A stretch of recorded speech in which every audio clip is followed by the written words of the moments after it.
Leviathan the Lost. But why now? After all this time. Why, what now? Oh, I'm not sure you'd believe me if I told you. After all we've been through. I doubt there's anything that could surprise me at this point. All right then. Rouse Joshua and meet me in the mess. We'll talk there.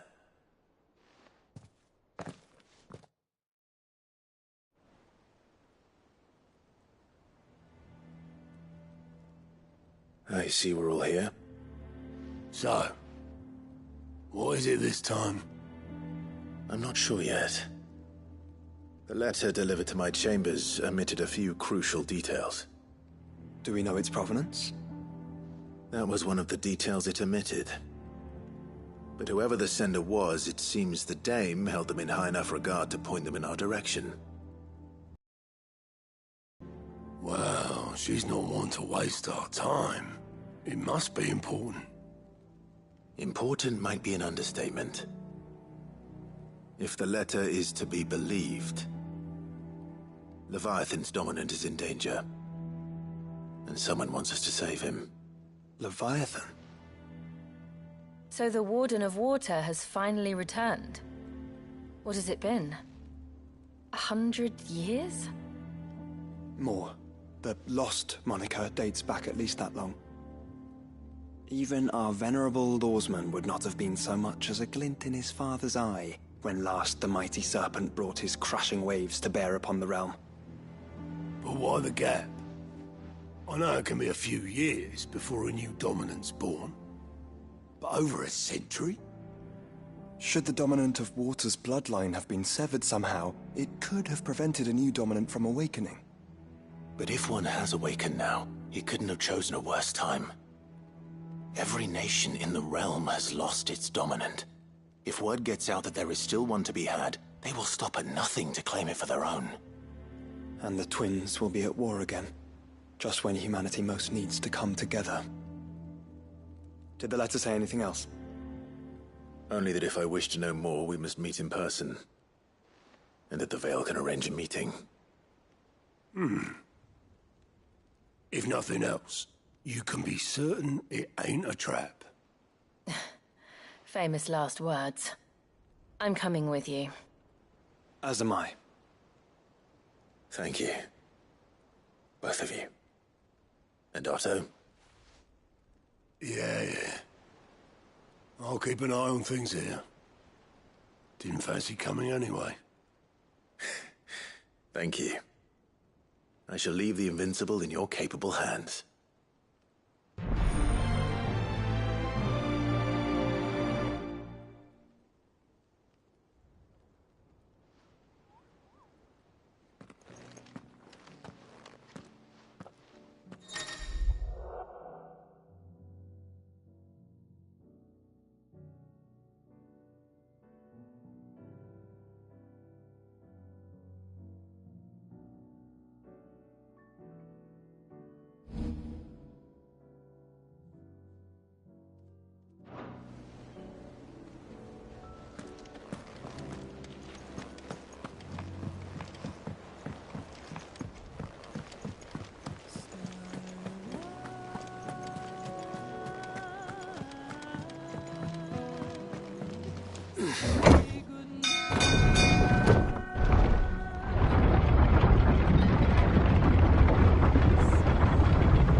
What do you think that thing is?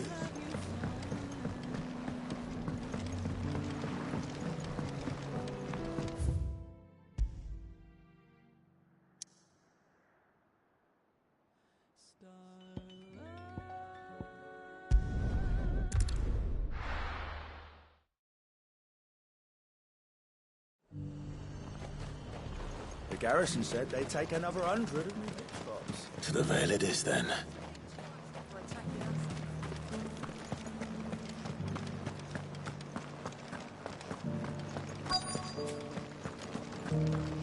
Looks like you've got thirst. but enough talk. How about we... Fancy a peek behind the veil, my lord? I'm looking for a Layla. You found one. So, will your friends be joining in? Or just watching? We're not here for your services. We simply want to talk. What you do with your time is up to you. The price is still the same.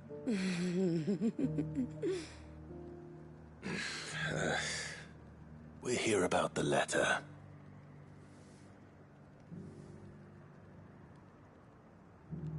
Oh. Sorry. I suppose you'll be wanting to know who wrote it then. Among other things. Look, I'm just the messenger here. There's only so much I can tell you. Specifically? A location, north of town, on the shore of Isle of Feist Bay. There you'll find a tent, and the woman who can answer your questions. And that's all? Nothing else? Actually, one thing. There's more than flowers in the meadows these days. So keep that sword of yours to hand.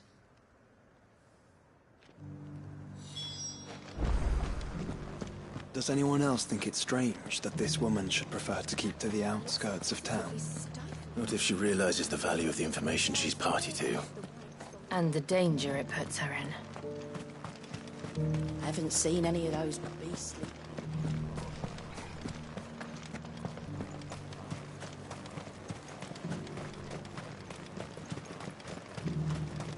The Duke has pledged to work with the people of Northreach.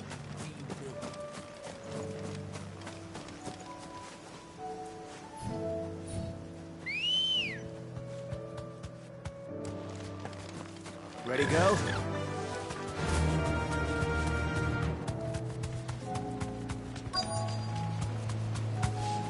The tent is where Layla said it would be.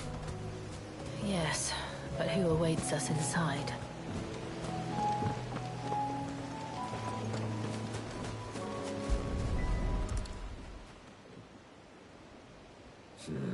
It's empty. Why am I not surprised?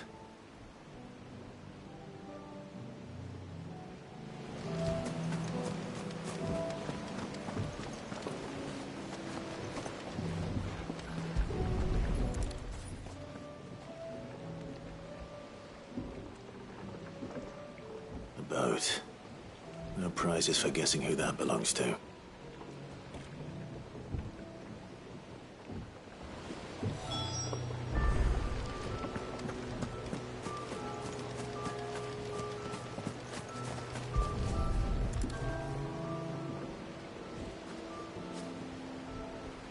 The embers are still warm. So you're Sid.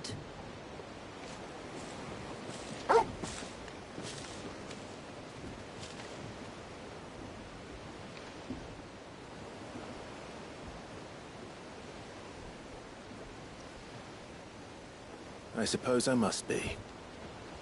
Which means you have me at a disadvantage. Apologies. I am Shula, tributary of Mysidia, final haven of the Moats of Water. The Moats of Water. The very tribe into which it was believed Leviathan's dominant was born. A people notable for their sapphire eyes and ivory hair. Yet that would be impossible, since the tribe famously... Vanished. Was exterminated. Despite the best efforts of both church and state, we are still very much alive. Though we've managed to keep that fact hidden from good Krieger's faithful for over a century. Along with Leviathan's dominant.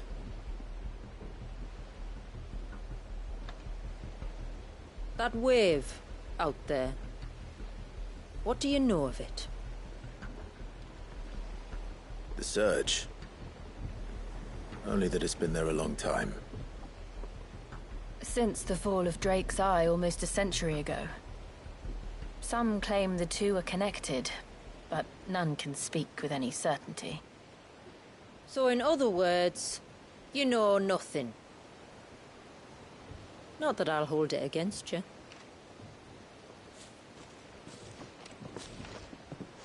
The wave was raised by Leviathan in an act of rage. Moments before the waters were stayed, and the icon and its dominant bound within. And you want us to? Rescue him. Yes. You see, a little bird told me about a certain outlaw with a singular knack for putting unruly dominants in their place. And ours is about as unruly as they get. For years, we've searched for someone who could hold their own against an icon. Someone just like you. So what do you say? Will you help us? What exactly did your dominant do to warrant this punishment? What did he do? He committed the greatest crime one of his kind can. He was born.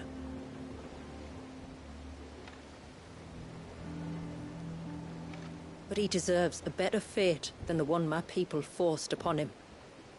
He deserves to be free. As do we all. Very well. Far-fetched though your tale may seem, something tells me you speak in earnest. So we will do what we can for your dominant.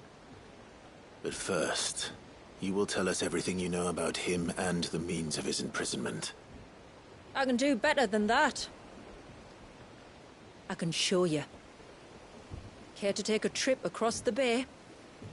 My people await you there. Lead the way.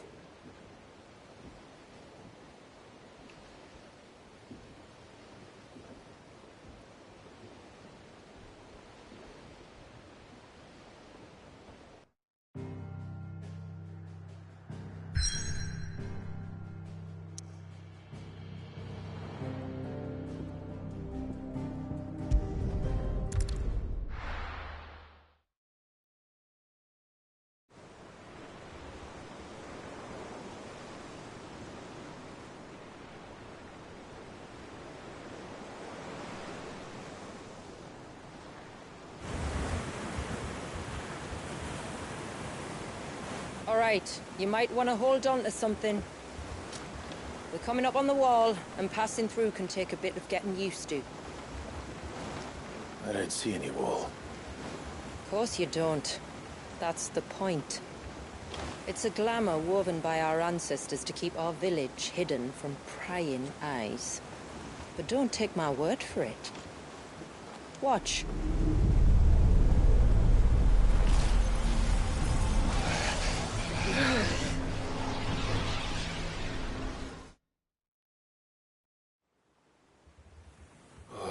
That was worse than a slug of Bacchus wine.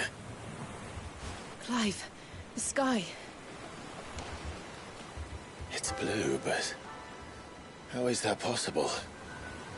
You do know what a glamour is, don't you? Ours just happens to work both ways, and a good thing too. I wouldn't fancy staring at those sickly clouds every day.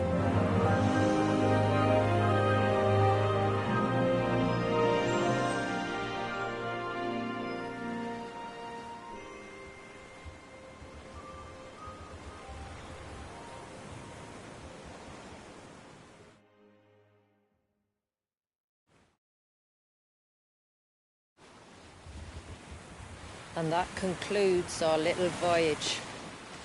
We're here.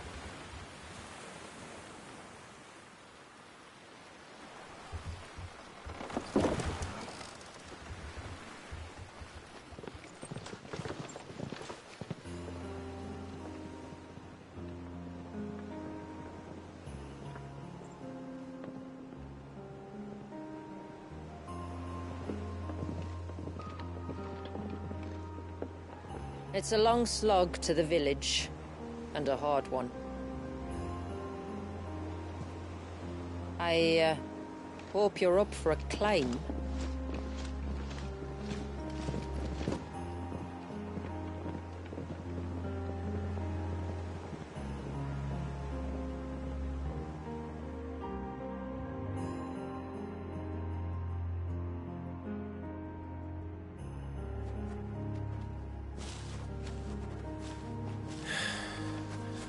Finally.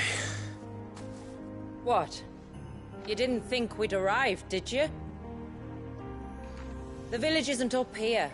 It's on the other side of the mountain. Of course it is.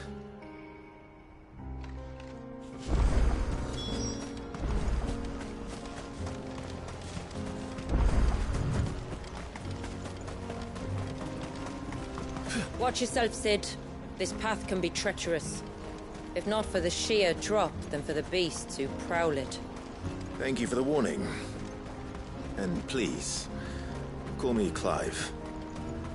Sid is an alias. You will be pleased to learn, Lady Shula, that I have no such aliases. Is that so, Lord Margrace? It's all the same to me.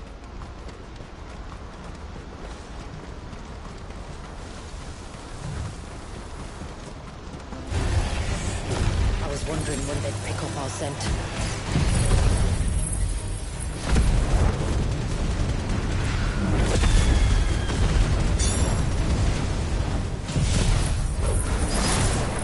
Stand back. We'll handle this. Oh, will you now? Shall I keep my axe and spells to myself?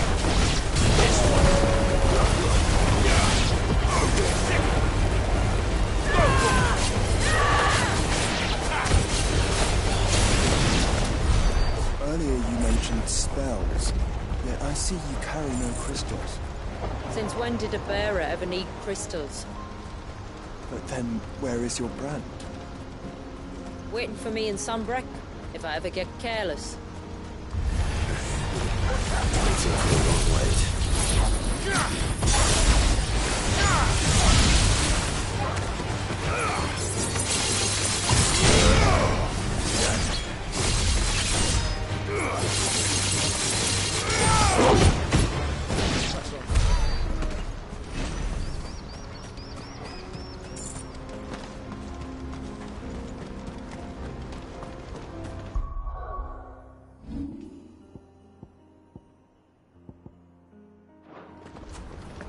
We're almost at the summit.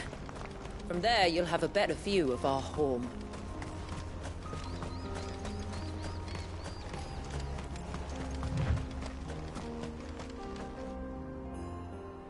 Few have ever set eyes on what I'm about to show you.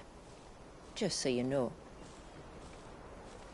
This is not what I expected. Welcome, my friends, to Mysidia.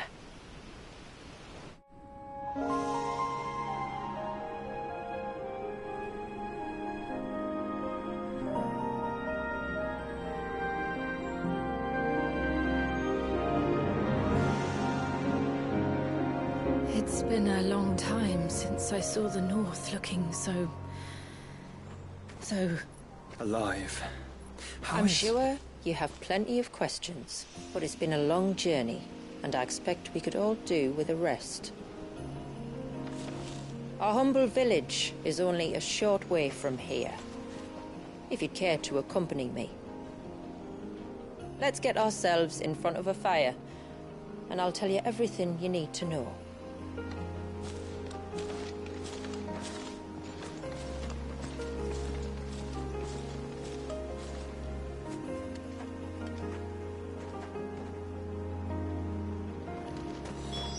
It's beautiful, Shula. And we aim to keep it that way.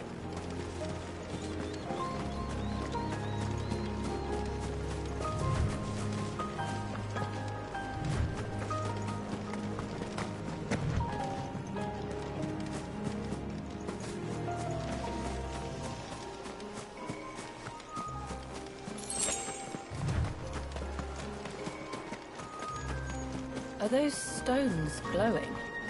That's one of the cairns which maintain the glamour. Steer well clear.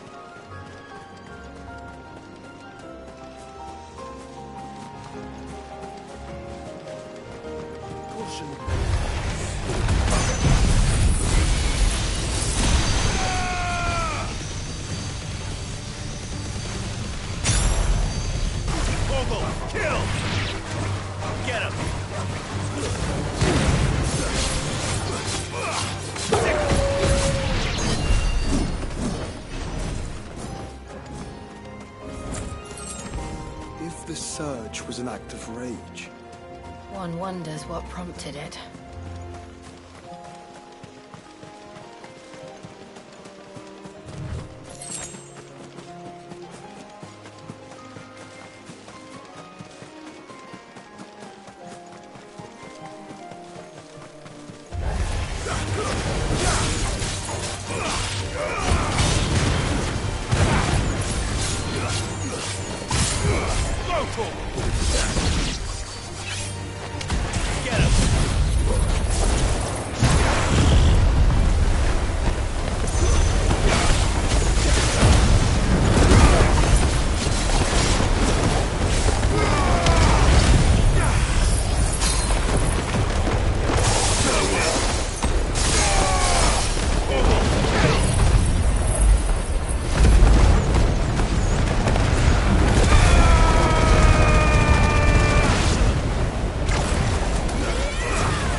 could we not have spared ourselves the mountain crossing by landing further north? In clear view of the bay?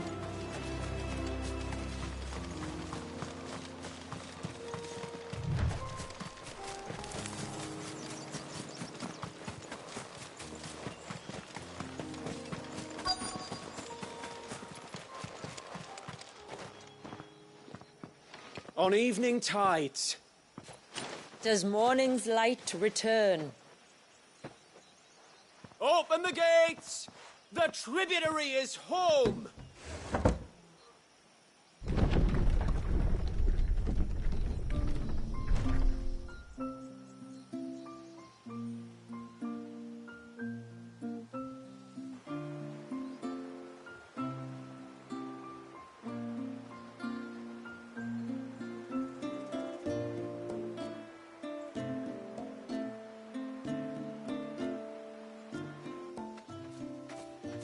Outsiders?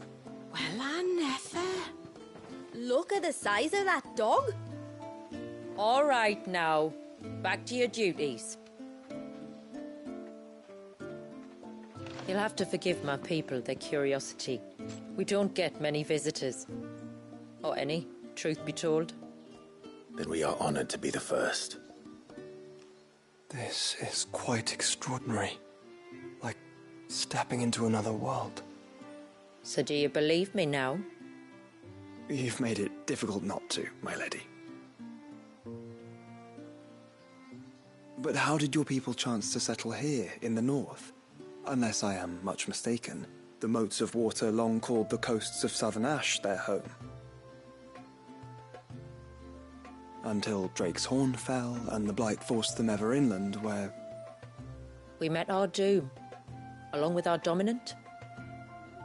I see you've read the Gregorian Church's account, but perhaps you'd like to hear ours.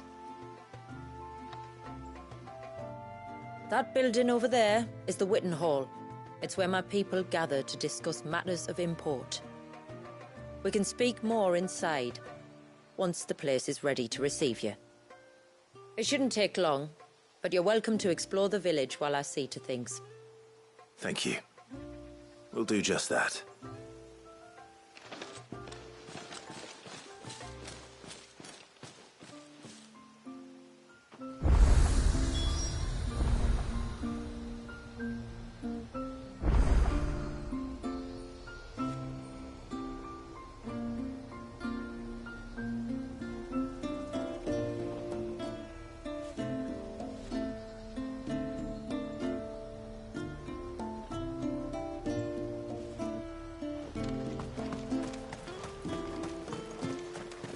them then. Look! That one's got... Intruders!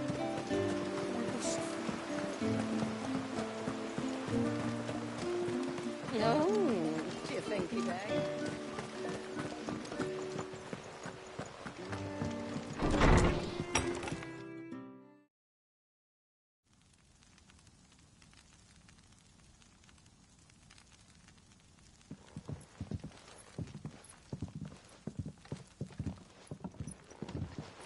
So what do you think of our little haven in the woods?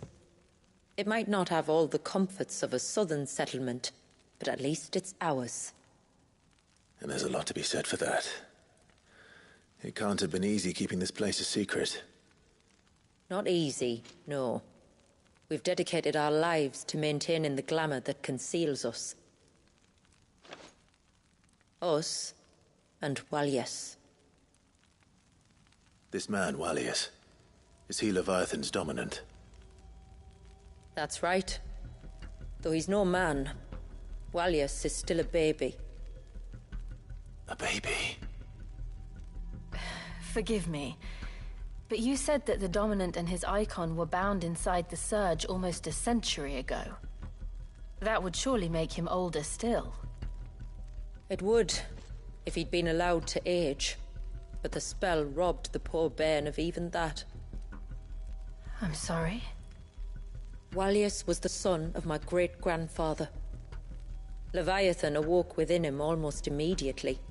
But instead of allowing the lad to live out his life as a valued member of the community,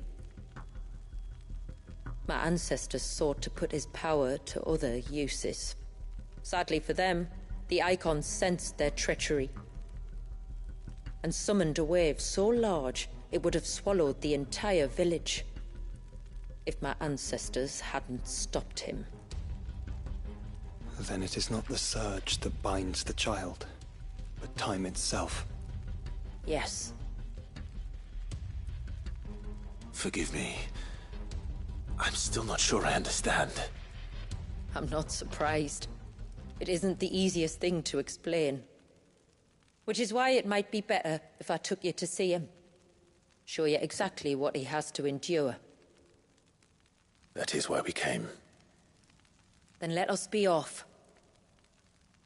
There's a road that leads north from the village. It'll take us right into the Surge.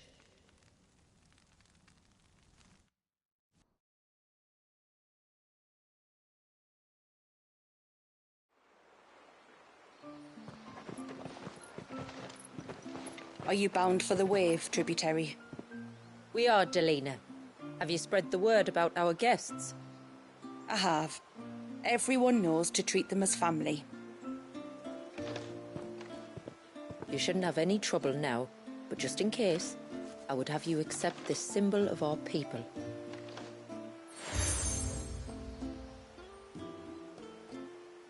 That's very kind. I look forward to meeting the family. The feeling's mutual. Should the tributary be indisposed, feel free to ask me any questions you might have regarding the village, and I'll do my best to answer. Thank you. We will. Then I bid you good tide.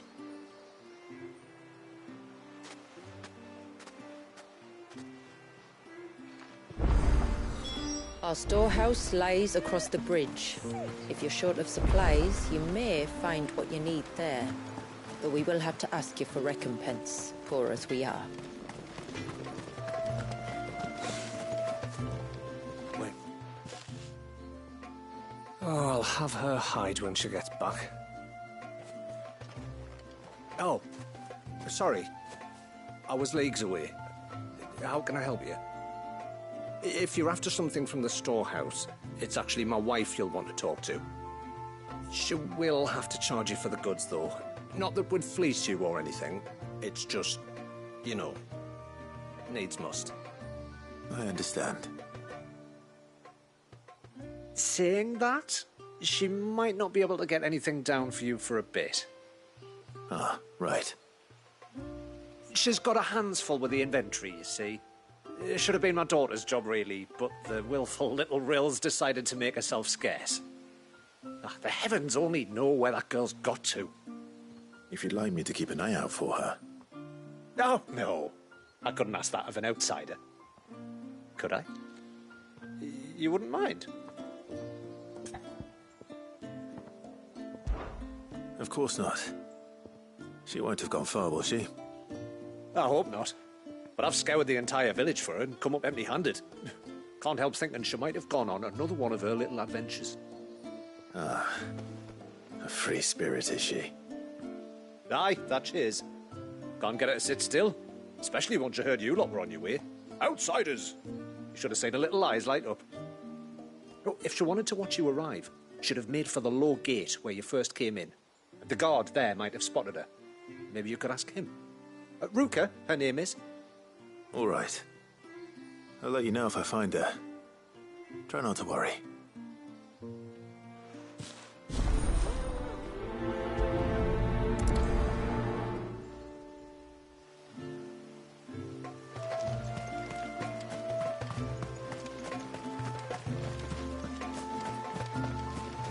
Hear me, mine ancestors.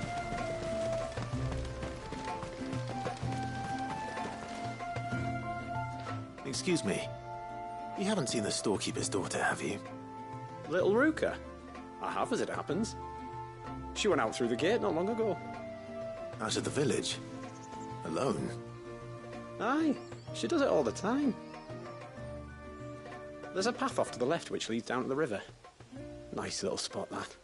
And safe as you like. The beasts of the mountain don't dare come so close to the village. That's where she'll be. Go and have a look if you don't believe me. I will.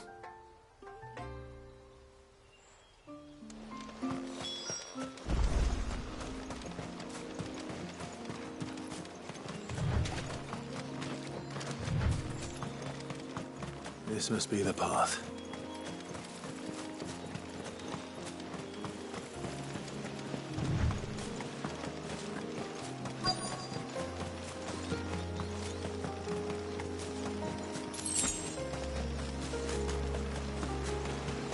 They're not here either.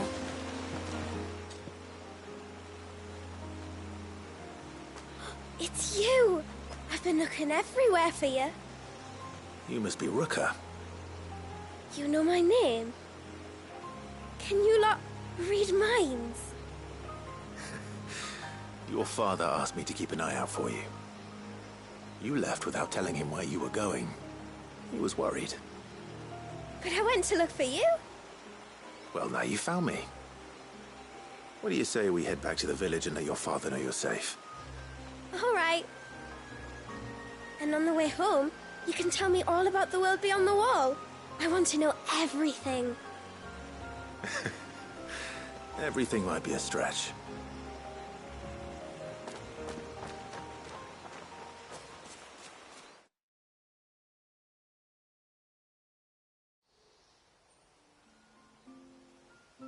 Thank you for bringing her home. And I'm sorry for the trouble. Oh, no. It was a pleasure. Daddy, did you know that there are villages 10 times as big as Haven in the outside world? 10 times! Cities, they call them. And in these cities, they have great big walls and tunnels. Oh, to think I was worried. You can tell me all about the outside world later, Sweet Pea. Now go and help your mum with the stores. All right.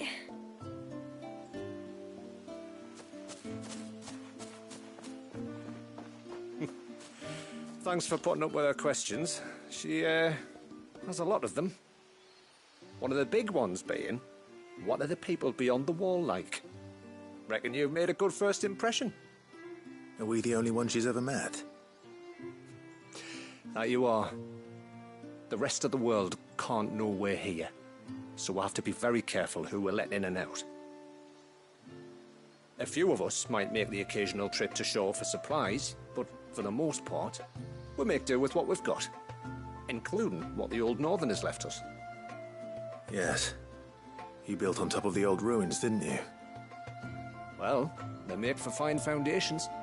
Their masons clearly knew what they were doing. That's one thing we don't have to worry about. Oh, it's everything else that's the problem. Medicines, metals for tool making, anything like that. We have to dress up as travelling merchants and make a trip to the outside and pray to every cloud in the heavens that nobody sees through us. Which explains why you need Gil. Aye. And now Rook is back, my wife should be free to assist you with any potential purchases. So please, do make good use of our stores, because we fully intend to make good use of your coin. I'll be sure to keep my purse strings loose.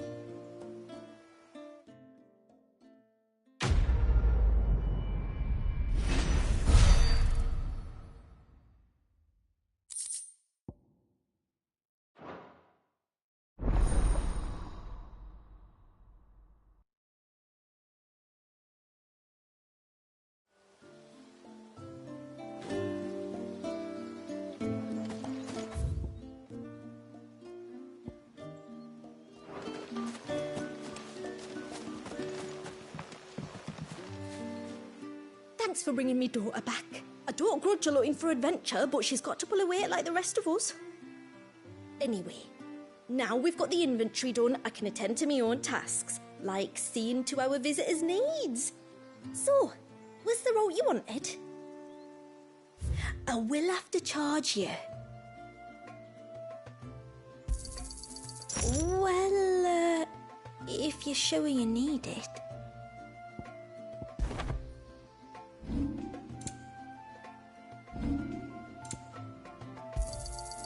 Here you are.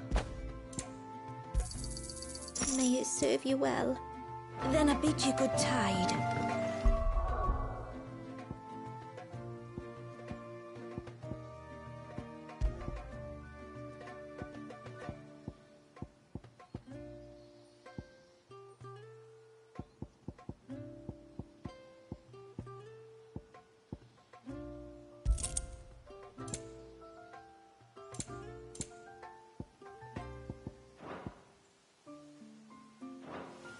What do you think the tributary sees in Northern?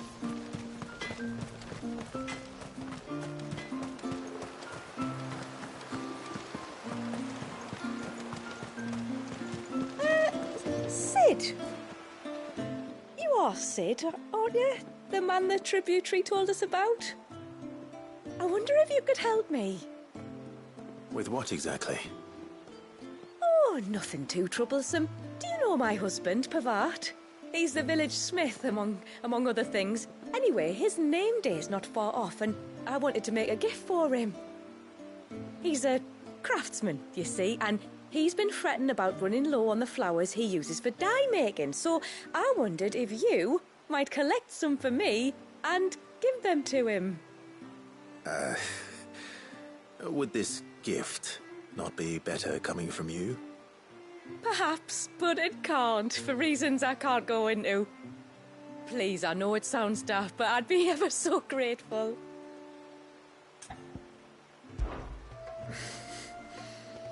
Fine. Which flowers does your husband need? The sweet little blue ones that grow around the fount. Elder's blessings, they're called. We use them to dye our fabrics so we always feel close to water like they are. You don't need to go to the trouble of picking them yourself, though. Just speak to the field hands and ask them to share their harvest with you. 2 basketfuls should be enough for my husband to be getting on with. 2 basketfuls it is.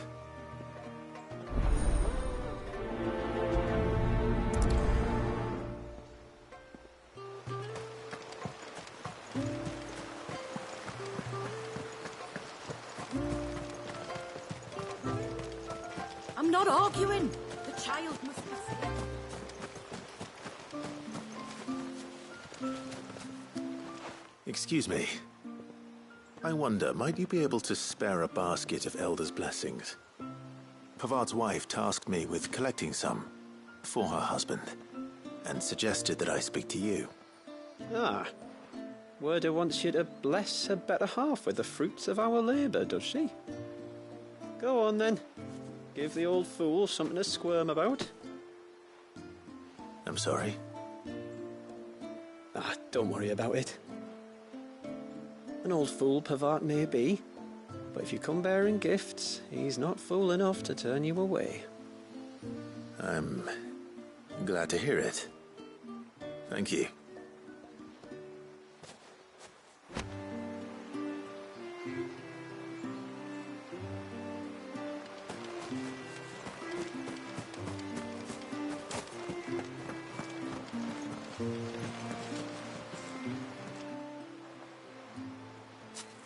Ah, welcome to Haven, friend.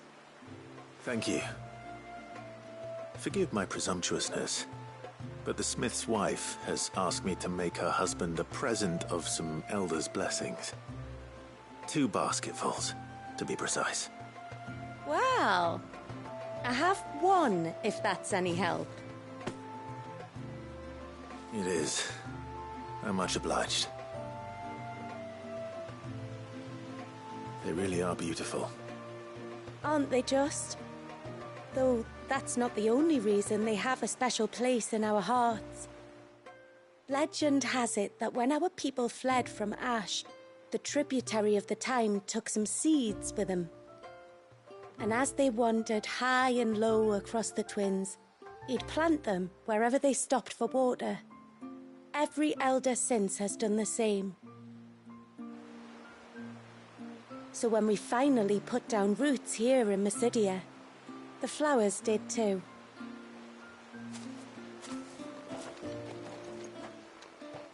Well, that's 2 basketfuls. Time to visit Pavart.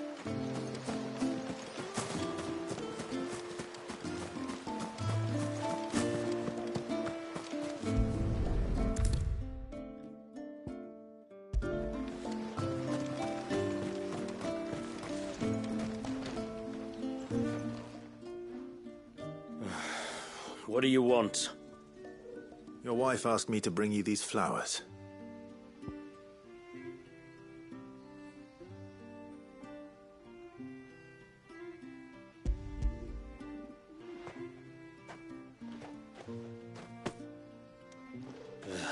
That woman. Come out. I know you're there. Who? Me?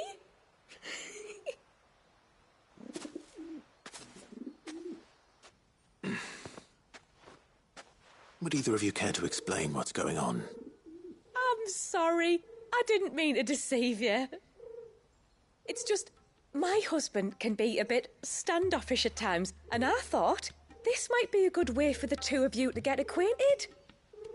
What with you being a swordsman like, and him being the only smith in the village. It'd be a shame if you couldn't turn to him for help. The only reason he couldn't turn to me for help is because I had my hands full with all the orders you lot dumped on me. I'm pretty much done with them now, though. But, for the record, the tributary said that we were to lend you outsiders our aid, and that's exactly what I was planning to do. With or without my darling wife's meddling. Still, here we are. Acquainted. So, if there's out you need, just bring us the materials, all right? All right. All right, then. And tar for the flowers. I was running low. You use them for dyeing, I hear. Aye. Crush the petals and it makes a fine and lasting blue. We use it to stain the cloth for our tunics and pennons. Remind us where we come from, like. As modes of water. Children of the sea. That's right. The pattern, too, was left by our ancestors. The Ceaseless Rill, it's called. It symbolizes the river of our tribe, with the strength of Leviathan running through it. And no matter how that river has ebbed and flowed, changed its course, the flowers have always been with us, growing on our banks. I should get back to work. If you need something crafting, let me know. I will. It was a pleasure to meet you. Wasn't it just?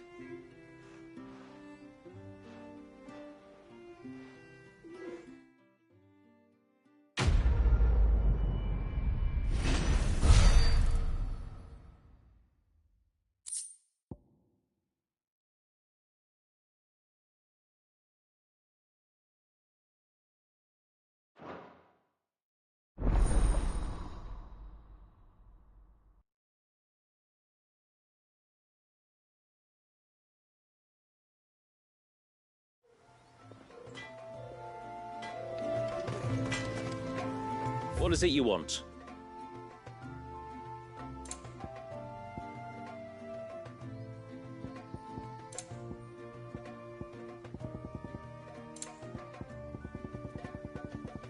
A good tide to you.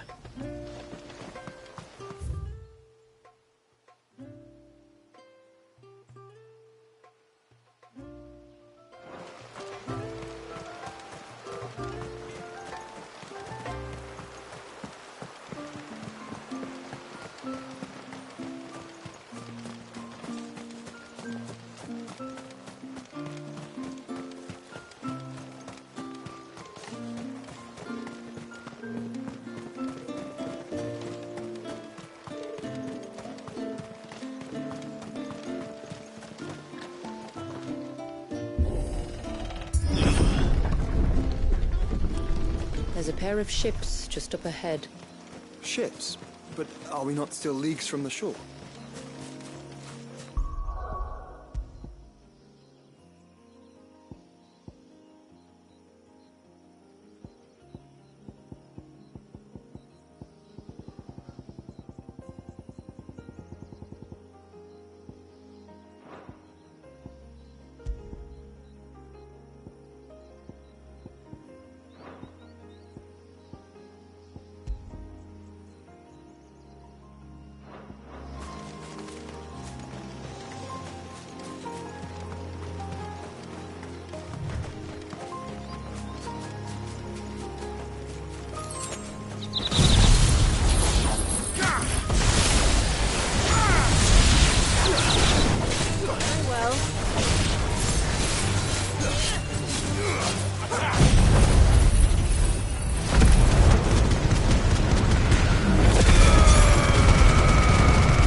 The quickest route to the surge is due east, past the second galley.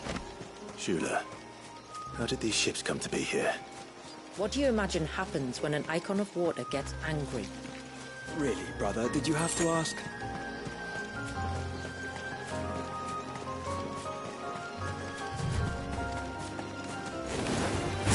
Tonberries. Foul creatures consumed by their hatred for everyone and everything. Everything save sharp knives, it seems.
I can smell the sea. It's not far now.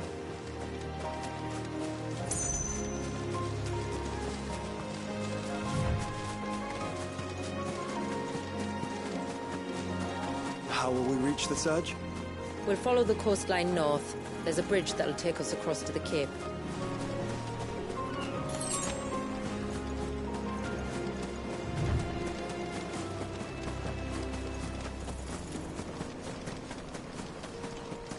Might I inquire about the ray of light?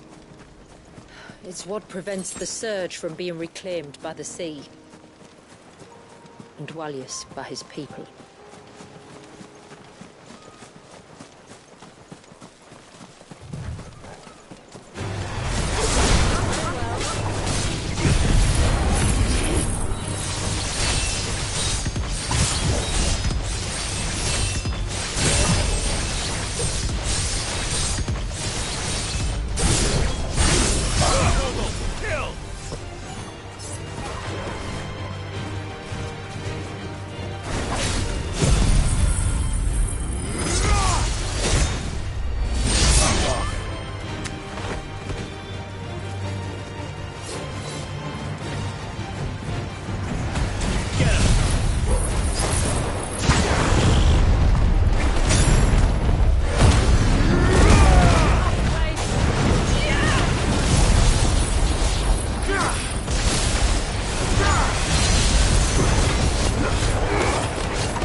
You said before that the child is bound within the surge. But you've yet to tell us how we're meant to reach him. I trust we won't have to hold our breath. No. The surge wraps around the cape without engulfing it. If we continue to its tip, there is a path down to the seabed. And the wave's origin. All right. It won't be the first dominant we've met at the bottom of the ocean.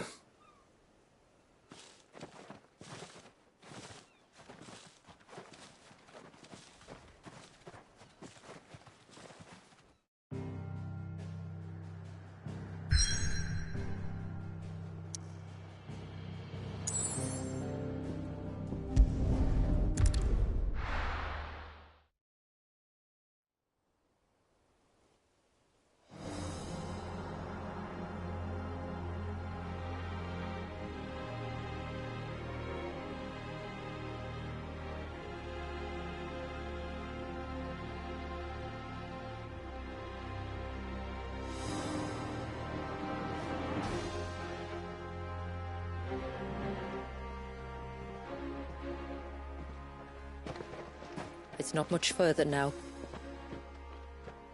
The path seems well kept. Do you and the villagers often come this way? Only me. Once every new moon without fail. It is my duty both as village elder and Dwalius's descendant. But surely no one blames you for what happened. Why should you bear the responsibility alone? You misunderstand. I do it because I want to show him that he isn't alone, and that there are still some of us who would see an end to his suffering. suffering you will soon witness with your own eyes.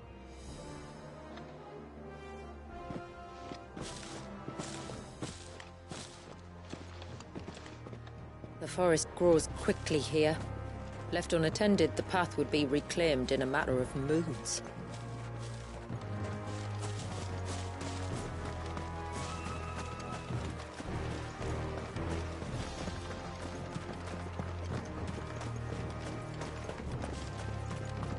Does the light point the way to the child? It does indeed.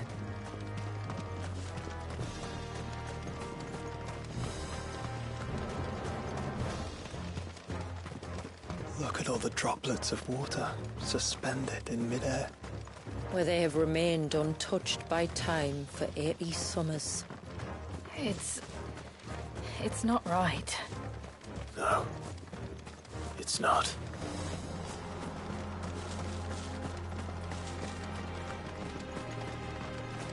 There. Up ahead.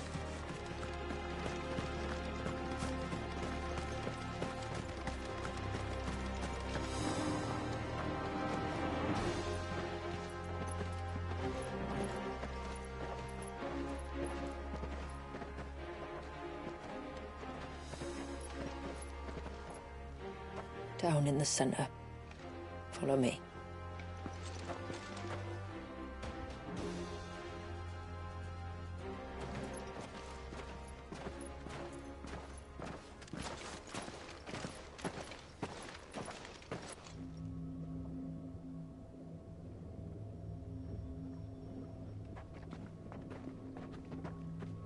He's still primed. I'll never forget my first priming. The fear. And I was old enough to understand what was happening. One can only imagine how this poor child felt. He is the victim of an unforgivable sin. Committed by people who saw him as nothing but a means to an end. He must be so frightened. Then I'll ease his burden. You don't mean? I'm not going to hurt him. Contrary to the tales, I don't go around killing dominants for no reason. What if I told you there was a way to remove Wallis's icon? I tell you, you were a madman. It's hard to believe, I know. But it can be done. Though, it isn't without its risks. Part of the icon remains no matter what. So, it might still come to violence. I don't know. It depends on the dominant. I've seen things end well, and I've seen things spiral out of control. But I do know one thing.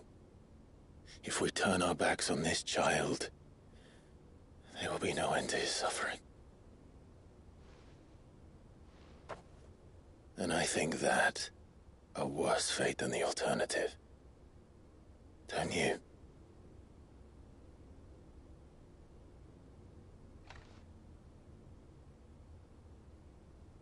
Very well. Do what you must. And whatever happens, I will own the consequences.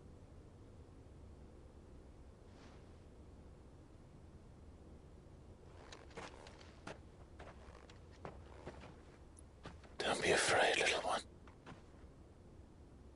Let me bear the weight.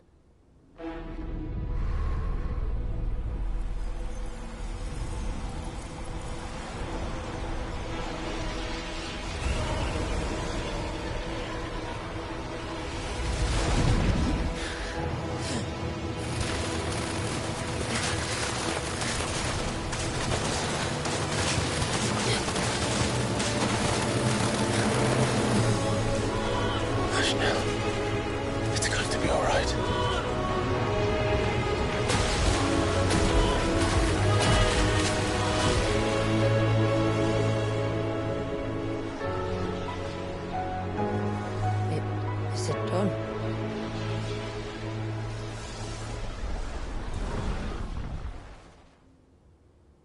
I think so.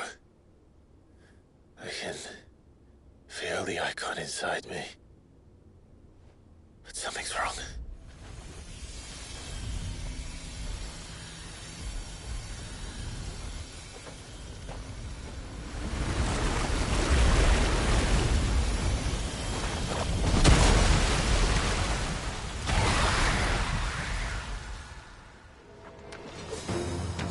He wasn't just afraid. He was angry. All right. Let's see what you've given me.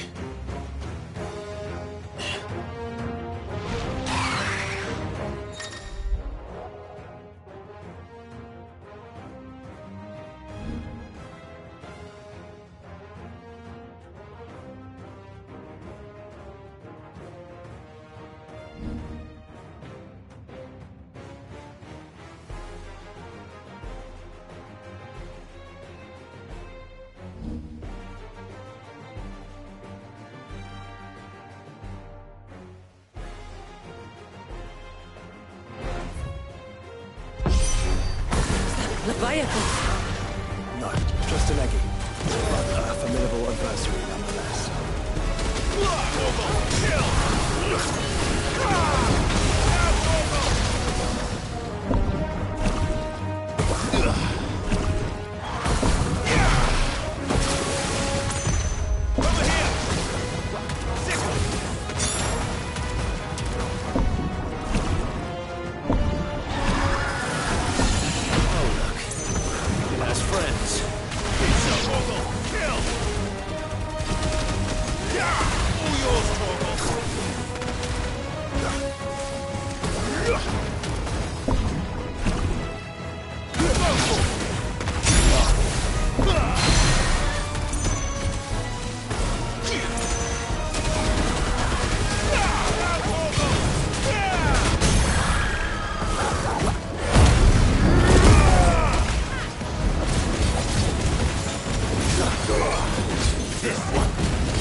Is everyone all right?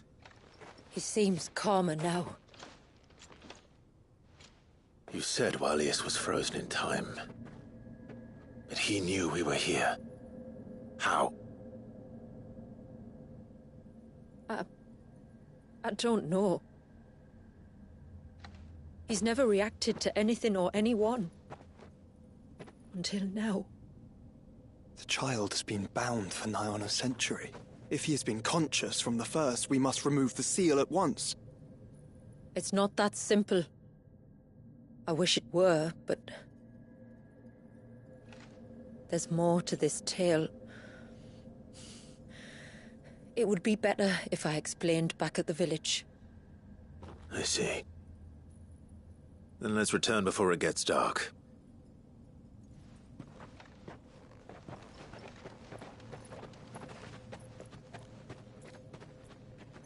I'm sorry, Walyas. I will make this right.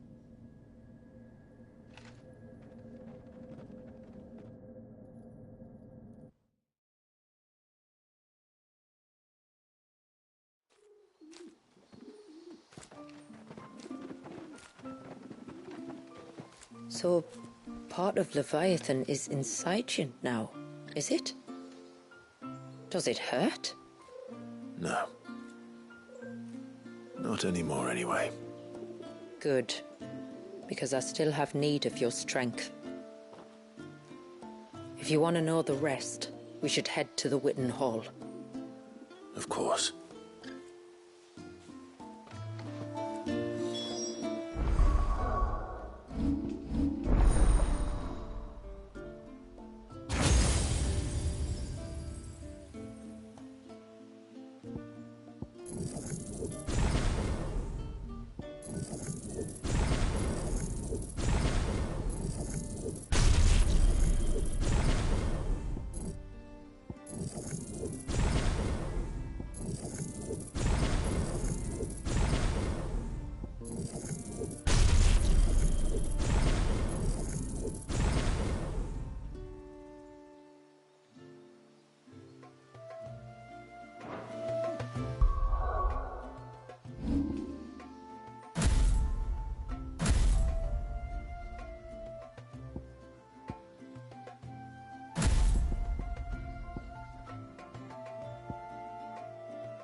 To understand the spell which binds Walyas, you must first know who we are, and what drove my forebears to commit such an atrocity.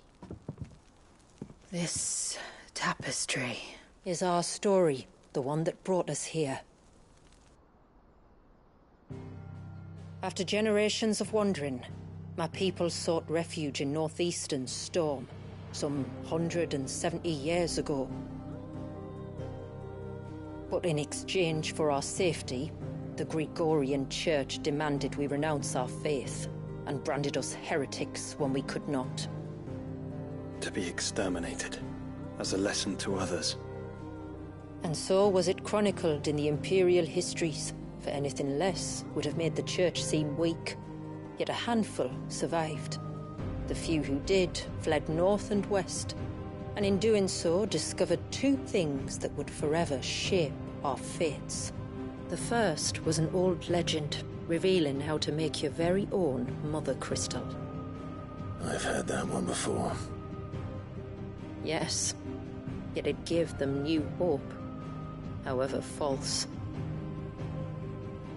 Our ancestors convinced themselves that they could recreate the divine if they could only find a strong enough heart. A living being capable of channeling torrents of ether. And the heavens provided. A dominant. Walyas. They'd stumbled across a nostrum in an ancient ruin, which they believed could provoke a sudden outpouring of a creature's ether. They meant to enrage his icon. Leviathan would have destroyed everything, had our people not made their second important discovery. A means to stop time itself. Where did they find that? The Northerners had no such magics, or they would have used them. When our ancestors first arrived, the land was uninhabited, save for an old witch who lived on the highest peak. Her body had been consumed by the curse, a cruel payment for her long years of service to the Northern Thanes. So desperate were they to prevent the fall of Drake's Eye, they'd forced her to devise a spell to stop time. But Drake's Eye did fall. It did. When she finally perfected the necessary magics, it was already too late. As punishment for her failure, the Thanes exiled her to this forsaken place to live out the few days she had left. Knowing her suffering, our ancestors cared for her as best they could, and in return, she gifted them her spell. That even though she should die, her legacy might live on.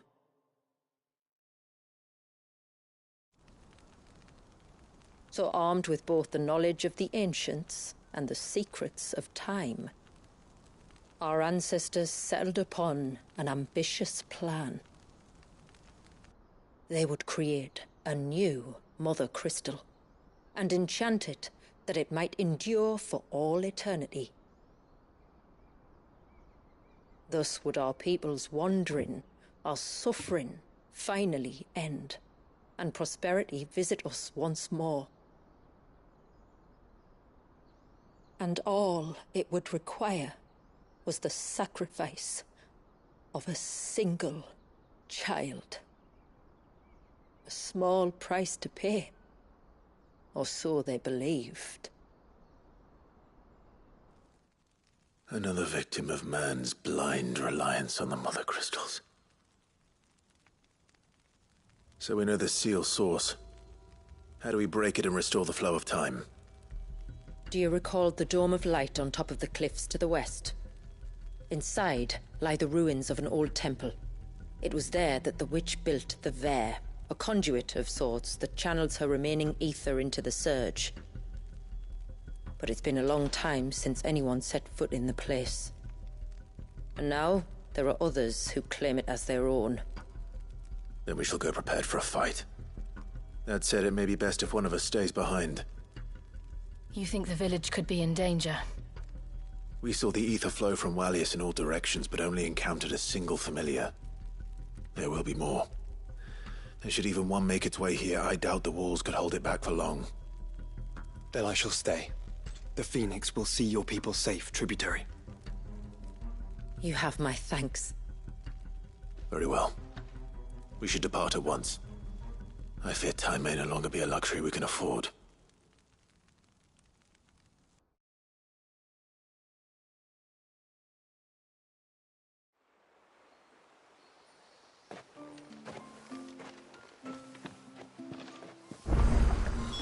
The Vare is not easy to find.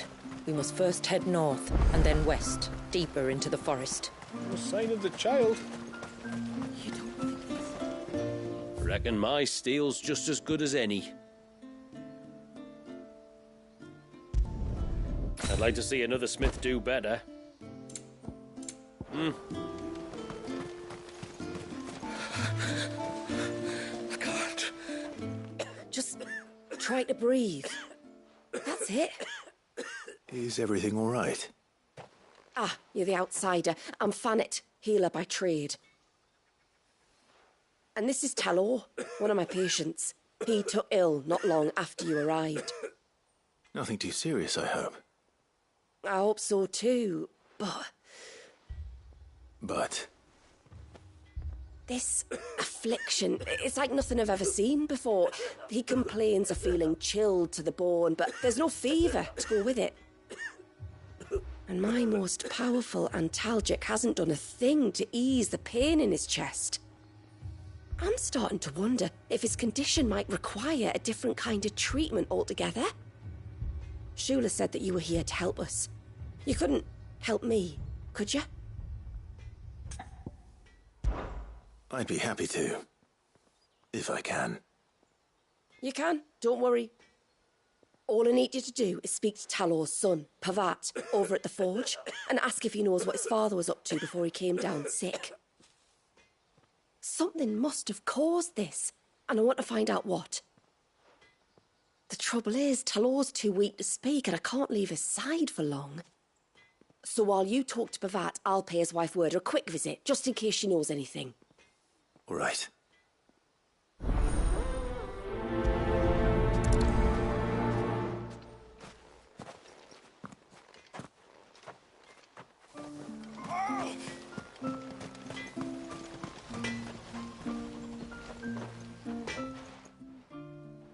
Oh, do you need something? I do, though not from the forge. Fanit asked me to speak with you.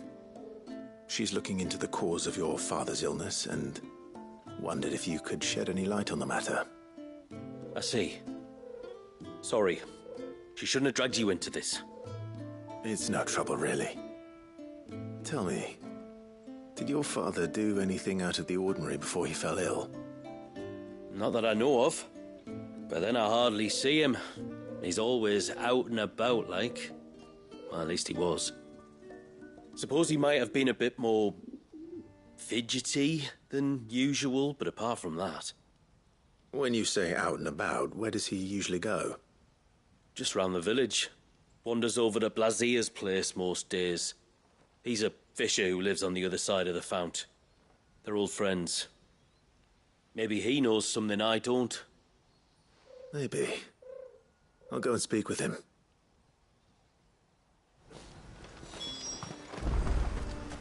No sign of the child.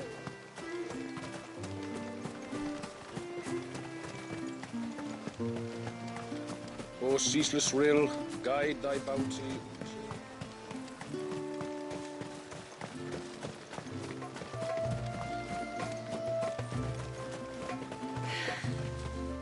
Almost time for harvest. Greetings, stranger. What can I do for you? Your name is Blazier, is it not? Pavad tells me you're a friend of his father's, and that the two of you may have spent some time together prior to his illness. His illness? Talor's never been ill a day in his life. I don't know why he'd start now. Oh, Fanny doesn't know either. It was she who asked me to look into his recent behavior on the off chance it might explain how his condition arose. Oh, I suppose there was something that struck me as a bit odd. He kept asking about the woods. Did you see anything strange on your way back from the shore? Are you certain? Do you swear? That kind of thing. I didn't, of course. But he wouldn't let it go. It was like he was expecting something to happen. It was just a matter of when. Not that I know what, but he never told me anyway. Well, that certainly does sound unusual. And it might just be what Fanit is looking for. Thank you. I don't mention it. Oh, and when you say Talor, wish him the best from me, eh? Let's see what the healer makes of this.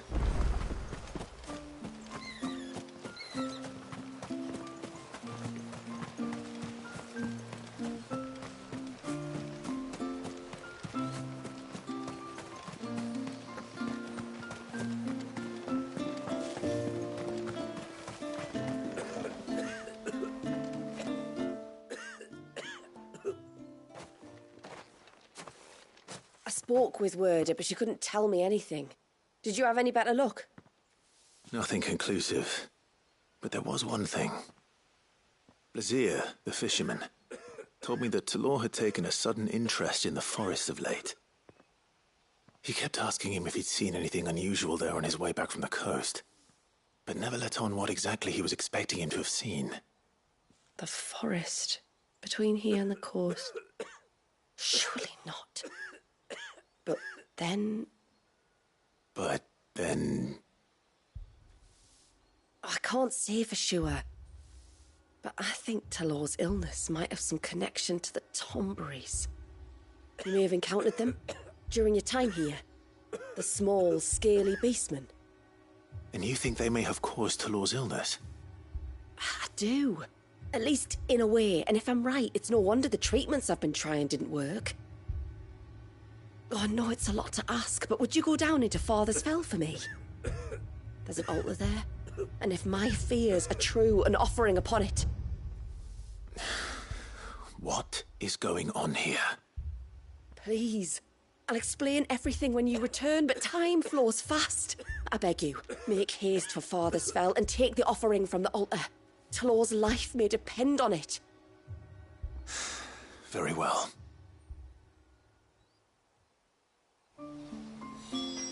Oh!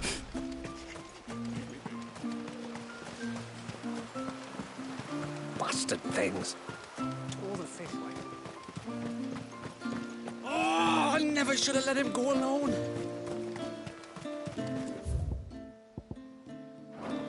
Hail, stranger. And once everyone left me in peace.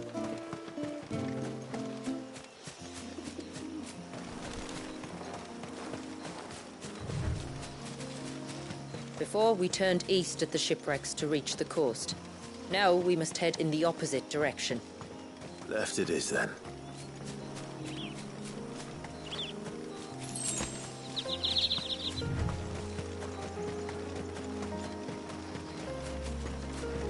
If there's one thing I know about beastmen, is that they love to hide in the dark.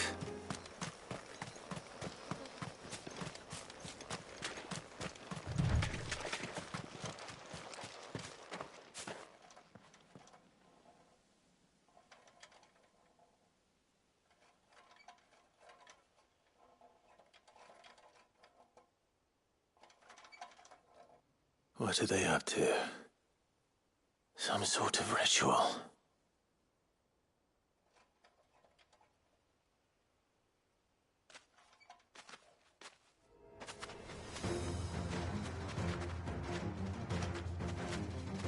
Sorry to disturb you.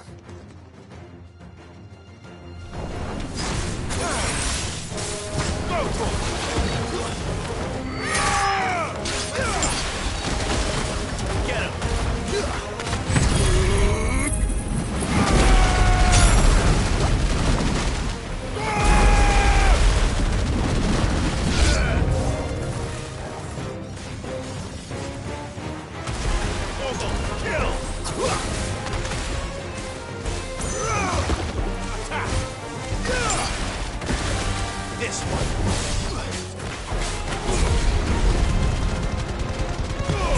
All yours, Torgal. Get him.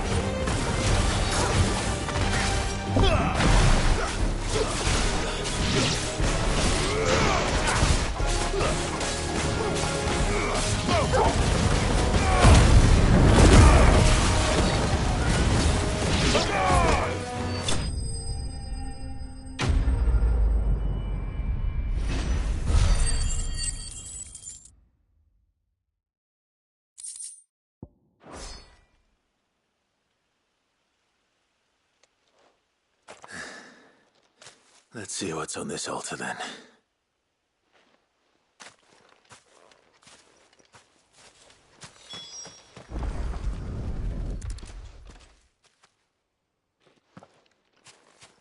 A silver chain.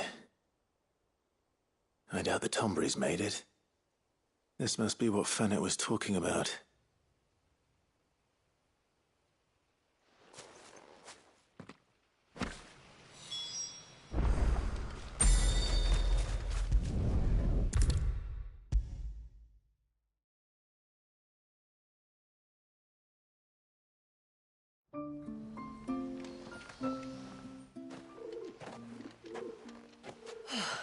You're back.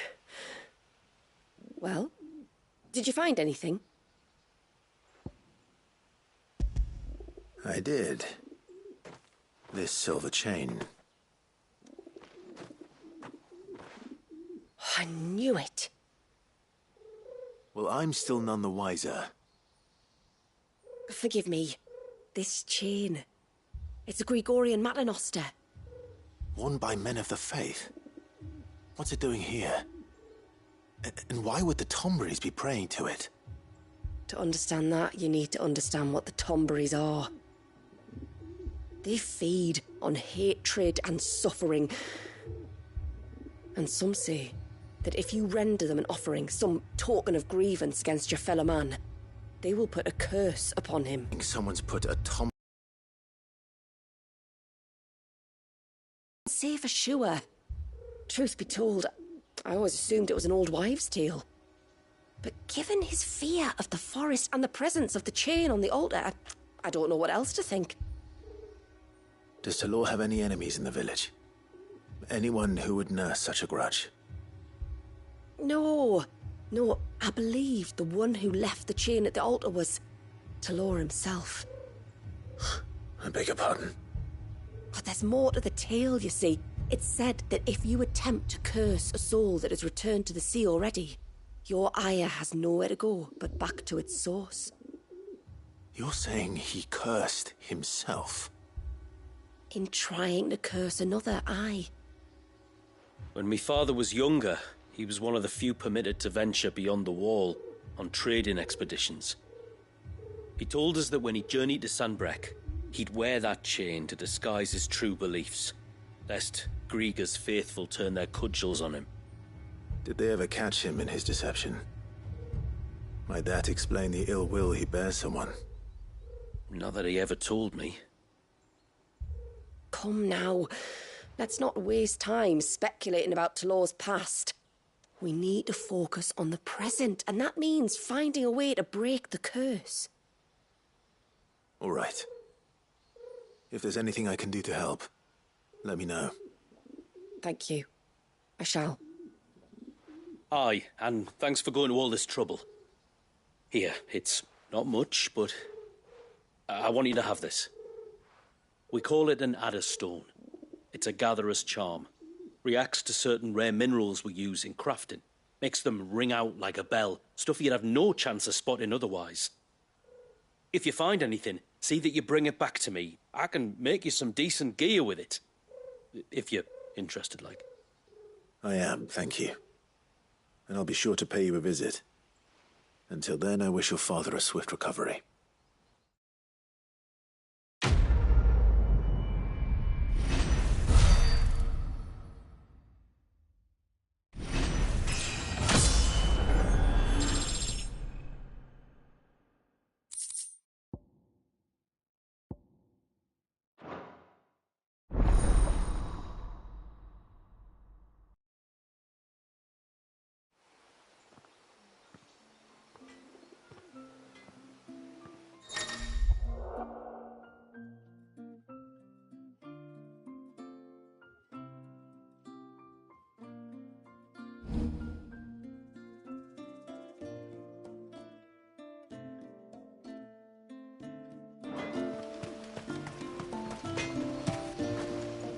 Yes?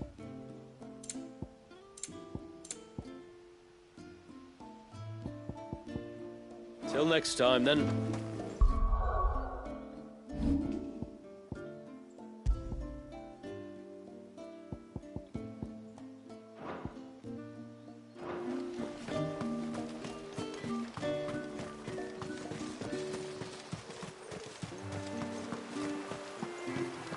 Bastard things. Oh, I never should have let him go alone. Hail, stranger. Are you a rider by any chance?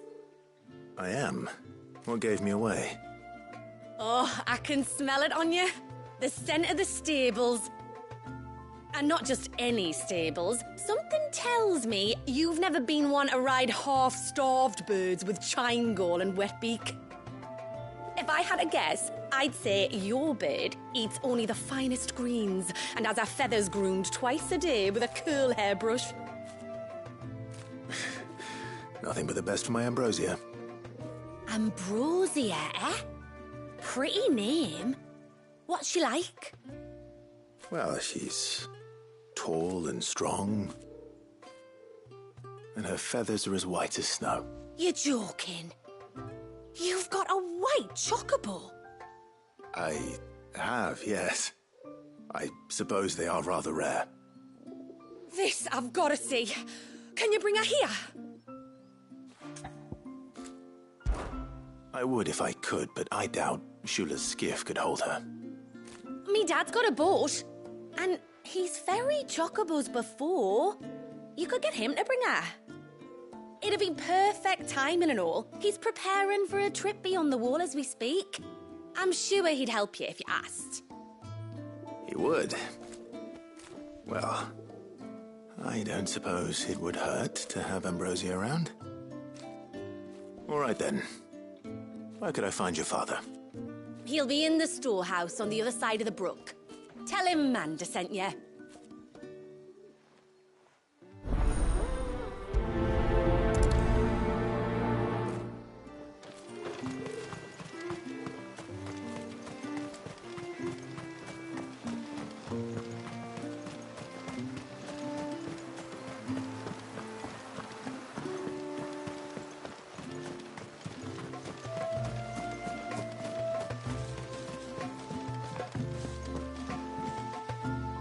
You one of the outsiders, then?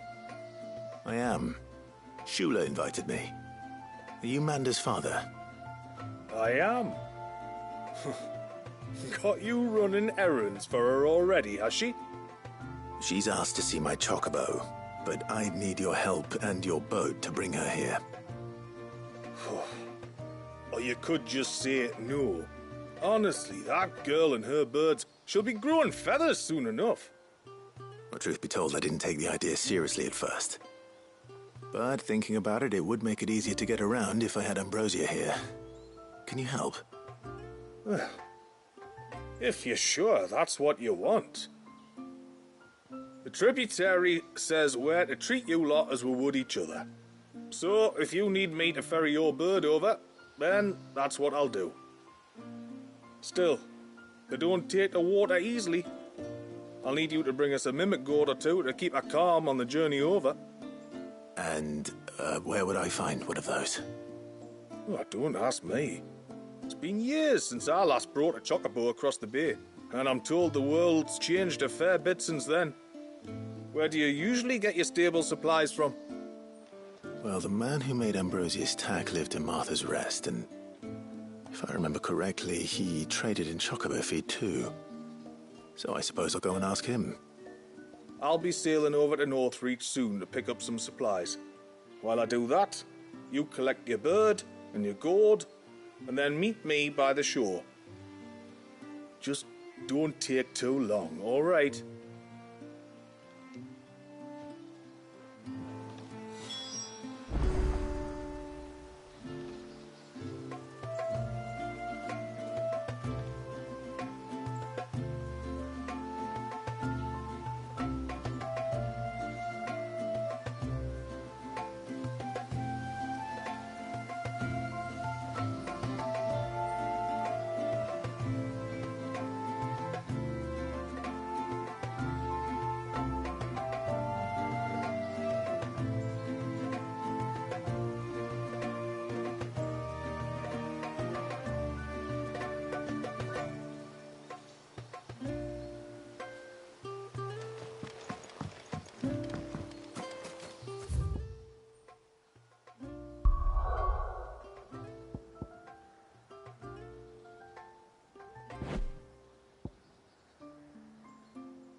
We've got a few rooms going spare now. You want a bed for the night?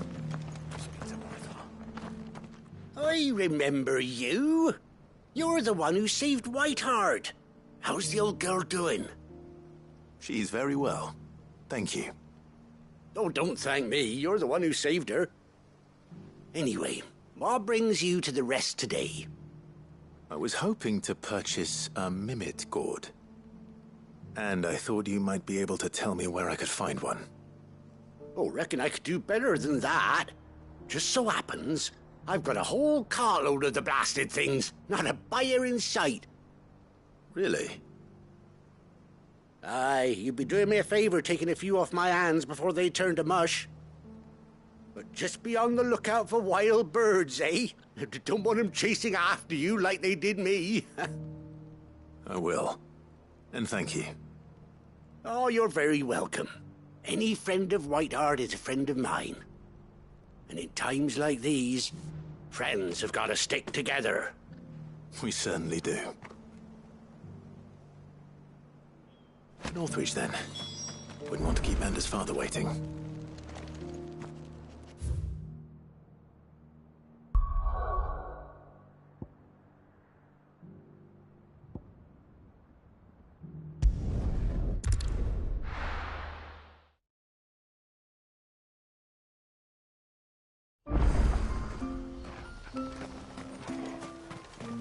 Oh, ceaseless rill, died.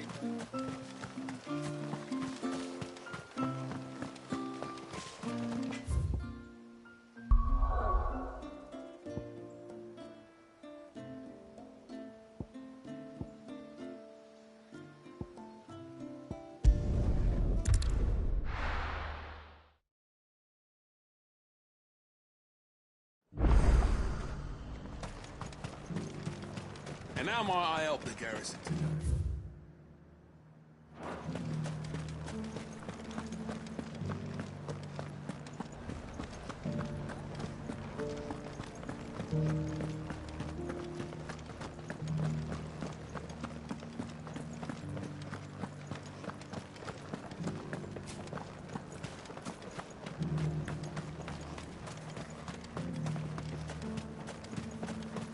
Those things didn't fight like men.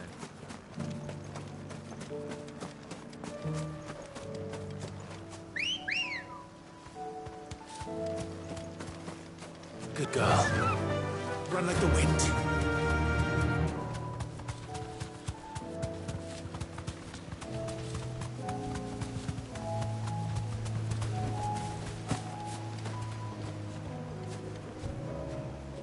Ah, there you are.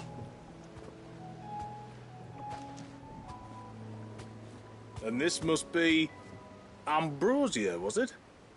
Oh, she's a real beauty, isn't she? I have the mimic or two. Here.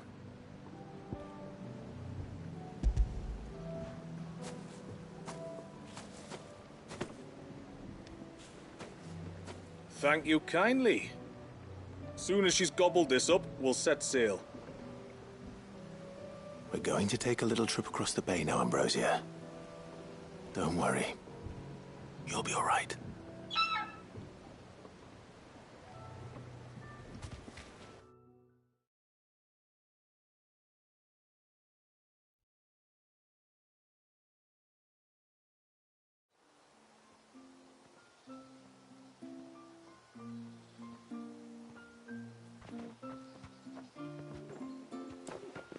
Well, we made it. You didn't all? She is as white as snow. You're beautiful, aren't you, girl? Brave, too. She was calm as you like on the journey over. The mimic gourd will have played its part, of course, but passing through the walls is enough to spook most birds even then. Not this one, though. Ambrosia's been through a lot. I doubt there's much that could unnerve her now. Not with a beloved master by her side. No. It's you who looks after me, isn't it? Anyway, thanks for bringing her here. I hope I can breed a bird like her someday. And if you and Ambrosia need ferrying back to Northreach, you only need say the word. Thank you. But I think we might explore Mysidia together. What do you say, Ambrosia?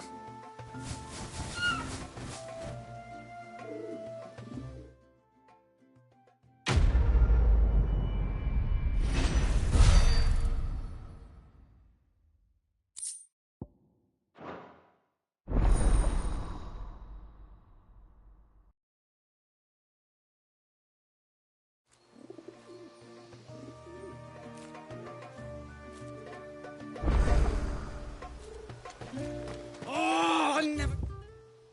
should have let him go alone. Ty, take me. What am I gonna do? You've got to help me. Shula said you were a force to be reckoned with. Are you? Why do you ask? Hey? Oh, sorry. I should explain. My name's Kitav. I'm worried about a friend of mine. He went into the forest and he hasn't come back. Would you help me find him? I can try. Tell me what I need to know. Of course. You know about the glamour our ancestors cast to keep this place hidden, right? Shula told us about it, yes. Right. So you know the cairns we use to maintain the spell? Well, it's me and my friend's job to maintain them. If it weren't for the likes of us, it would have faded years ago. So your friend went into the forest to visit one of these cairns? Aye, that's right. He said he was going down to Father's Fell. There are 2 cairns out that way, one by the banks of the Swift Run, and another near the Winged Wains, the, ships in the forest. All right. How will I know this friend of yours? His name's Nassef. He's about my height, but clean-shaven. If you could track him down and see that he's come to no harm, I'd be much obliged. I'll search the village, just in case anyone's seen him, and meet you back here. Very well.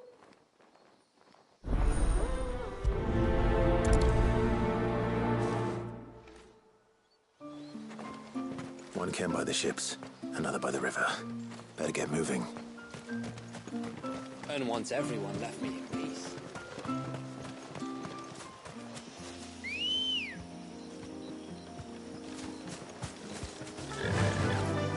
Faster!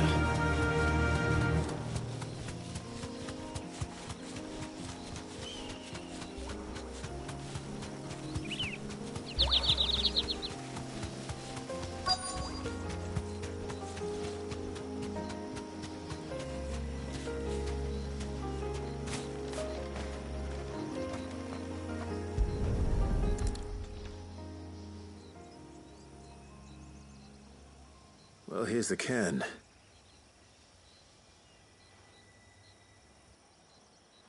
But no sign of Nassef. To the riverbank, then.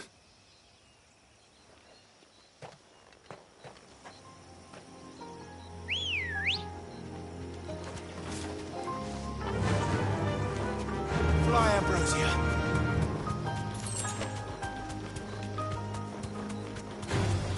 No holding back.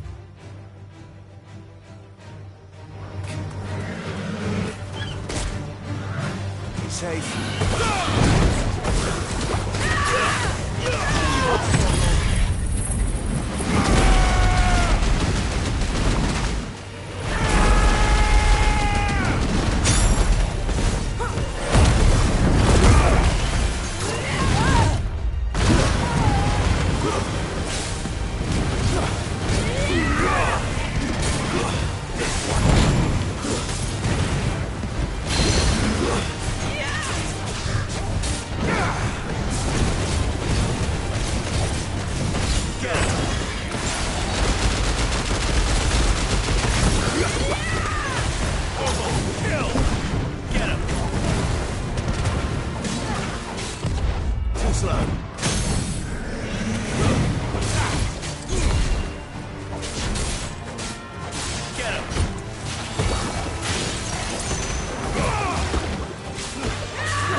Let's go.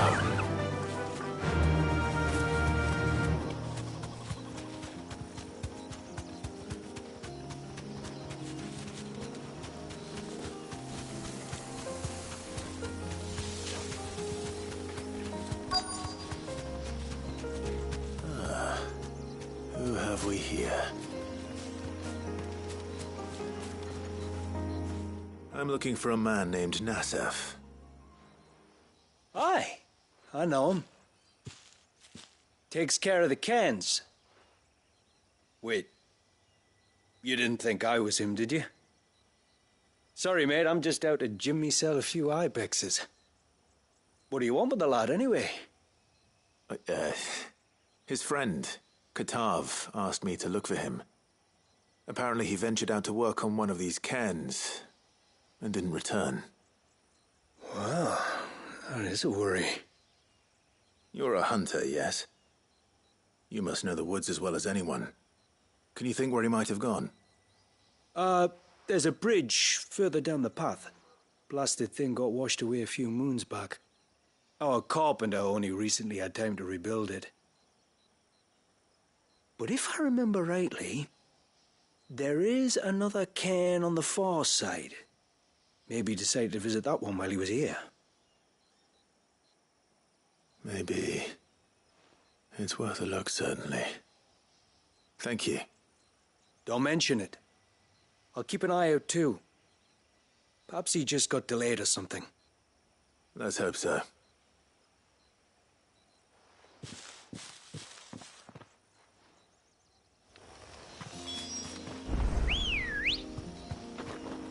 Come on.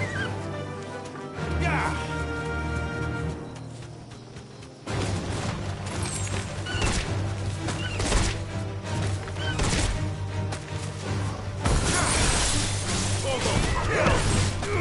This one. Over here! This one.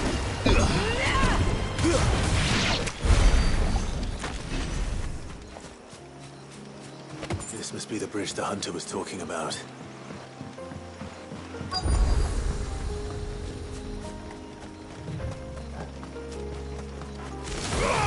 Time to fight.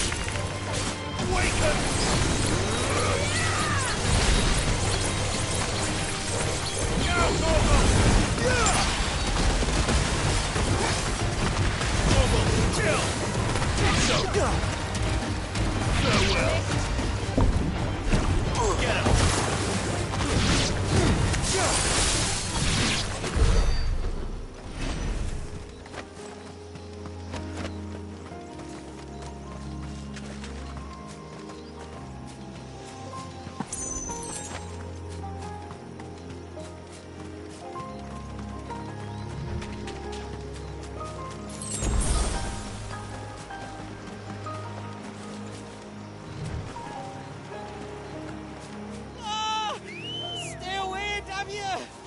Hold on!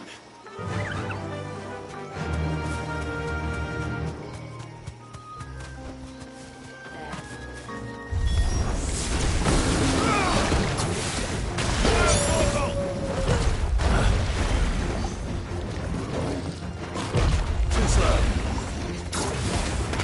Sick 'em.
Oh, thank you.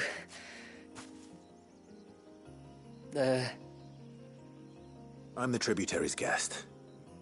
And you must be Nassef. I am?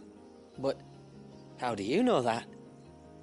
Your friend Katav asked me to look for you when you didn't return. Ah, I'm sorry. I was so focused on attuning the cairn I didn't see those creatures coming till it was too late. How exactly do they work? Oh, there are crystals inside. They're what keeps the glamour going. Should the ether cease to flow through too many of them, our shroud would quickly unravel. It's my job to make sure that doesn't happen. And an important job it is. But you'll struggle to do it if you're dead. You need to take more care. Yeah, no arguments there.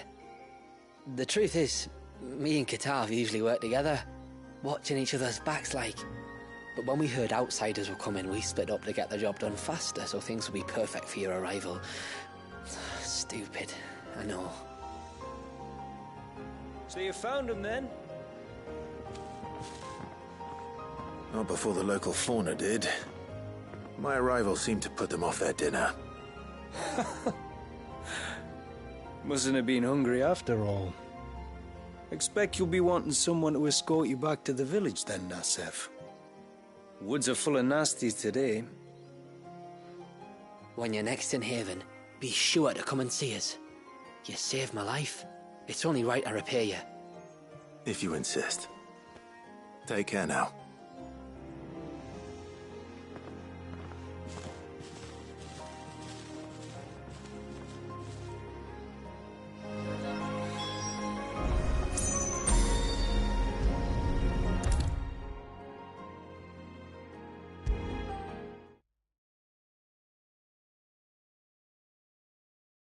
I thought I'd lost you. But you saw to it that I was found. Thank you.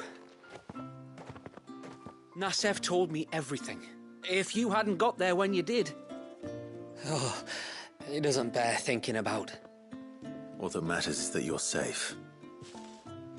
Far be it from me to tell you how to do your jobs, but don't go alone again.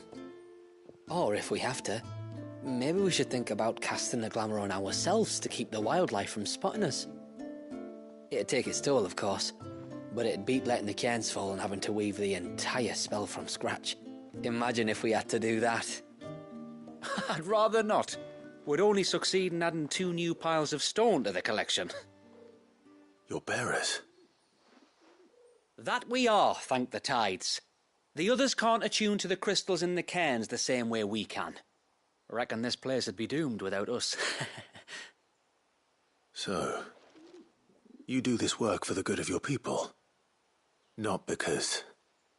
We're forced to. No. From what I've heard of the way things work on the outside, we were truly blessed that our rain fell here in Mysidia. Our people are few enough as it is. If we started turning on each other, kin against kin, over nothing but a stupid accident of birth, our days would be numbered. They would. Anyway, all's well that ends well, eh? Thanks to you, both of us lived to keep this place hidden another day.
My lord, may I speak with you a moment?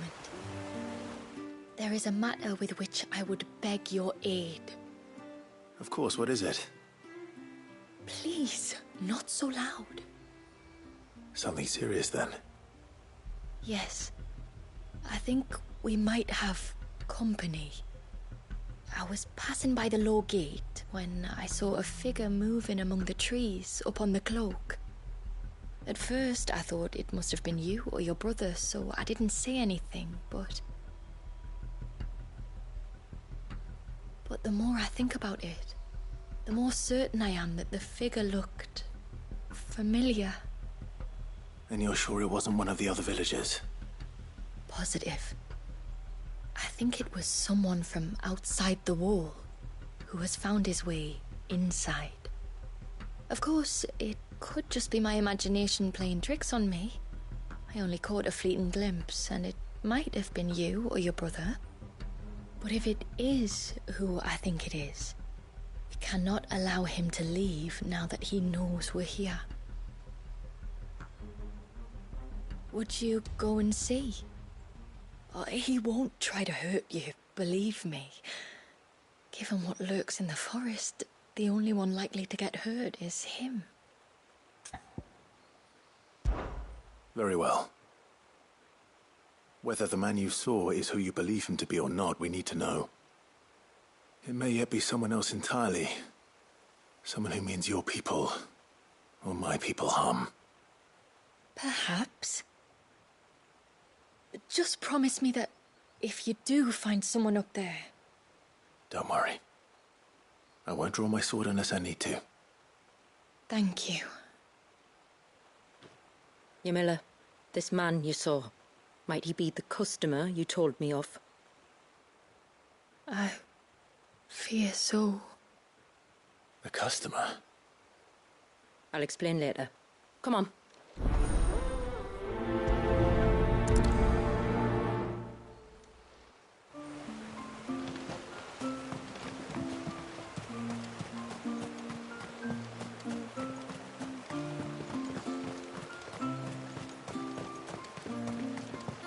If we pick too many of the flowers, there won't be.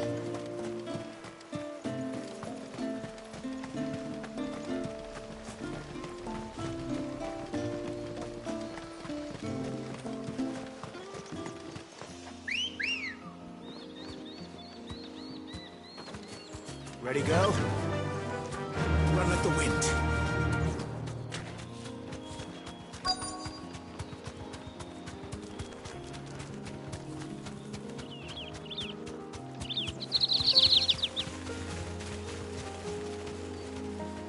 Straight home now.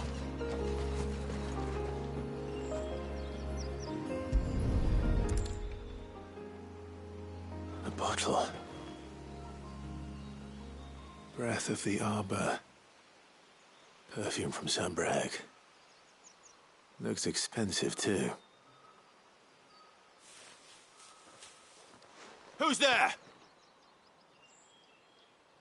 Stop!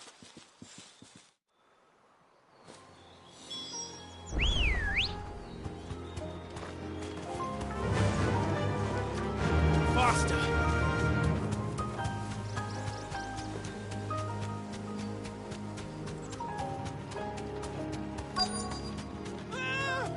No!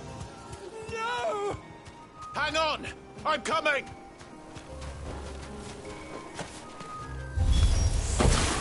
Don't eat me! I'll give you that one, I swear! Stand back. I'll handle this.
Are you all right?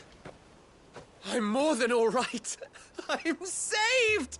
Oh, I could kiss you! Maybe you should introduce yourself first. Hervey!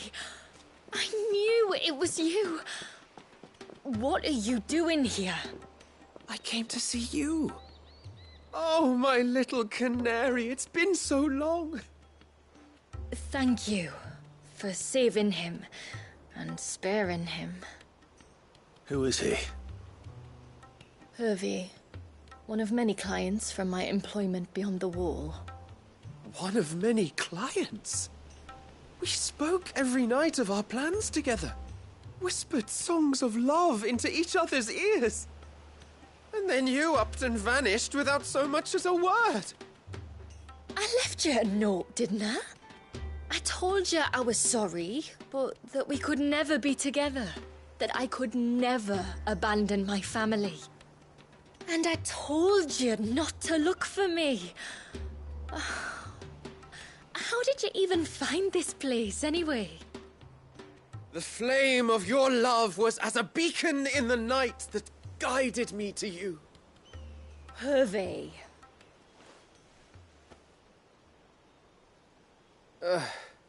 I was walking by the coast near Northreach when I saw a lady who looked like you. Eyes like the ocean. Hair like the driven snow. The next moment, she and her companions were jumping in a skiff and sailing out towards the wave. So I, borrowed the nearest boat and started rowing. It must have been Shula bringing us here. So what? You rowed, found a knows how many leagues across the bay, simply because you saw a woman with white hair. And as I did, the skies changed from a dull and hopeless grey to a bright and benevolent blue. That was when I knew for certain that my little canary was close. Oh, why did you come? You should have forgotten me, as I tried to forget you. I cannot leave my people, Hervey. And now that you know about this place, neither can you. We must return to Haven and accept my family's judgment. I'm to meet your family. Oh, my little canary.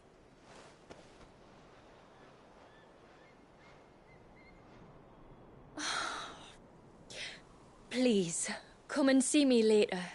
You did as I asked, and you must be rewarded for it. But first, follow me, Hervey. To the end of the world and beyond.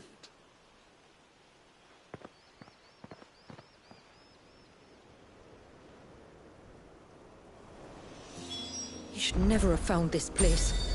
How could I be so careless? Don't blame yourself. I doubt anything could have kept that man away.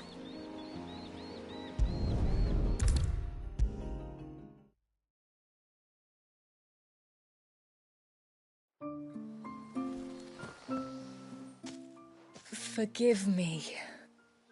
There's nothing to forgive. You two met at the Vale, I take it. When I worked there, yes. To earn the coin that my people need to survive.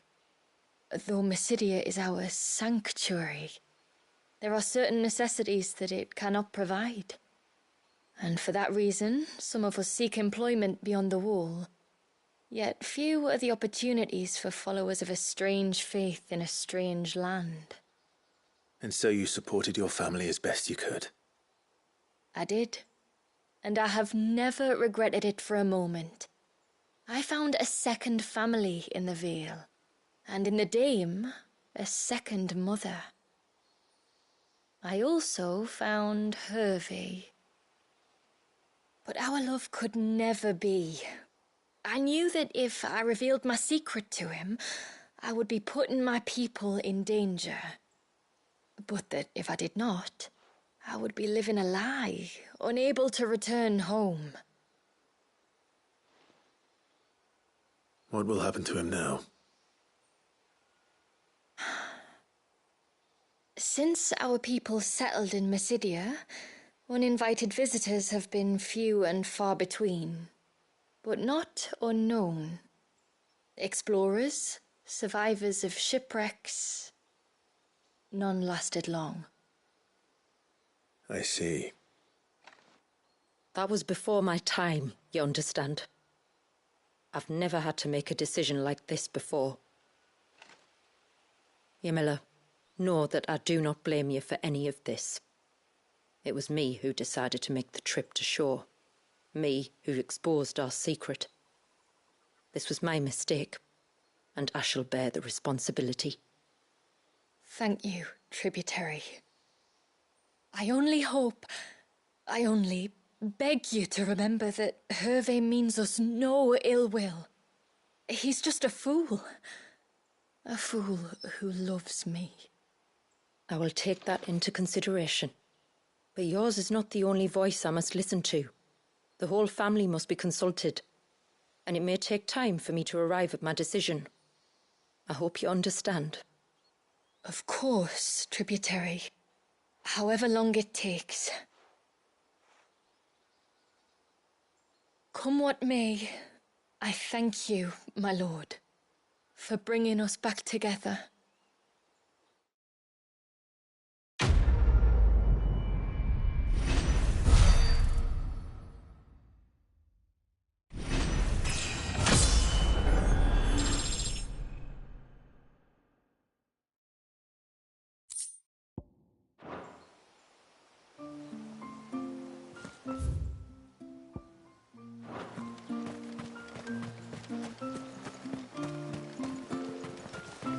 No sign of the child.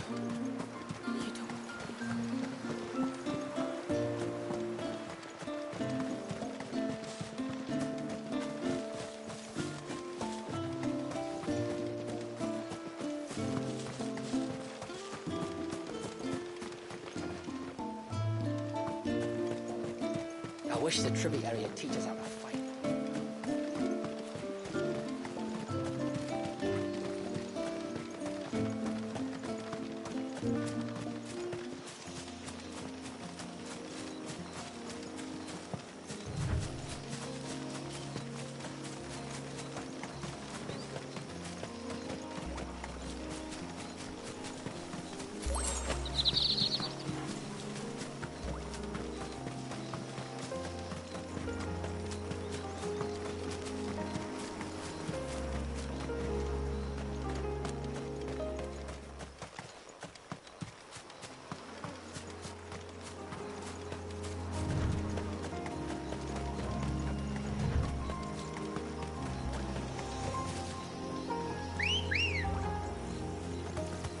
Good girl.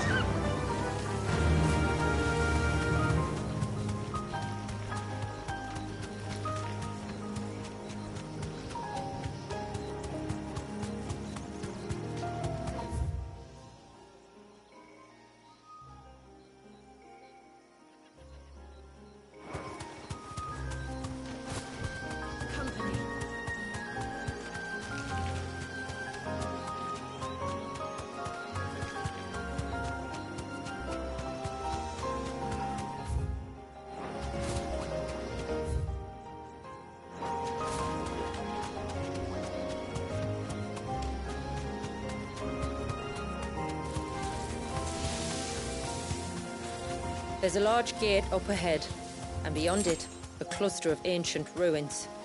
The temple, or the Heir of Hours as my people call it, can only be reached by passing through them. Stray home now.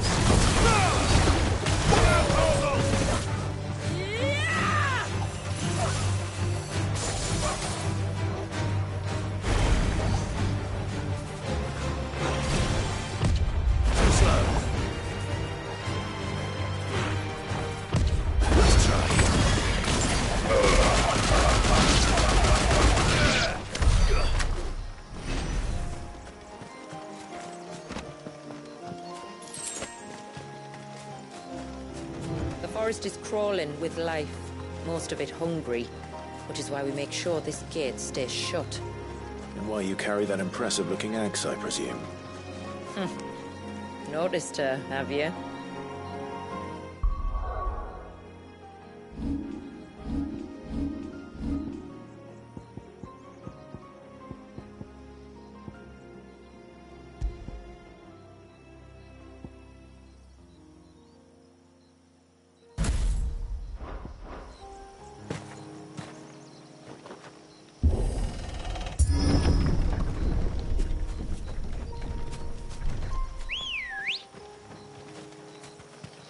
Come on.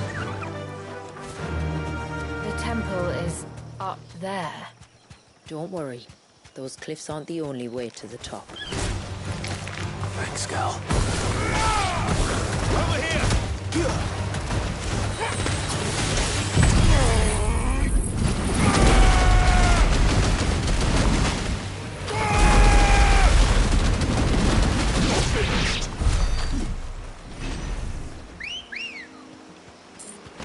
Good girl. Yeah!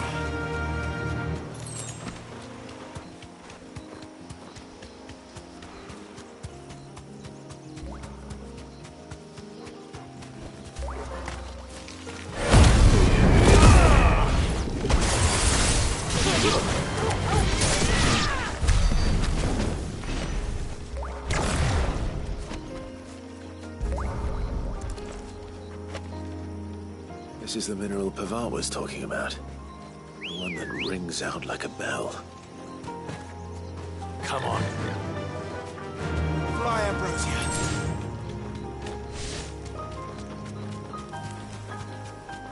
Are these the ruins? Yes. As far as we can tell, they're part of the same complex as the temple itself. To think of all the people who must once have lived here.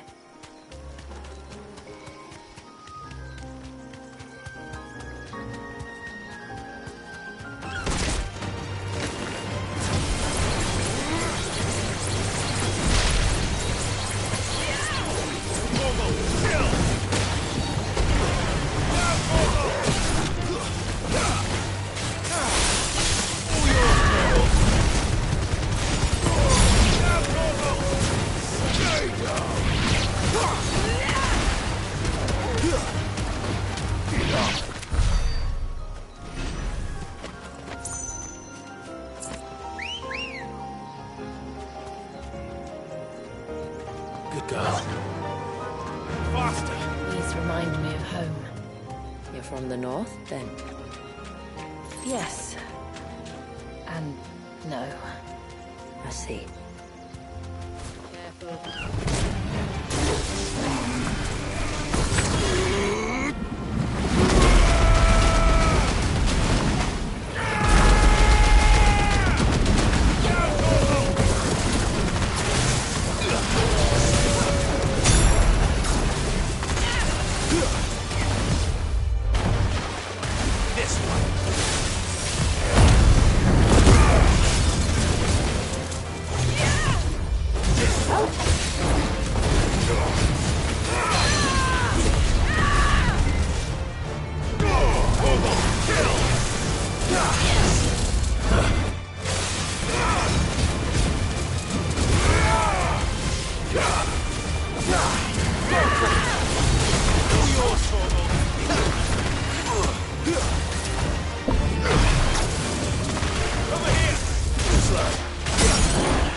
Do you see that cave up ahead? Whoever lived here carved a flight of stairs into the stone within. A way to the top. And whatever it is that awaits us there.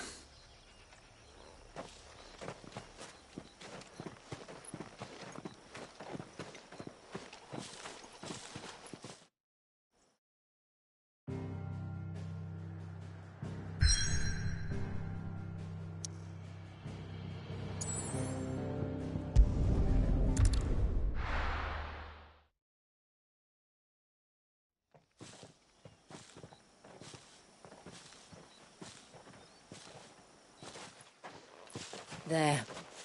The temple the time forgot.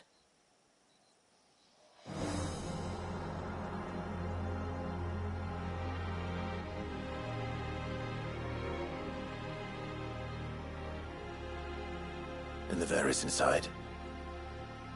Yes. You can see the spell's path from the nave.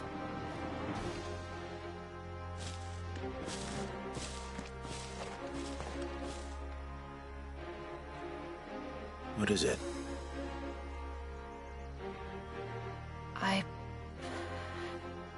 I don't know. It's probably nothing.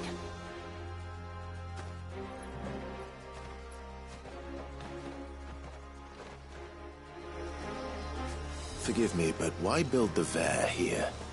The spell was originally meant to be cast on Drake's Eye, and this was the only place with an unbroken line of sight. The Tomberries like to think these ruins are their own. They look none too pleased to see us. This one. Go for it.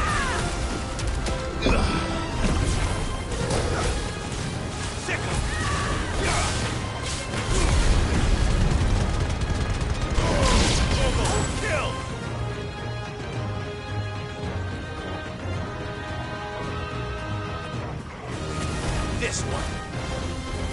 Go to him.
While our numbers dwindle, theirs.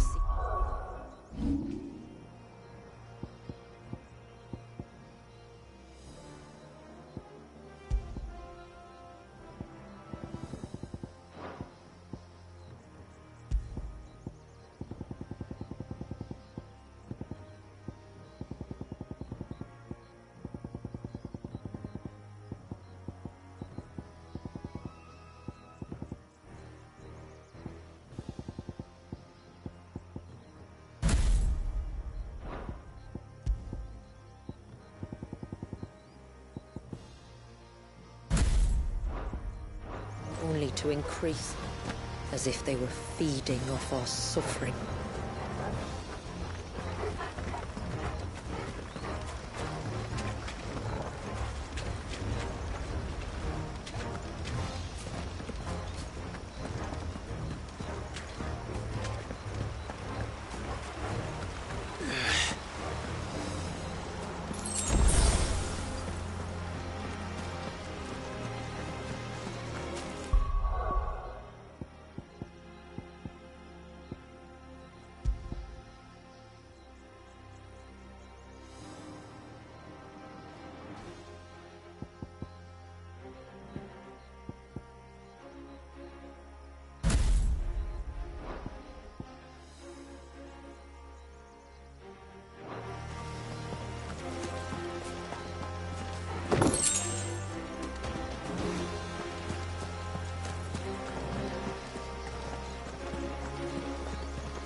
this be their leader? You're more than welcome to ask.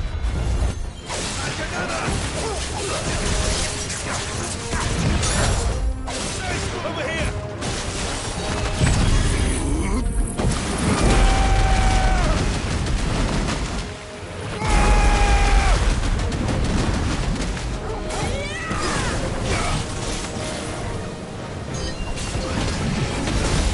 Nice try.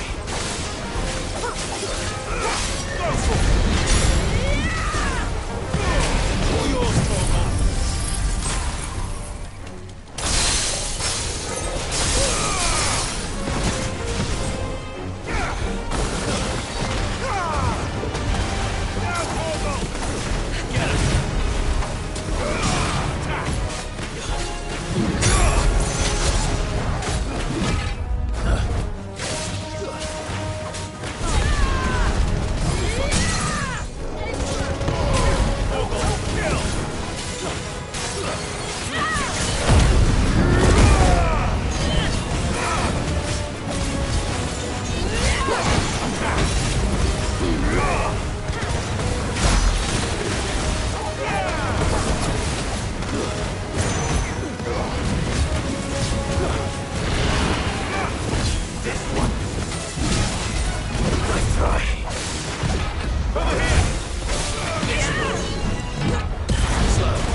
That could have been worse.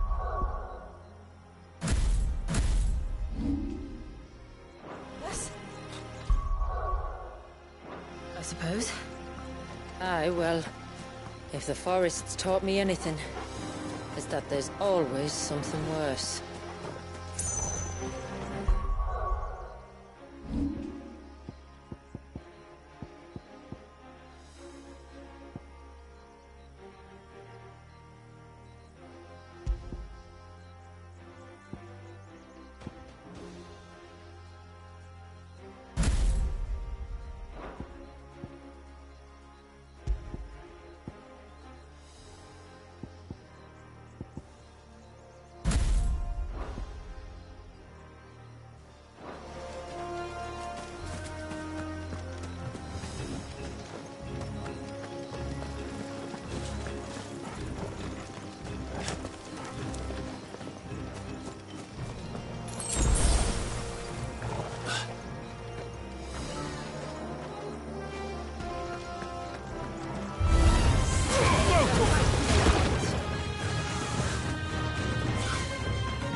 Is that the nave? Just inside the dome, yes. But it's what's out here that worries me.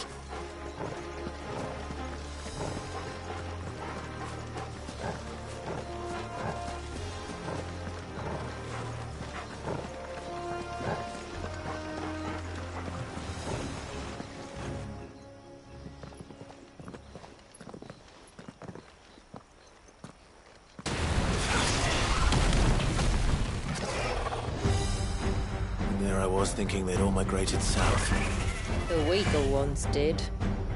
The weaker ones. Did you hear that, Sid?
down to find out. Get back! This one.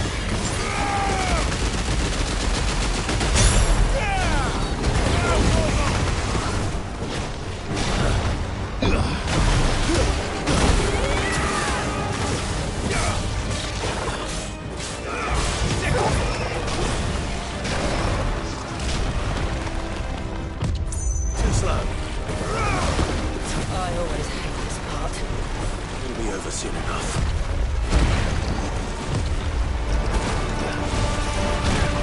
Get ready!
Frozen.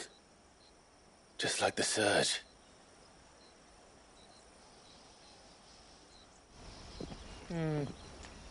Another of my ancestors' sins.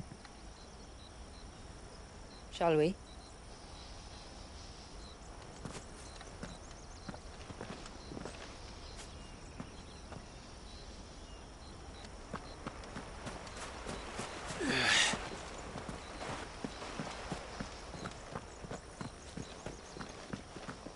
The blue veil shows the extent of the spell's reach.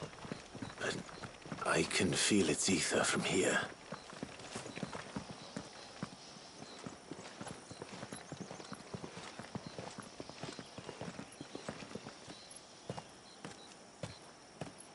Shula, wait. Before we cross the threshold, I'd like to know a little more about how these magics work. I assume we'll be safe from their influence. We won't grind to a halt, if that's what you mean. The spell only affects the things that were present at the moment it was cast.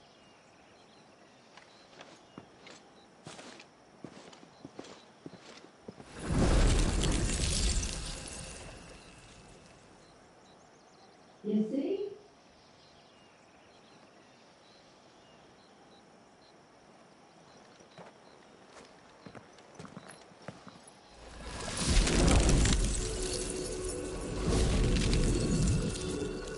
But if we can enter, that means other things can as well. Like the ones we saw on the way here. And worse, probably.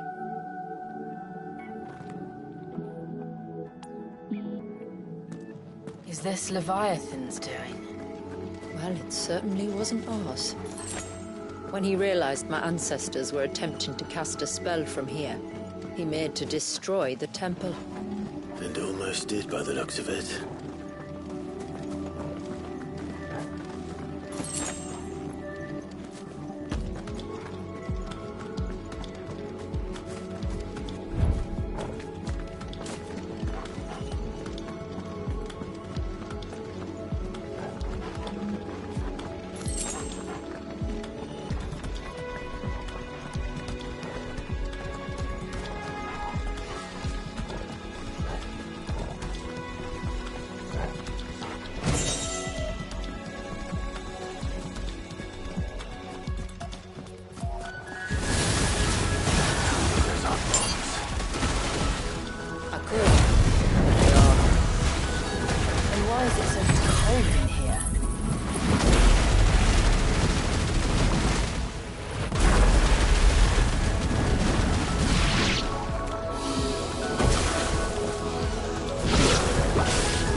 imagine what this place must have been like before the attack.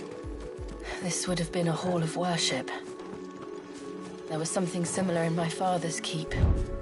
The priests would deliver their sermons from the dais. Your father?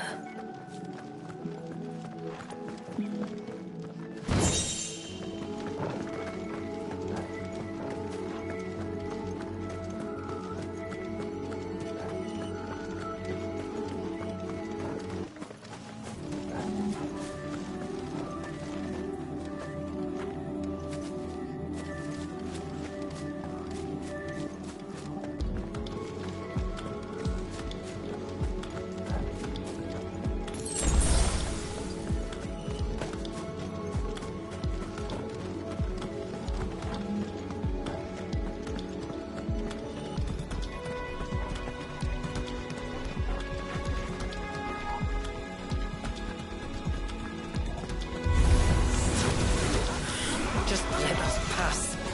It's all right. We'll get through this.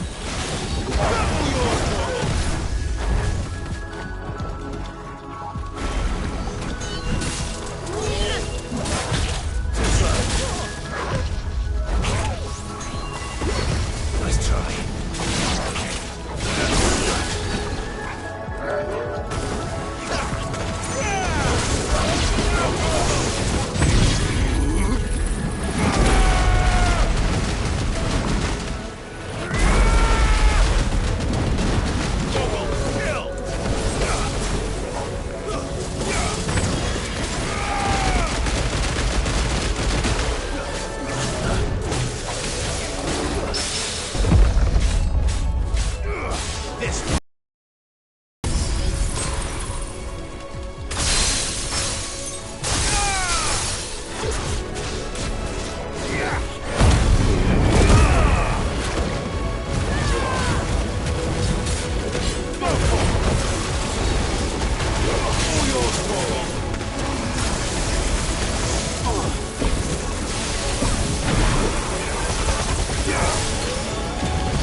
One last climb, then.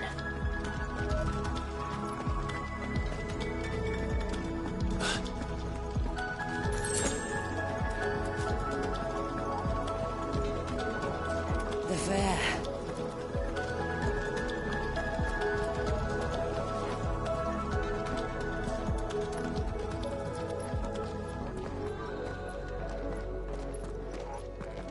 By the founder.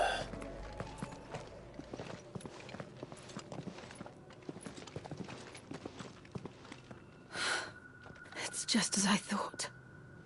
Jill, does this ether not feel somehow? Familiar, yes. I sensed it the moment we arrived, though I wasn't sure until now. You can feel it too, can't you, Clive? She's calling us. You don't mean the witch?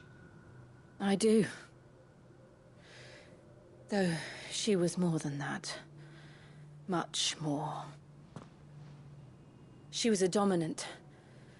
A dominant who once commanded the icon that now resides in both me and Clive. Of course. I don't know why I didn't see it. Who else would have the power to freeze time? None other than Shiva herself. But for her ether to endure after all these years, it's almost as if...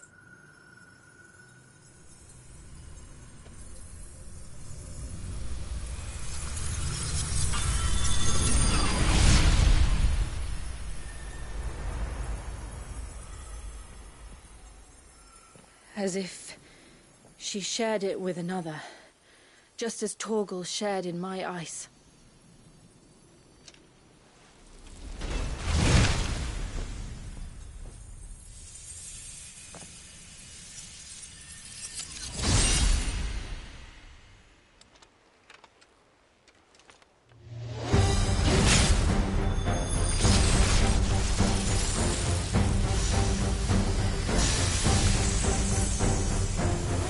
Shiva's companion. Or something tells me she's not as friendly as us. Our ancestors never warned us about this. It wasn't left here for them. I doubt they even knew it existed.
Why won't it yield?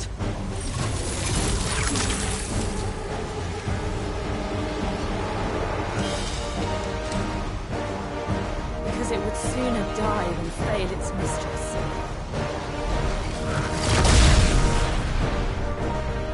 Then it leaves us no choice.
This one.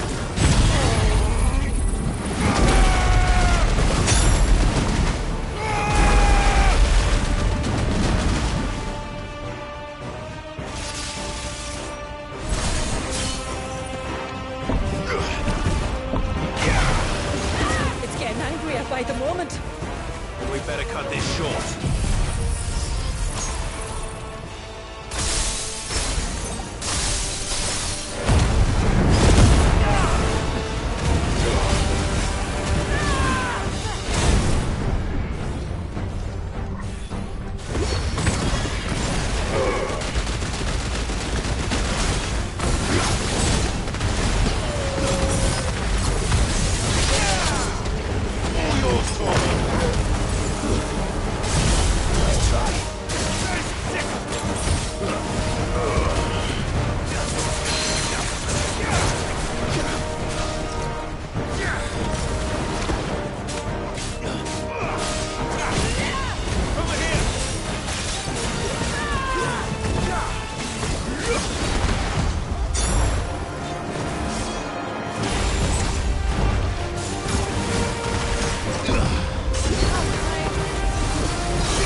Now let's destroy it.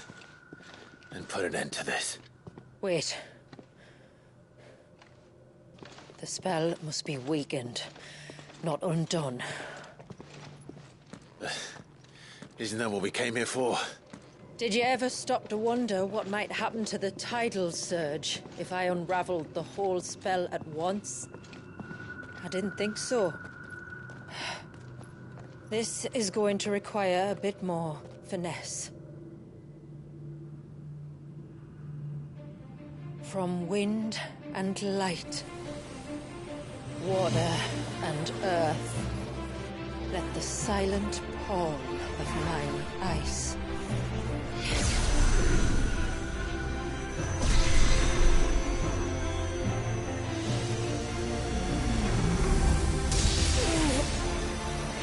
There's too much ether.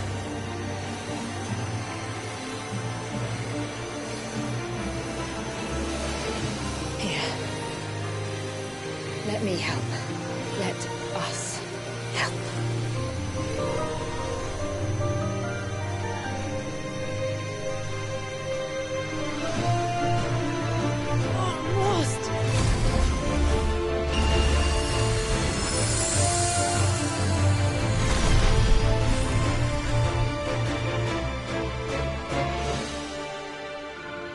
Did it work? I think so. The thread connecting this place to the child should be broken. Meaning Walyas should finally be...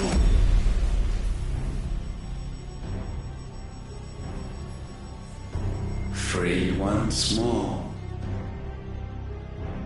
Leviathan, our most profaned fragment, its divinity defiled by the hand of man, its spirit shackled by his hubris, till Mythos came, bringing release.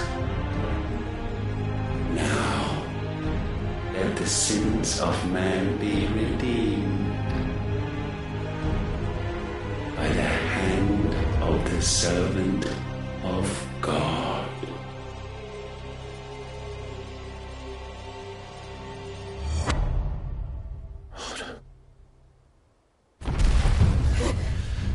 Damn it.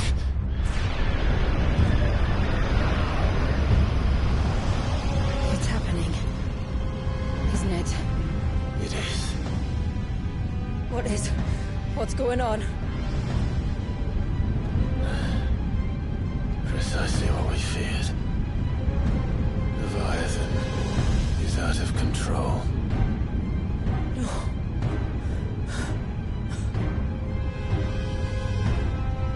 Don't despair. This isn't over yet. You should head back to the village and get everyone to higher ground. As for the rest... the rest, Ifrit will handle.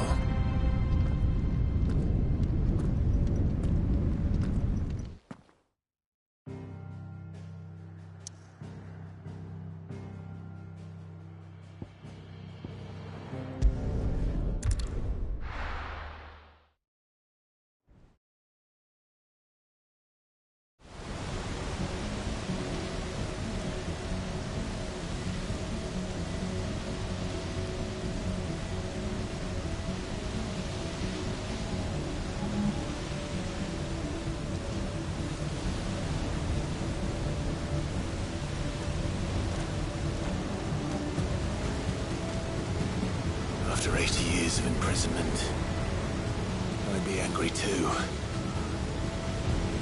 But I can't let it end like this, Walyas.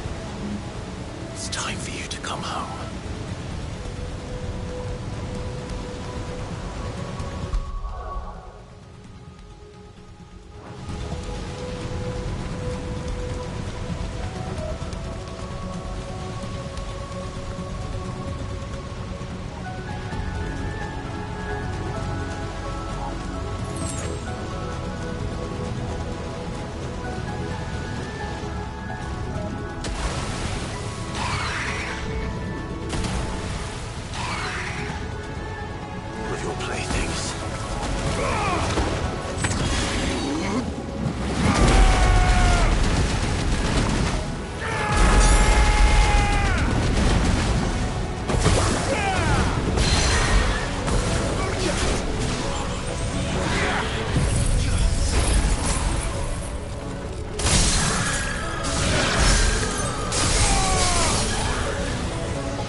mate.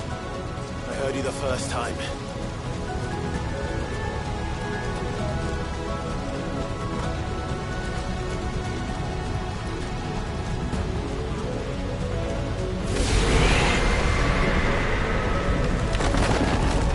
I'm not here to hurt you, Wallius!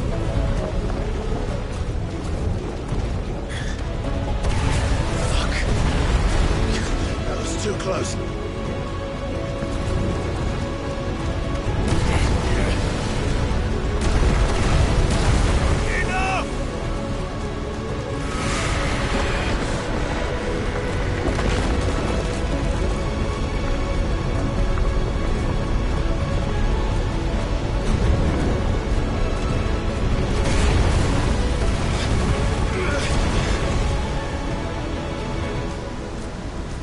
Come on, then.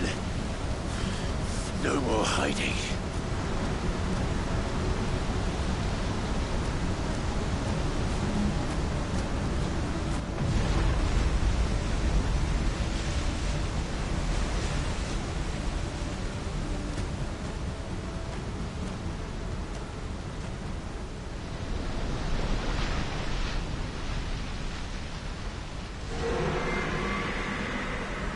Wallius!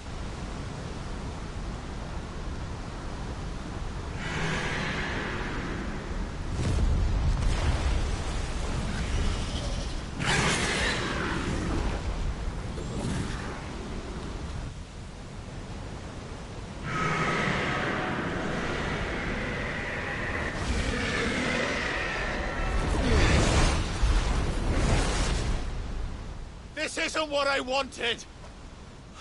I only hope you can forgive me.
Stop!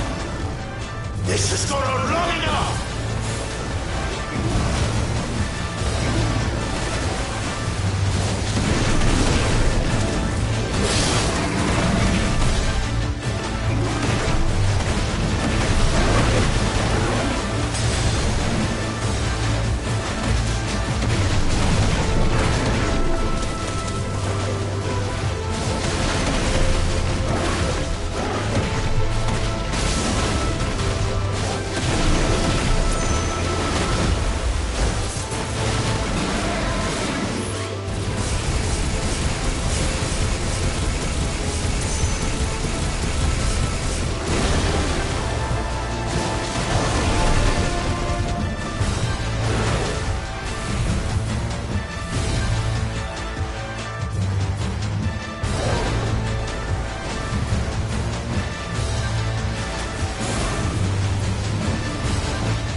I'm not here to play!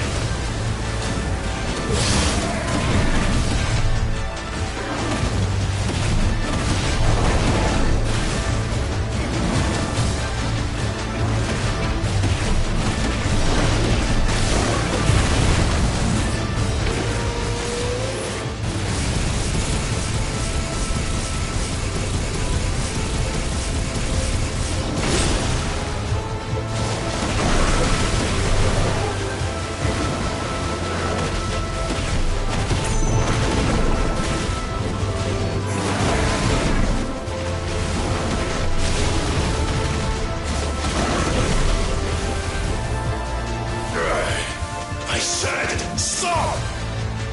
This has gone on long enough!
The village.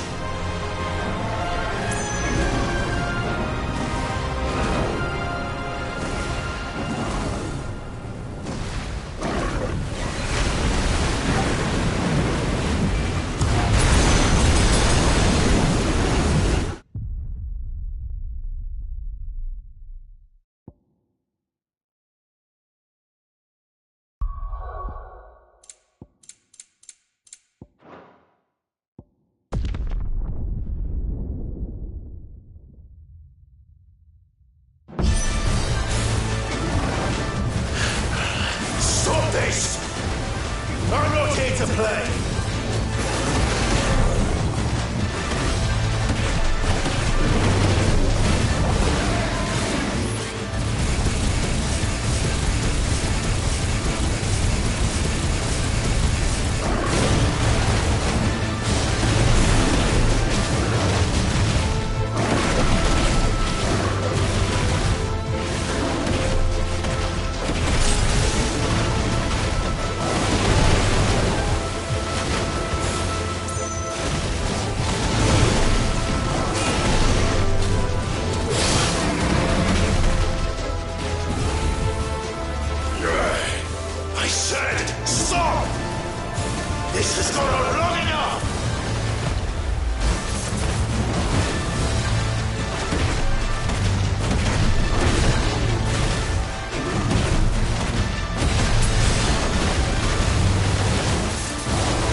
Warriors!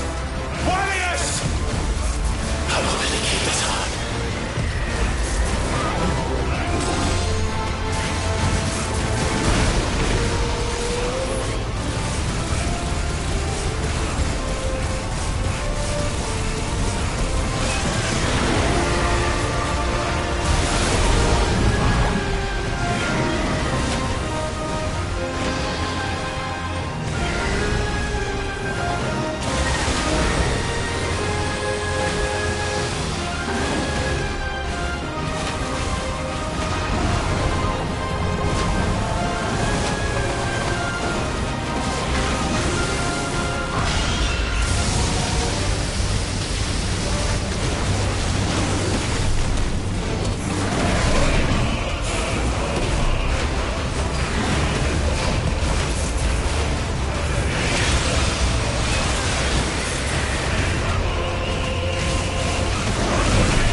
was quite a tantrum. Clive! Where is he?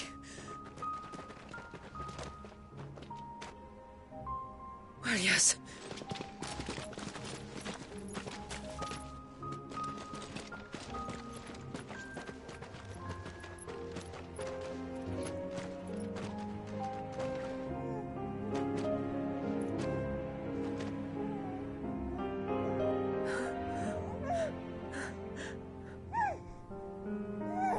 He's adorable. He is now. But did you see him a few moments ago? Clive, I don't know how to thank you.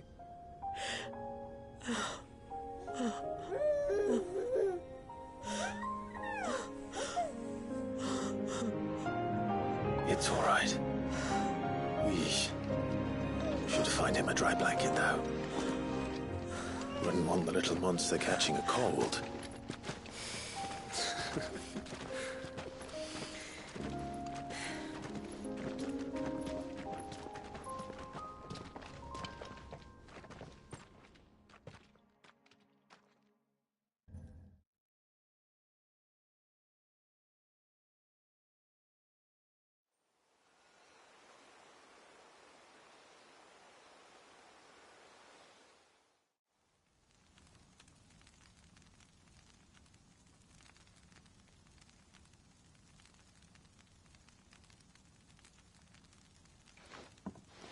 There. He's finally asleep. The poor thing had a long day. That makes two of us. So, what happens now? Now? Now, we make things right. How? By providing Walyas what he was denied. A place to learn. A family to love and protect him. So that one day, when the wounds in his heart and mind have finally healed, he might decide for himself how he'd like to live the rest of his life. But until then, I'll stay by his side, come what may. Then he's a lucky boy. And not only because he'll have the best warrior this side of the belt to teach him the battle axe. She'll do her best. Shula. The beast that threatened your home is tamed. The empire that threatened your people toppled. Might it not be time to cast off your ancestors' glamour and retake your place in the Twins? Perhaps. It's not as if we have the crystals to maintain the wall much longer. But are we truly safe? Is the world truly ready to accept us for who we are and what we believe? If I remember rightly, you and yours still choose to remain hidden, do you not? We do. Well, your people will always be welcome in Haven, regardless. As will yours in the hideaway. We're allies now. If there's anything you need from us, supplies, food, equipment, do not hesitate to ask. It's kind of you to offer. But we'll manage, just as we always have. Besides, I suspect you'll be needing everything at your disposal if you're going to save the world.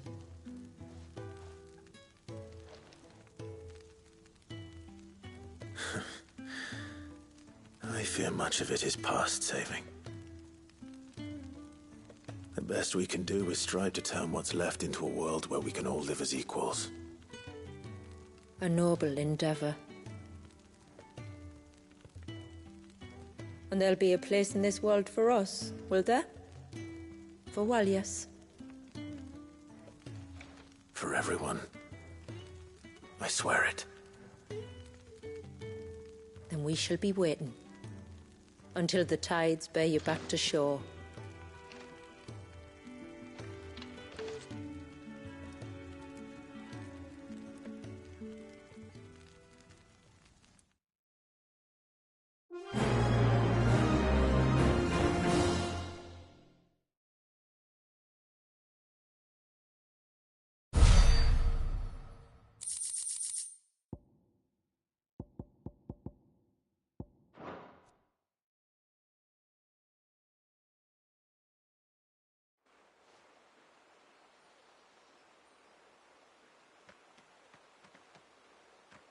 Do you think he'll be all right?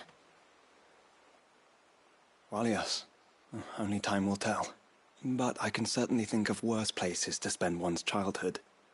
The Moats of Water are a fine people, and they will take good care of him. Up by the Vare, Ultima spoke to me. He called Leviathan his most profaned fragment, and told me to redeem the sins that had laid him low. Is that so? The sins of Wallius's ancestors were grave indeed. To force him to prime at so tender an age. And to freeze him in time, that he might never know what it was to live. Yet I doubt either of those crimes was the source of Ultima's displeasure.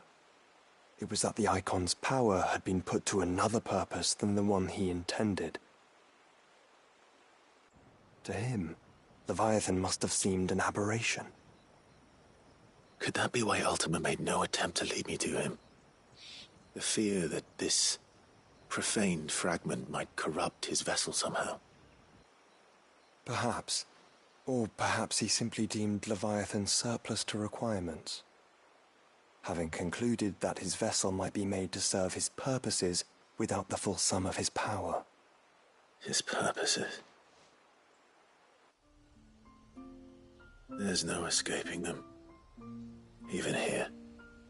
Hidden away in Mysidia, the blessing of the crystals proved nothing but a prison. A prison into which Wallius was born, and from which freedom is hard won. If the world doesn't change, if we don't change it, he'll end up suffering the same fate as every dominant who came before him. Then we must change it.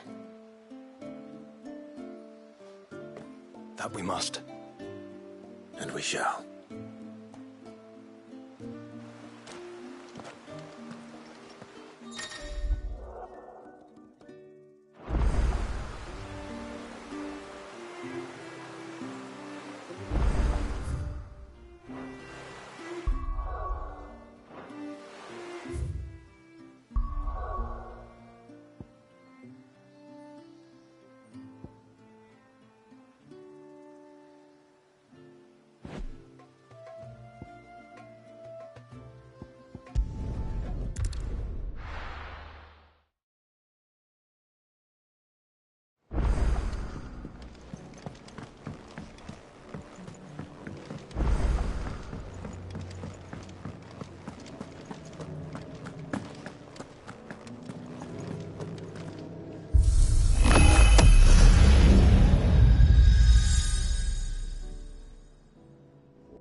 What is this?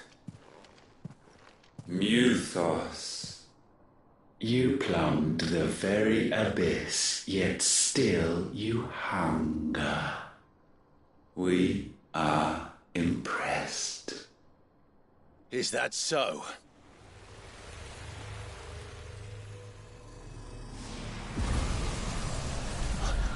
Not again.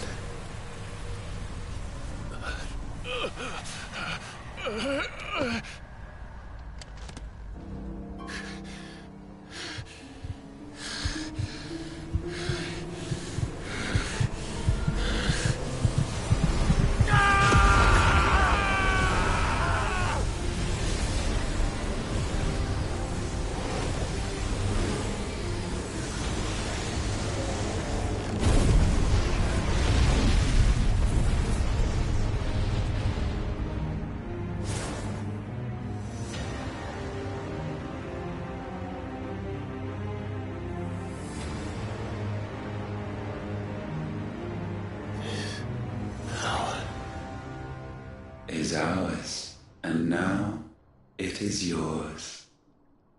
Consider it a gift from us to you, a taste of things to come. You still think I'm going to be your vessel?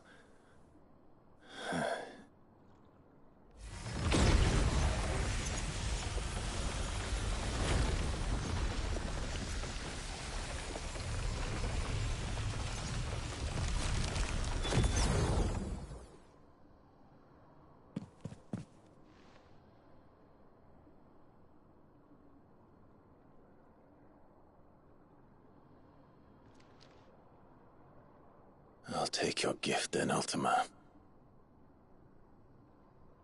Just don't expect it back.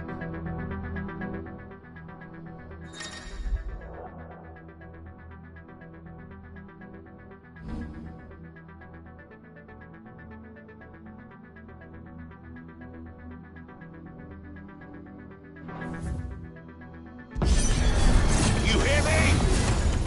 I will never be yours!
You, who ever rail against our gifts, remain all too eager to avail yourself of them. Perhaps you require more time to reflect.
So, what'll it be?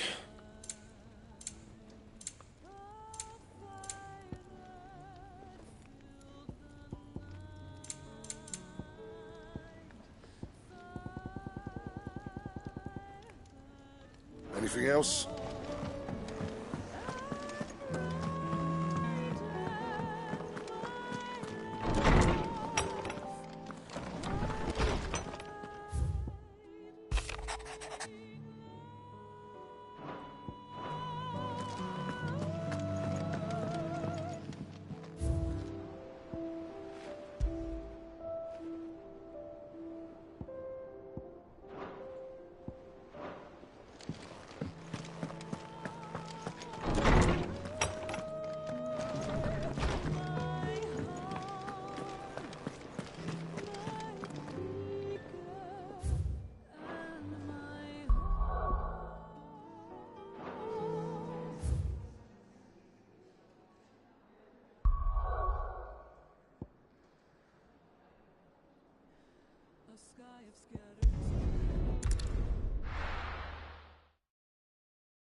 Praise be to the heavens.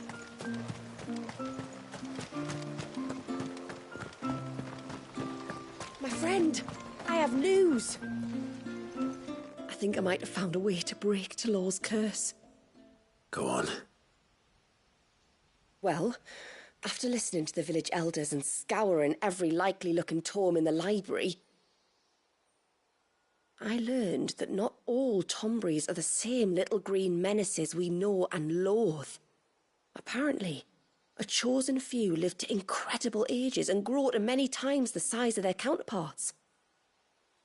The folktales hold that it's the very eldest of these, the Tomberry kings, who weave the curses, and that their magics bind their victims to them, that they might continue to feed on their pain. So if we slay the one that cast the curse, the feeding will cease. But that was my thinking, yes. Though I doubt it'll be easy. These kings are not just bigger, they're stronger too. And if the tales are true, their followers will defend them to the death. It is a perilous proposition, in short, but it may also be Talor's only hope. What say you?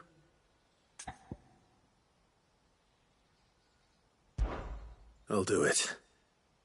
Even if killing this king doesn't break the curse, Mysidia will be a safer place for its removal.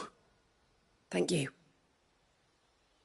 So then, where will I find it?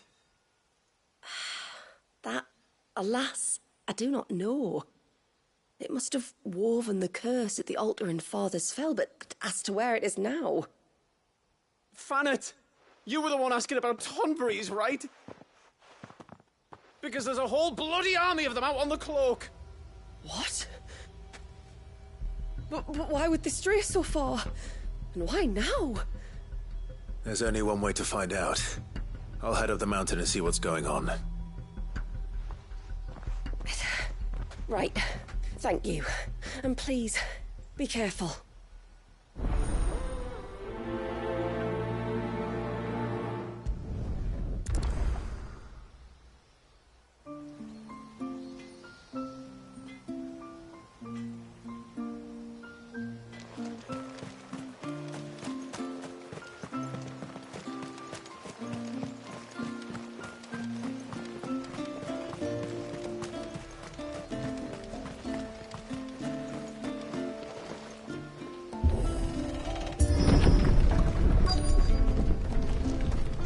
Found her. They're almost at the gate. But they won't be coming any closer.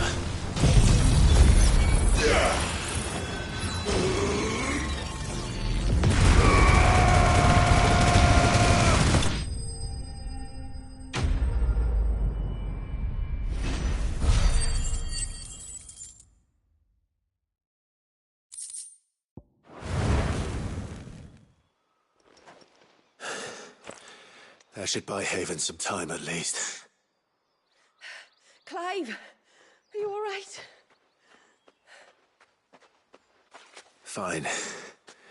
We've taken care of the immediate threat. Thank the tides. I was worried I was going to lose you both. Talor, he took a sudden turn for the worse just after you left. What? Is he? No, he's hanging on. I fear the Tombury King may have begun the cursing ritual again. In earnest this time.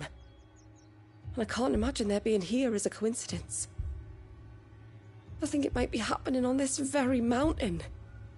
If it is, it won't be for long. Get back to Talor. I'm going up. My thanks. I shall pray for both of you.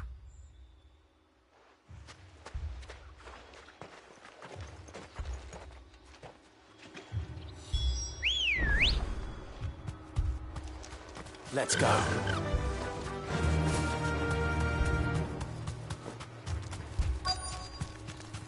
More of them. Come on then. I crave an audience with your king.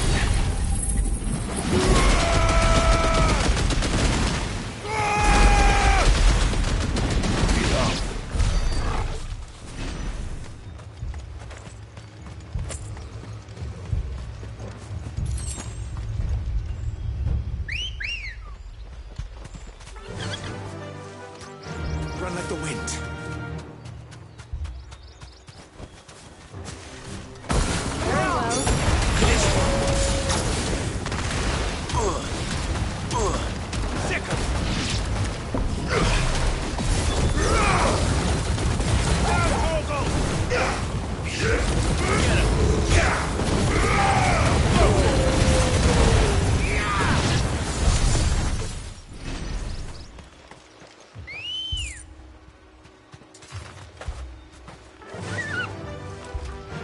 Fly, Ambrosia.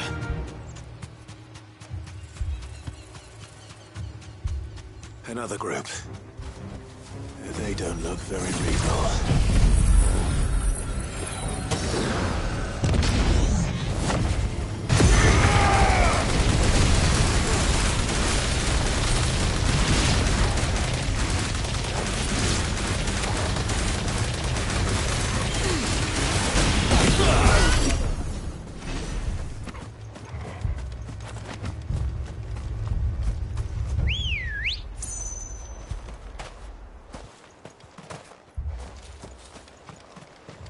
Come on. Faster!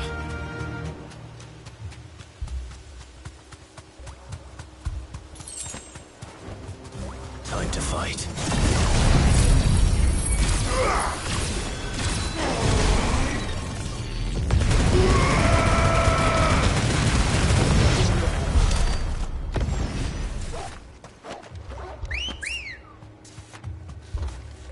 Ready, go? Fly, Ambrosia.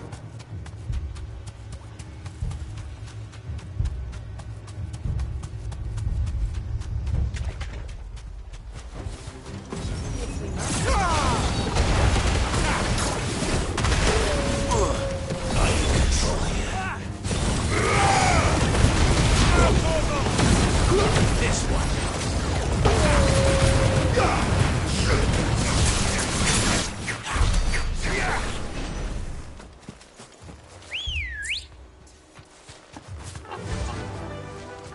Faster!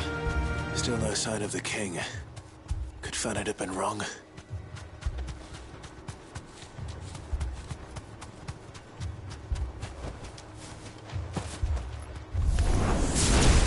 There's dozens of them. The king must be close. We'll have to take care of his followers first. This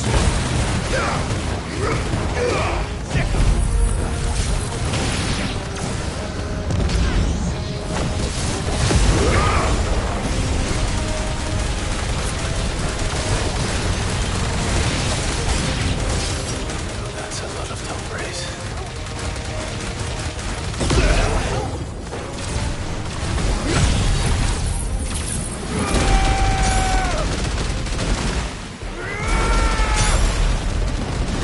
Hold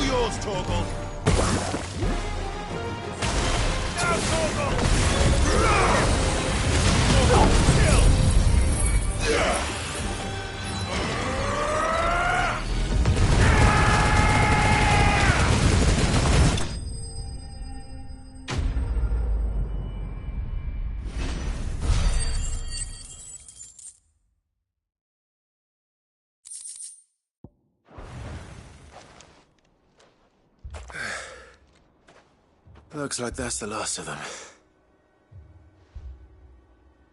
Out here, anyway. But beastmen do like dark places.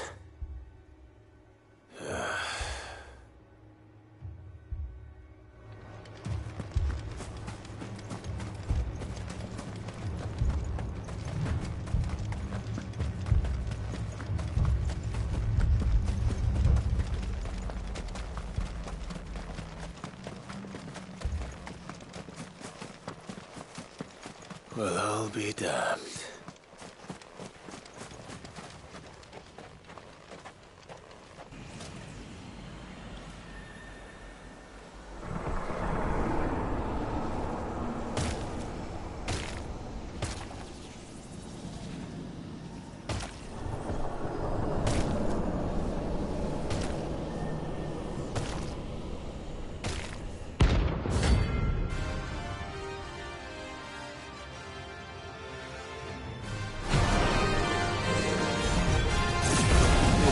A crown. Sorry, Your Majesty, but your reign ends here. This...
It's done.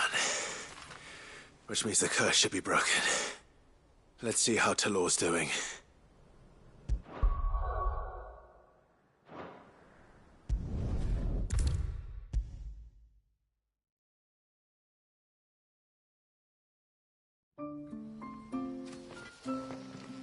Clive! Is it done then? It is. I was going to ask if there had been any change in Talor's condition, but judging by that smile on your face, I think I already know the answer. You do? Talor! He's back!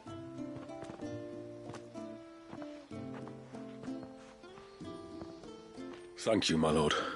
I can never repay you for everything you've done for me. I owe you my life. I'm just glad the curse is lifted. There is one thing I'd like to know, though. If you don't mind my asking. What made you seek the Tombury's help in the first place? Oh, that...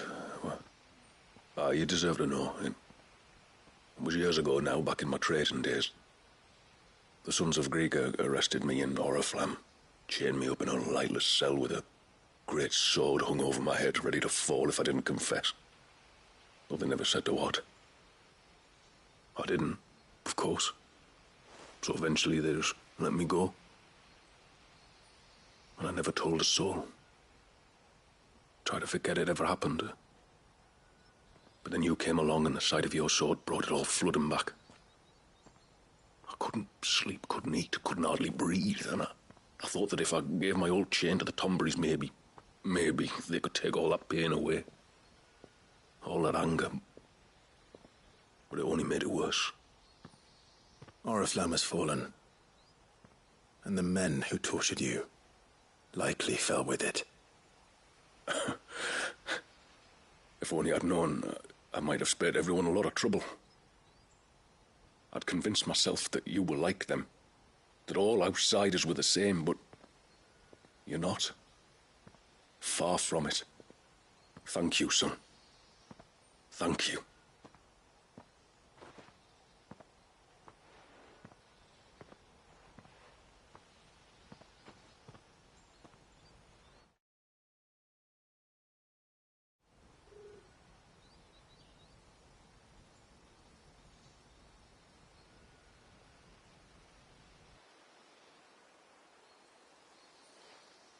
Clive, there's something I need to tell you. After we parted ways on the path to the cloak, I went straight back to Talor and explained to him what you were doing on his behalf. And just like that, his pain began to fade. What do you mean? Just like that? The Tombury King would have still been alive. I had to contend with dozens of his minions before I found him. Then perhaps one of them warned him of your coming and he broke off his ritual. Or perhaps knowing that an outsider was fighting for him was what lifted the weight from Talor's heart. I know from experience that many illnesses are not wholly physical, but of the spirit, at least in part. Was there ever really a curse then? Or was Talor simply suffering from the pain of his memories? And the guilt of what he'd done? For all the difference it makes. I suppose we'll never know. Maybe not. But this much I do know. It was your strength and your selflessness that healed his heart in the end. I'll be sure to tell my healer friend when I get home.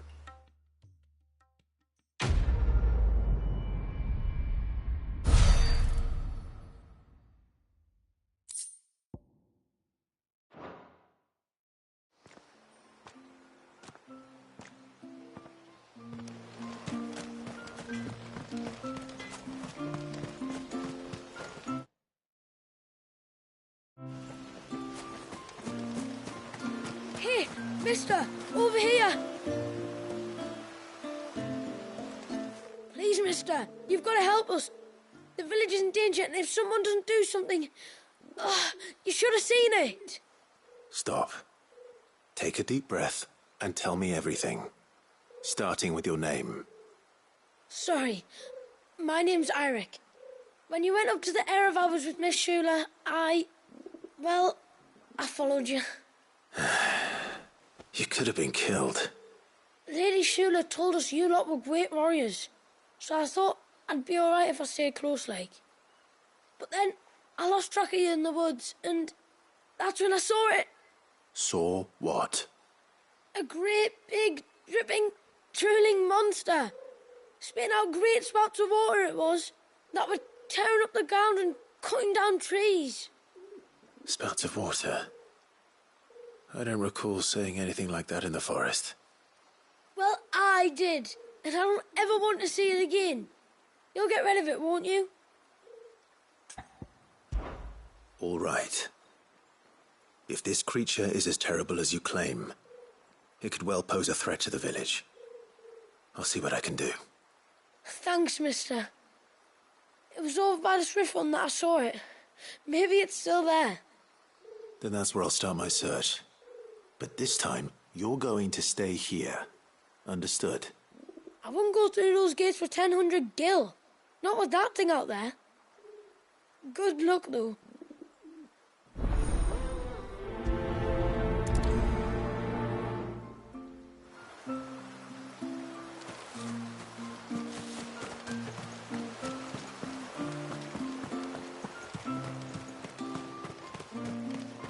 Where was the cane you saw flickering again?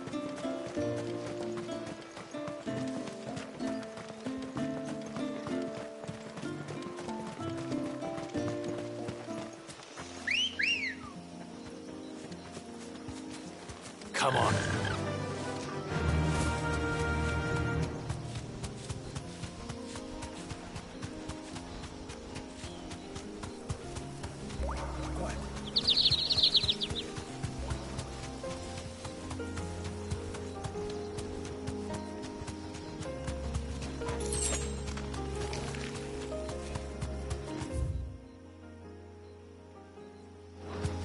We're not alone.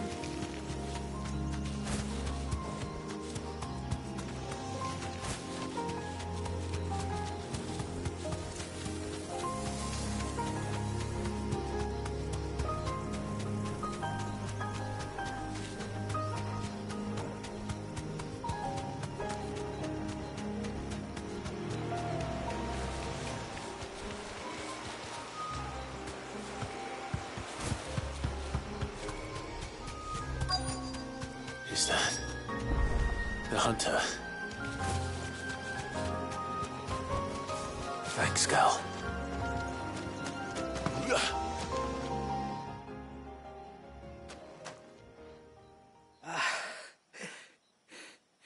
It's you.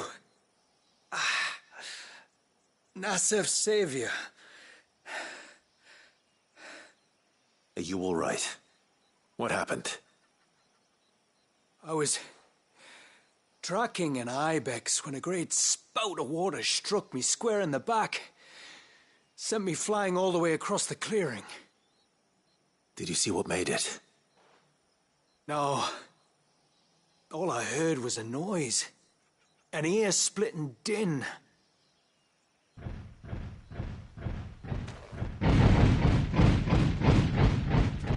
Might this be the culprit? Leave him to us.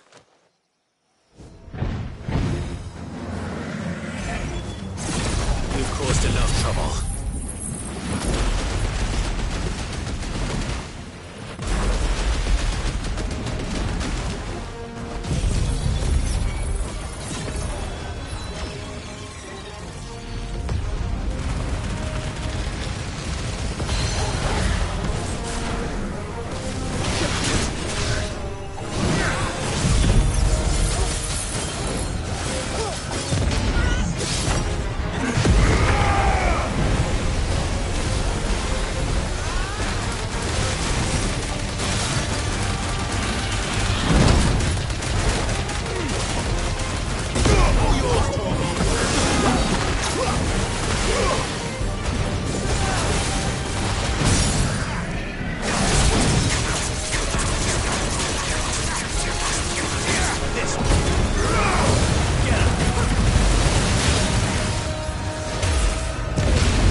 Well, that wasn't too bad.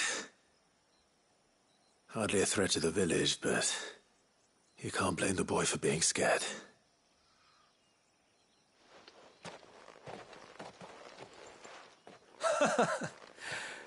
You made that look a lot easier than it was. Do you think that was the beast which attacked you? That thing? Not a chance. Would have heard it coming a league away. And the blast of water that hit me was beyond anything an Archelon can manage. Oh. A boy from the village sent me in search of a beast that could conjure such things, but...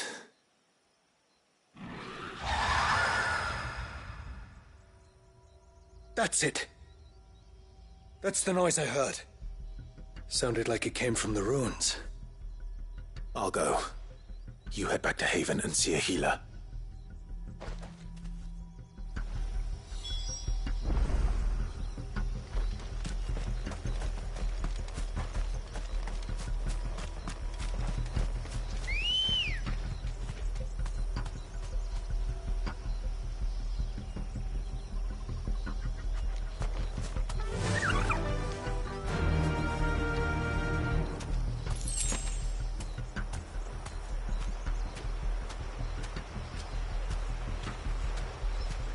Fly, Ambrosia.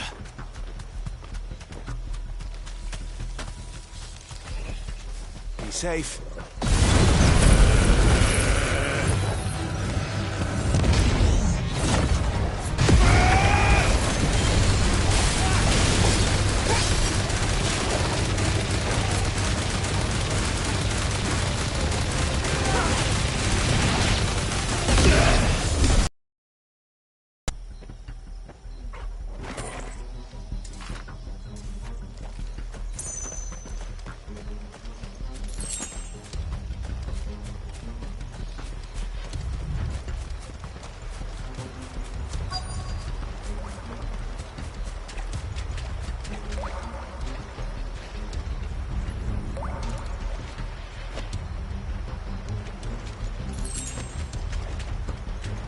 What do we have here?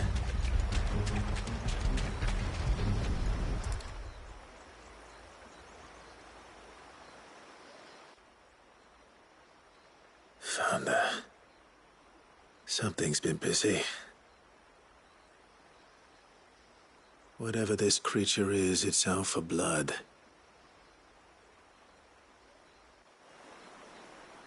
But it's not having ours. Stay close, Torgal. Where are you?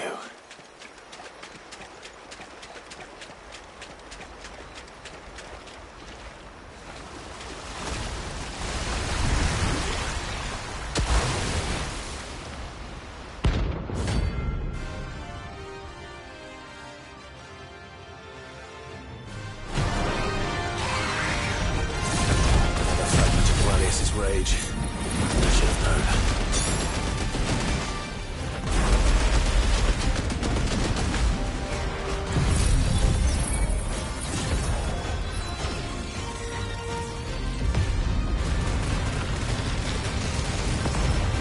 Time to put you to bed too.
over.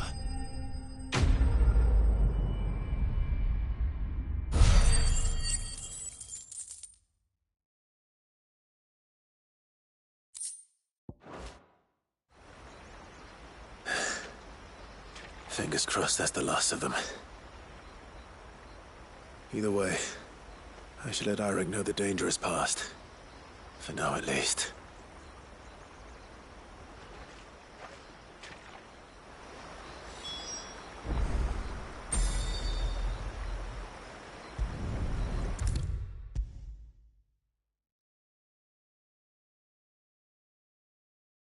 How many times do we have to tell you? You're not to go out into the woods alone. But I wasn't alone. You're back. So? Did you find the fiend that attacked me and young Eirik here? I did. It won't be troubling you anymore. Yes. I knew you'd get it. Only because you warned me of its existence. Not that you should ever have learned of its existence, but all's well that ends well, I suppose. What was it, anyway? A manifestation of Leviathan's power. When we visited Wallius in the Surge, he was angry and afraid. The Icon summoned these creatures for his protection. Though why one would be wandering the ruins of Riversmeet, I don't know. Maybe it was looking for his mum. That's where she died, isn't it? The Falls. The Falls? Aye. When they took her baby, she threw herself off the top. We go there once a year to pay our respects. The whole village. An Eggy is a part of its master's spirit, but Wallius wouldn't have been aware of what had happened to his mother, would he? Well, either way, you did us a favor putting that thing to rest. Us and Wallius. Thank you. Aye. Thanks, mister.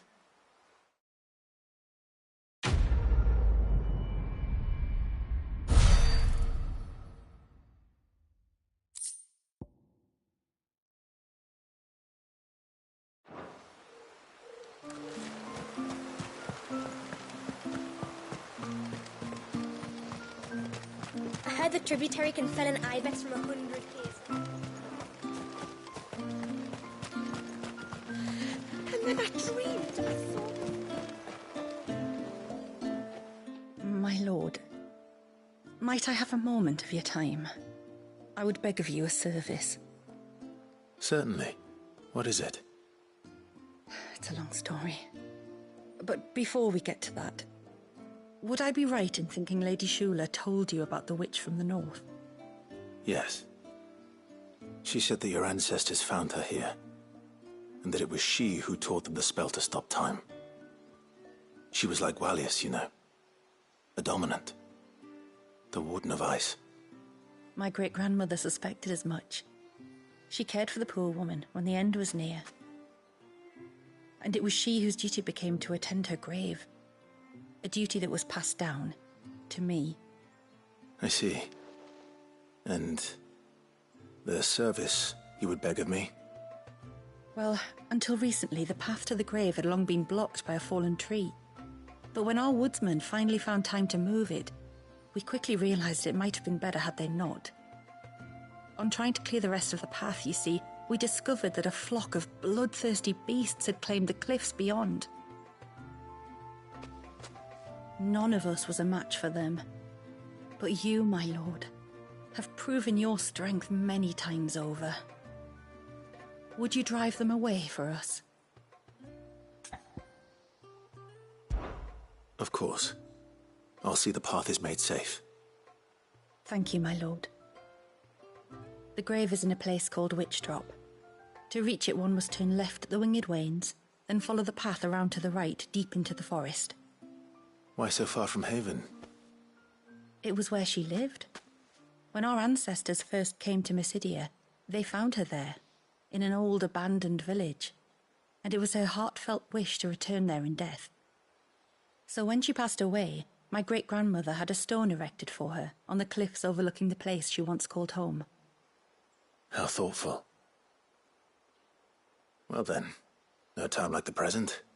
Left at the ships, then round to the right, you said. Just so. Thank you once again, my lord. I will join you at the grave anon.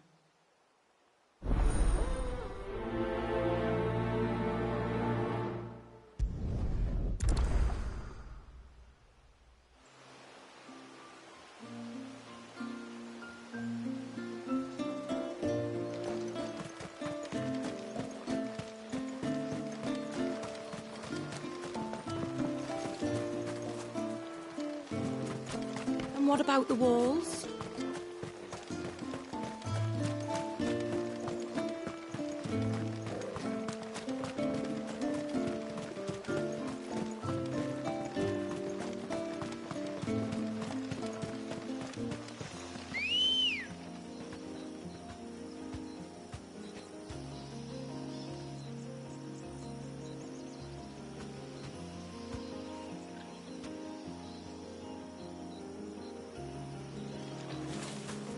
Good girl.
Ready, go?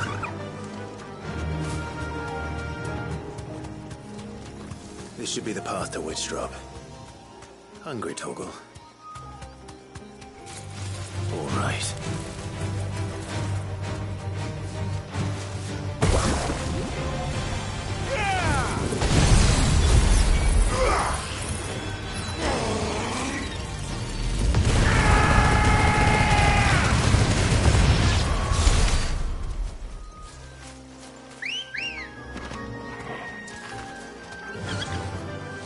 Run like the wind.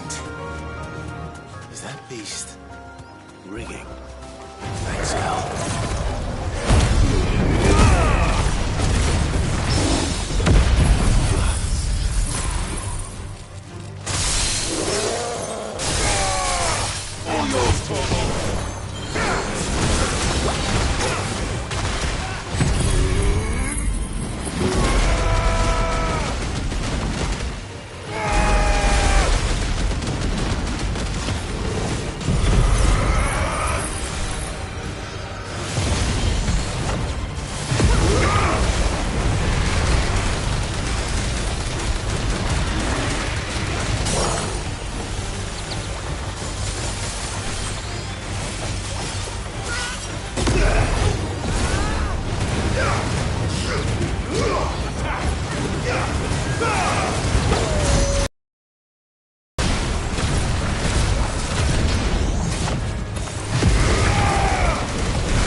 Seems like it isn't only Haven's blacksmith that has an appetite for these things.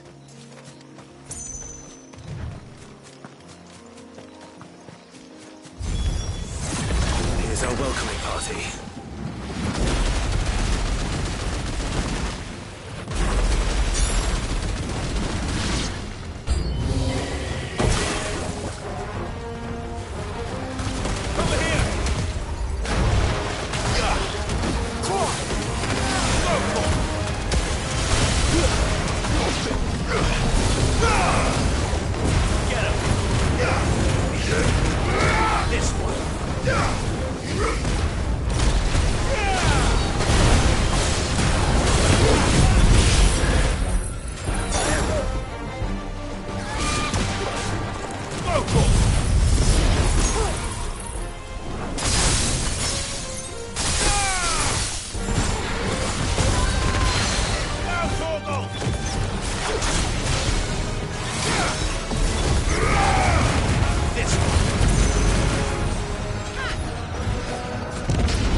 Looks like that's the last of them.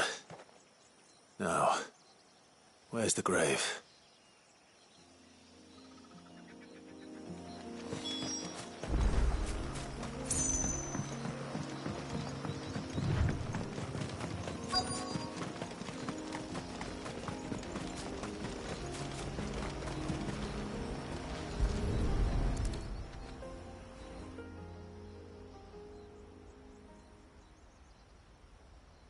This must be it. My lord, thank you for making the path safe again. Ise. Was that her name? Yes. Hardly the most fitting tribute for a dominant, is it? A rough-hewn stone with naught but a given name engraved on it. But my ancestors had only been here a matter of weeks when she passed. Every day was a struggle to survive.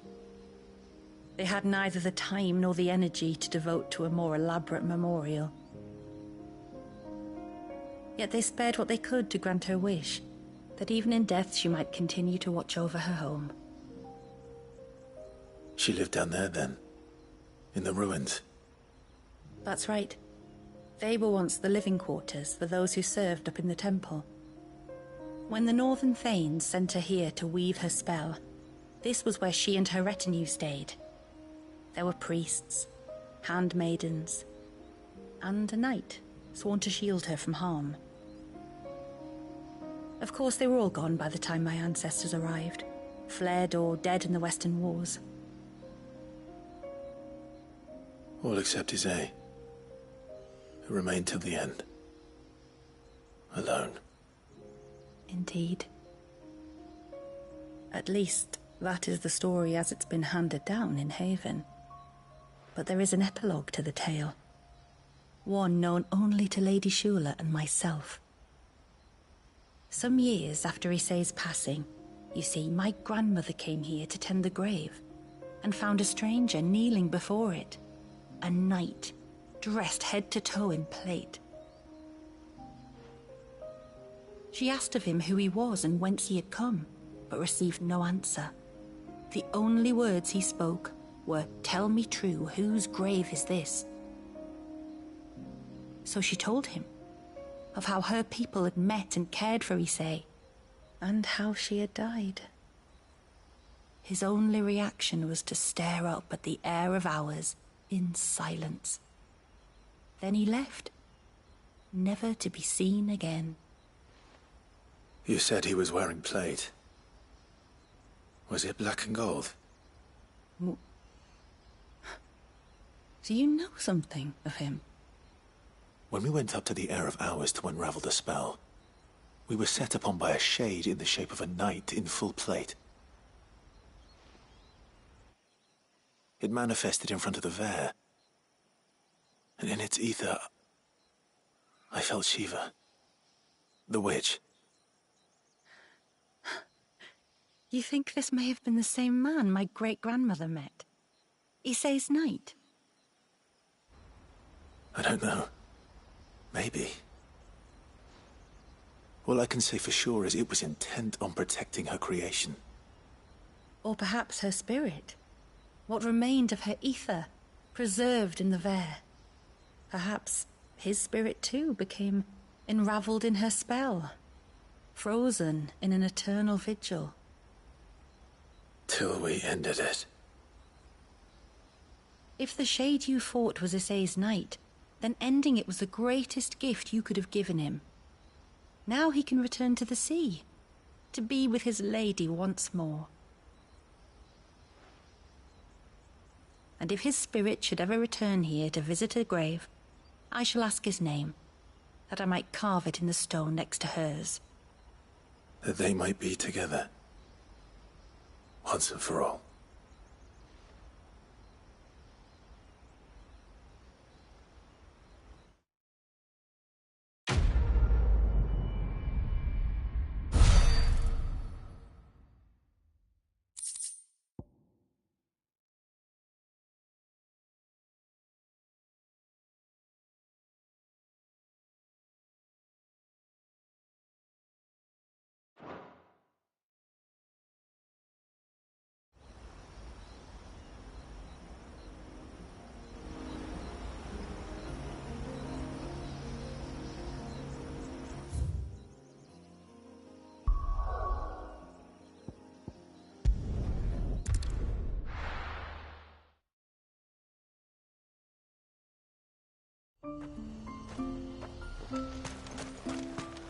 Praise be to the heavens.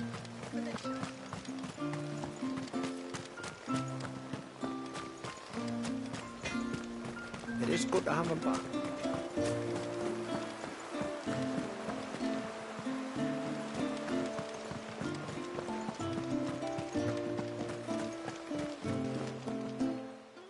You wouldn't happen to have some time on your hands, would you, Clive?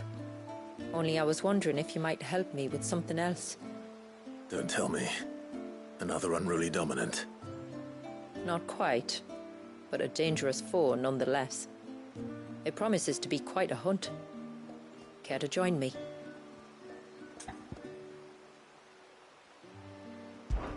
All right. Tell me about our quarry. A fiendish, cold-blooded beast known as a Givra. Normally, we leave such animals well alone, and for good reason. But I have an even better reason to want its tongue. Its tongue? If you'll permit me, tributary, I can explain. Certainly, Yamila. It's been over a week since me sister gave birth to her first child, yet she still isn't back on her feet. We've tried everything to restore her spirits. Physics and nostrums, the laying on of hands and of leeches, but all to no avail. The healers tell me there's only one hope left. A broth as potent as its ingredients are perilous to procure. It isn't only Yamila's sister who stands to benefit from this, by the way. There's her baby to think of, and Walias, too. She'd agreed to be his wet nurse, you see. I'd be glad to help. Thank you. Our hunters have no shortage of skill, but this task calls for more than that. And it won't be achieved through weight of numbers either. The Givra is as wary a foe as it is a deadly one. 2 hunters might catch it unawares, but any more than that, and it would pick up our scent a league away. Then it is decided. The 2 of you will go, while Jill and I occupy ourselves here. Perhaps we might help prepare the broth. That would be most kind of you. Come then, Clive. The river of time flows fast, and so must we. There's a Givra that has claimed the ruins at the foot of the mountain as its hunting ground. But as I say, they are wary creatures. We'll need suitable bait to draw it out.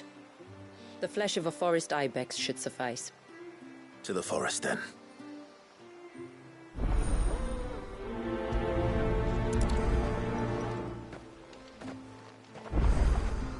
There's nothing a Givra loves more than a fat haunch of ibex. There speaks the voice of experience. Do you hunt often? Since I was a girl, my father would take me. Then after he returned to the sea, Yamila's father. Our families have always been close. Even if her sister wasn't Walias's wet nurse, I couldn't stand by and watch her suffer.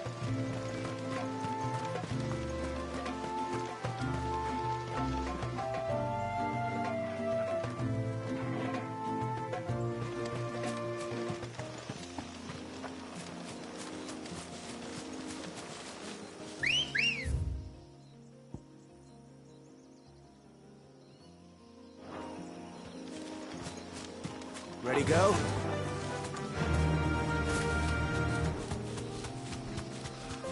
Where will we find them?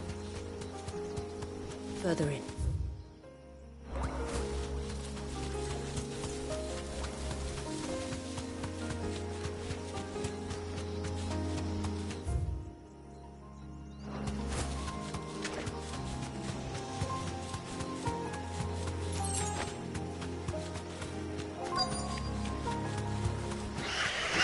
These will do nicely.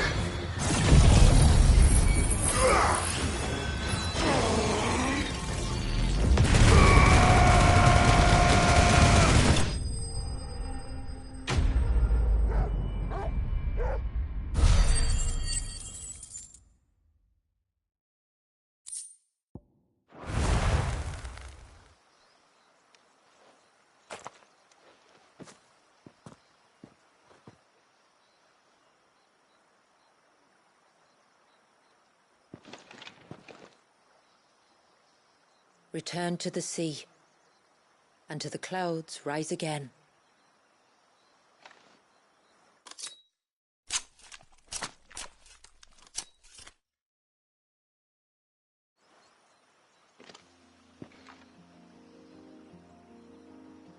We have our bait then. What next? Next, we pay a visit to the Dark Gate to pick some local weed. It'll help disguise our scent.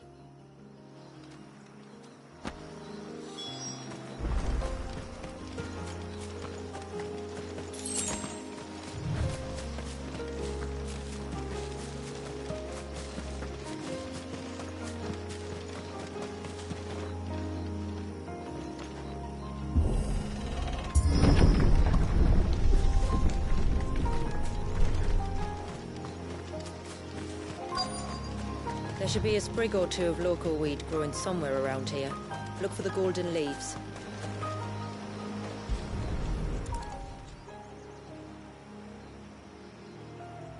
Is this it? Aye, that's the stuff. Crush the leaves between your fingertips and rub them on your clothes. If you insist.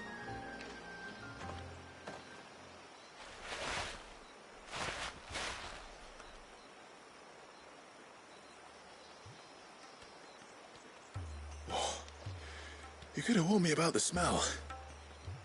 Like corruption, isn't it? We'll have an honor guard of flies before long. But it'll stop the Givra from noticing us. Its nose will tell it we're nothing but a feast for worms. Oh, I feel so much better. We can wash it off afterwards. If there's one good thing about the Givra choosing the ruins for its hunting ground, it's that there's plenty of fresh water nearby.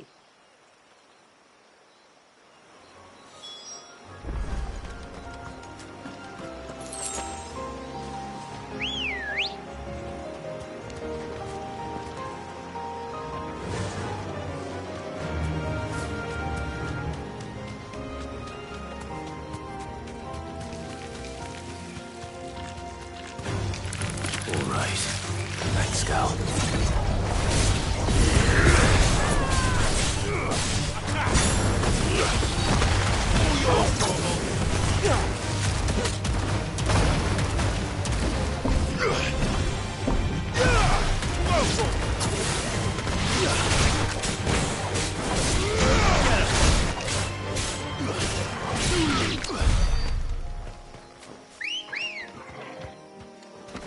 Let's go. Fly, Ambrosia.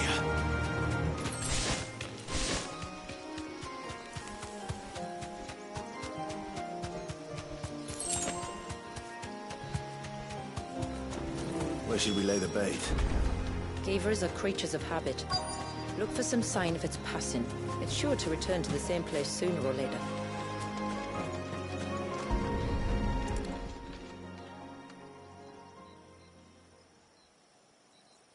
Marking its territory.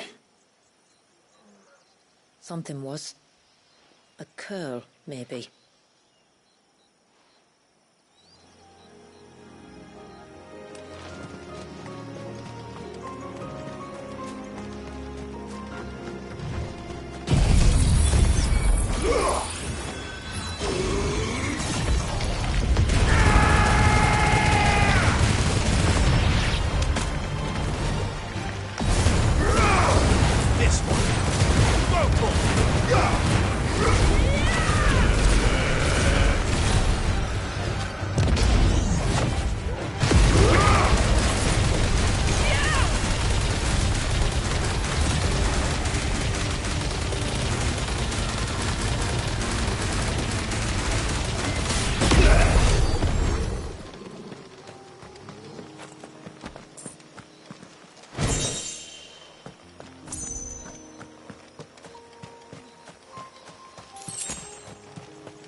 A fresh kill.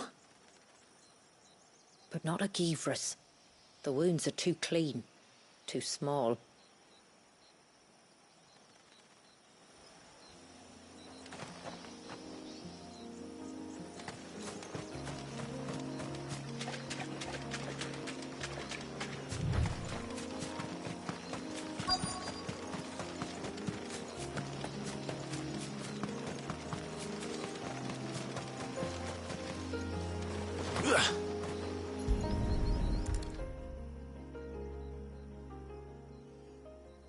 These look like a predator's tracks.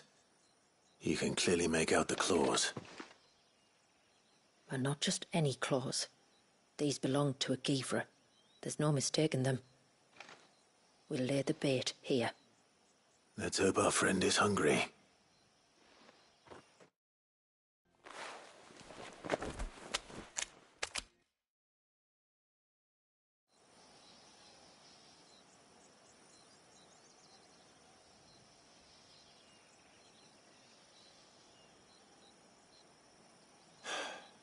Still no sign. Patience, Clive. Hunting's not something you can rush. Have you stalked these beasts before? Once. Givras are fast, so the job called for a bearer. But even with my knack, it was a close-run thing. Not many leaders would take such risks for their people. Says the man who battled an icon to save a boy he barely knew.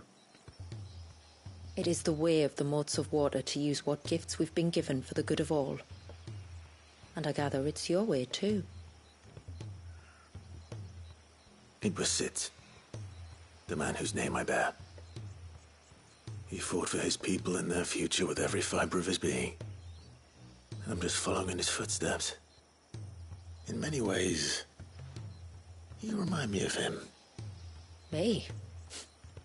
You're confusing daring with desperation. Quiet. Something's coming.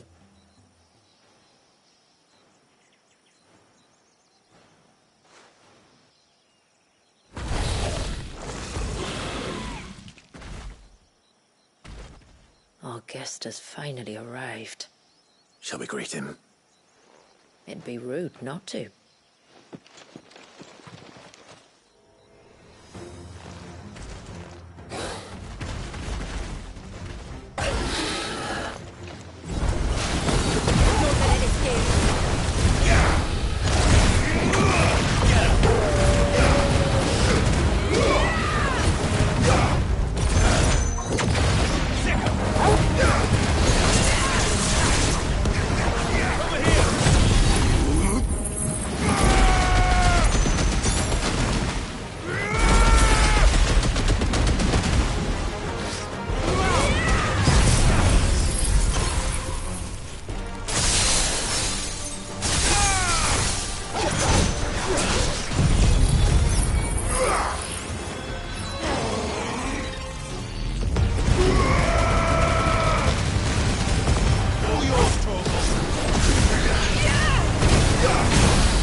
You weren't exaggerating when you said they were dangerous.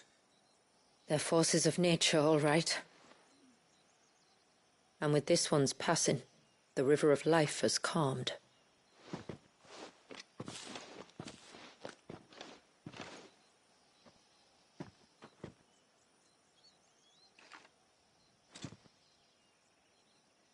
O roaring torrent, son of storms, may your spirit run free in the open ocean.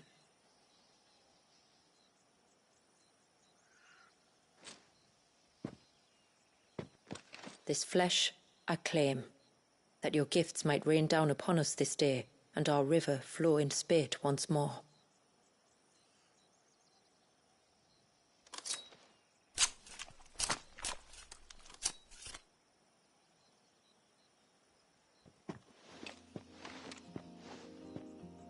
Well then, let's return to the village. We must get this tongue to Yamila before it spoils.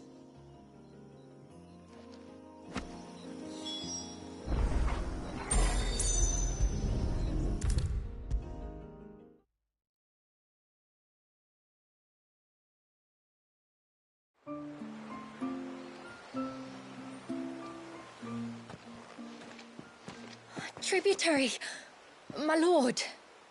Did all proceed as planned? It did. Here.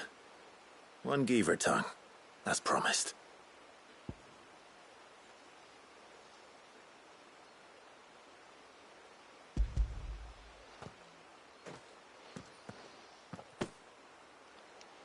Oh, thank you.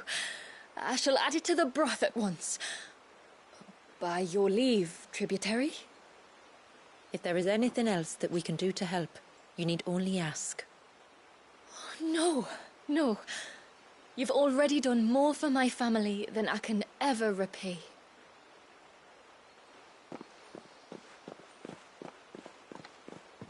Just as you have, Clive, for my family.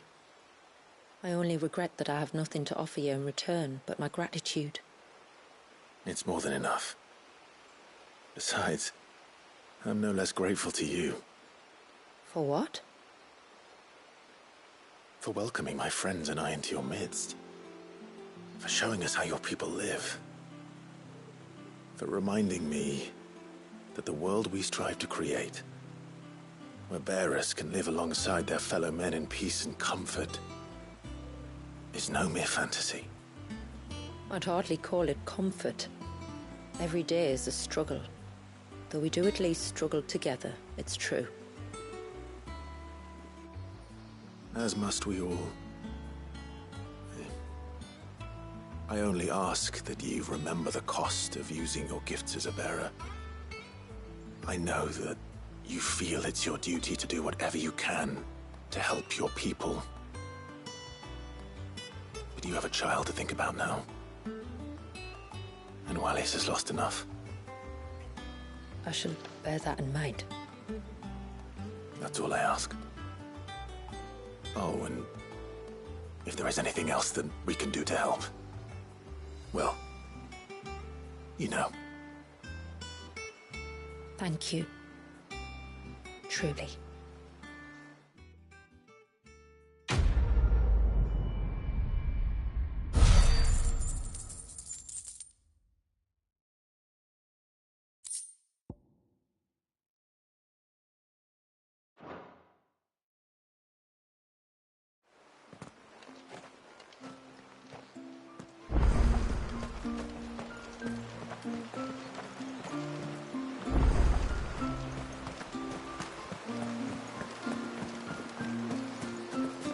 It is good to have him back.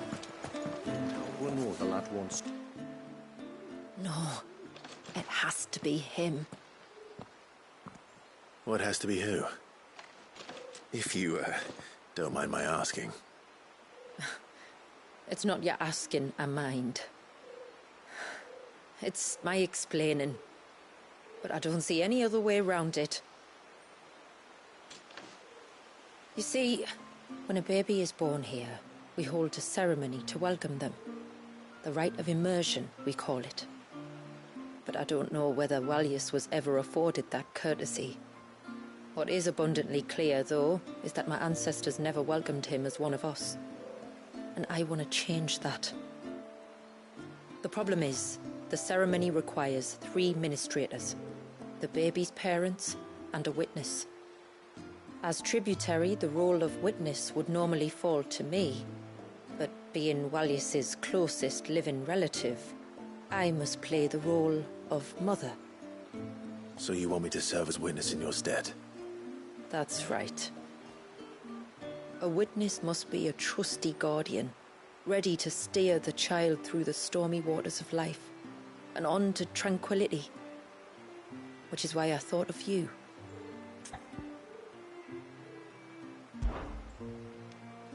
It would be my honor. Thank you, Clive. So, if you will serve as mother and I as witness, who will take on the father's role? I have a younger brother. He should be making ready for the rite as we speak, though whether he is or not. Let me introduce you. Please do. If he's anything like his sister, I'm sure we'll get on famously. I'll bid him come to the Witten Hall. Will you wait for us there? Gladly.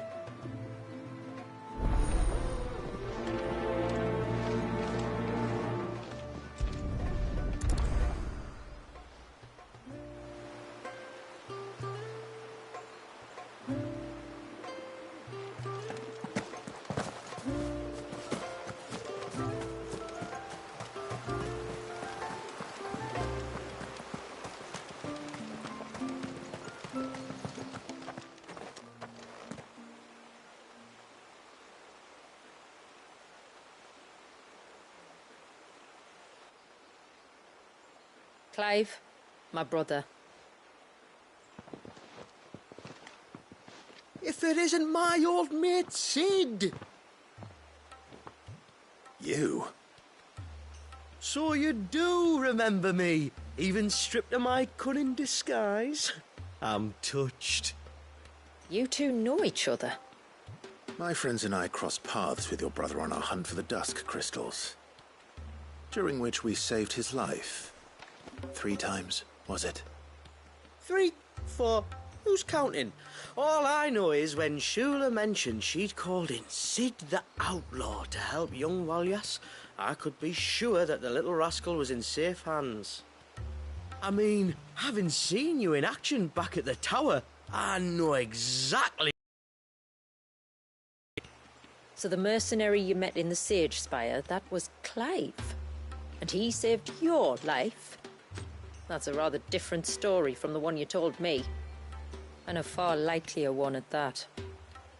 It would appear my family owe you twice over. Whether they admit it or not. Honestly, Fammy, would it kill you to tell the truth once in a while? What? I said sorry, didn't I?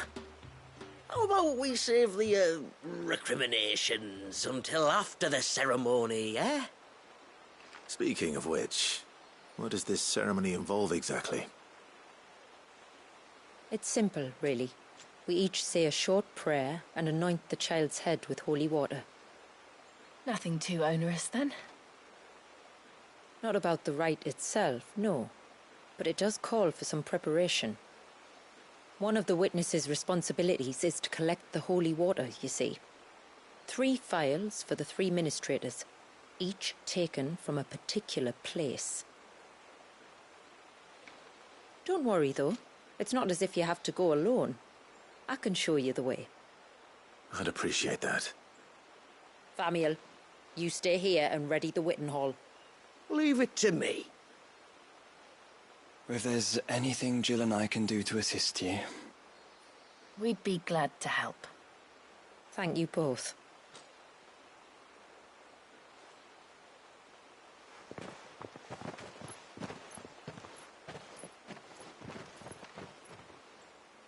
All right then, let's get started, shall we? There are 3 types of holy water that we must collect. The water of the mountain, of the river, and of the sea. We take the water of the mountain from the spring atop Maiden's March. The water of the river from the course that flows through the ruins of Riversmeet. And the water of the sea from the shallows of Tailwind Bay. Here are the phials we'll be using in the ceremony.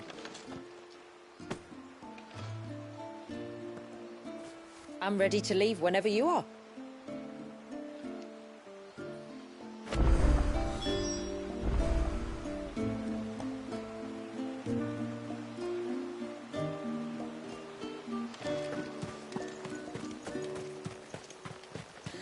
And then I dreamed I saw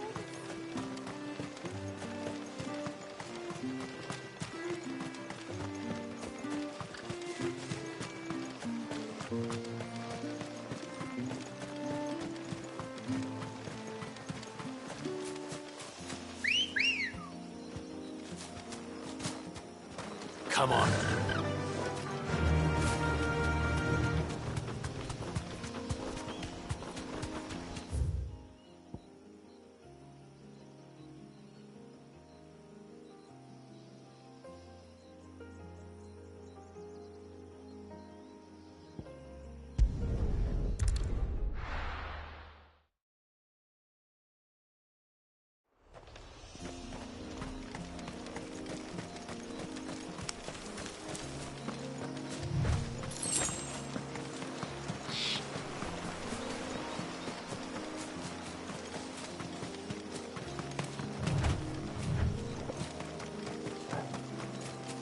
We can collect the water of the river from here. All right.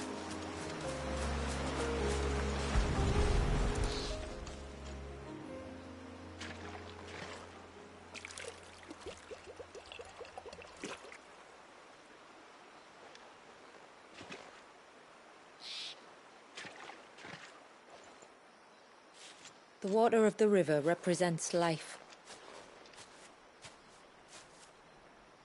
It is constantly moving, constantly changing.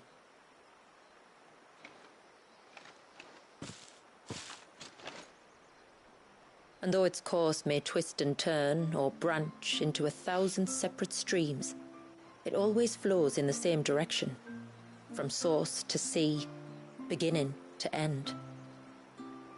Like time. What of Wallius then? When your ancestors froze him, did they remove him from the River of Life? They did.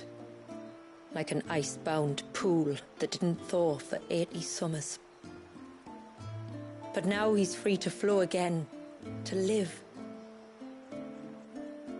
And you and I shall flow with him, for we are all but drops of water in the great river of life. I find that thought oddly reassuring. Go on.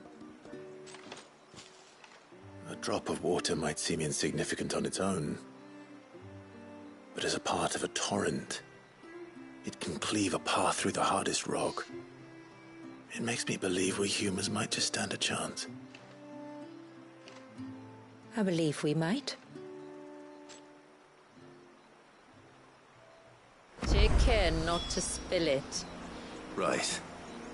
Let's save that for the ceremony.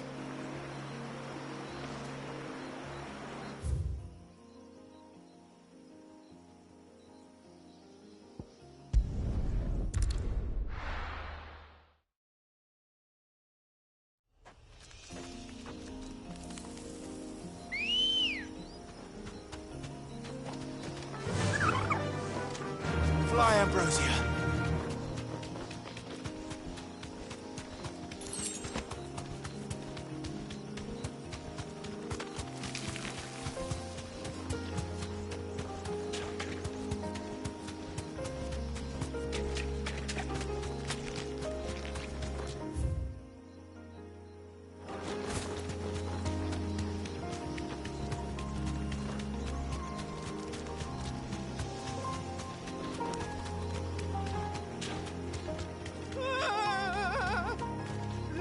Stay back! I'm warning you! Someone's in trouble. Come on.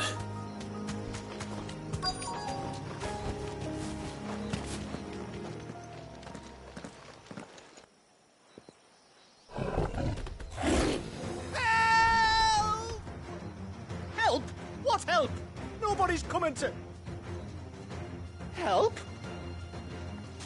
We're here to help. Keep its attention on us.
Is anyone hurt?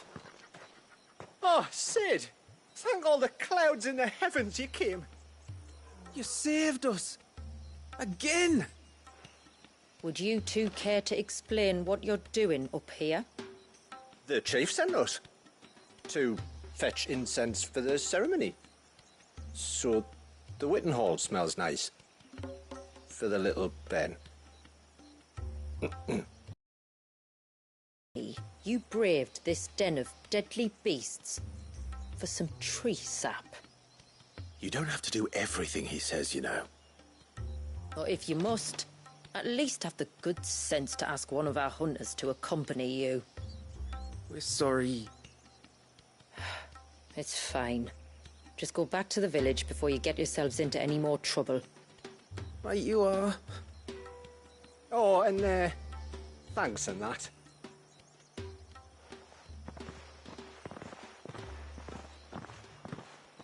Remind me to give my brother a cuff round the ear when we get back.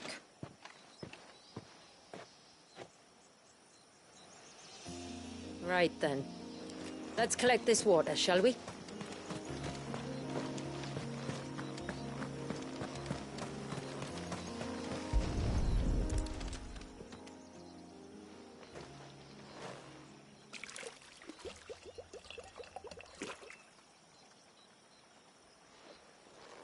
The rain that falls on the mountain emerges here, in these springs. The source of the river. The source of life. Precisely. Just one more file to go then. Nearly done.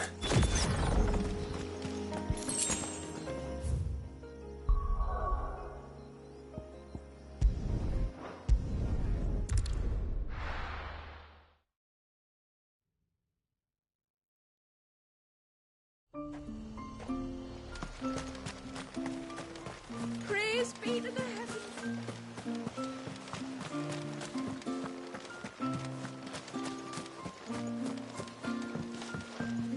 When you've decided what you want, just let me know.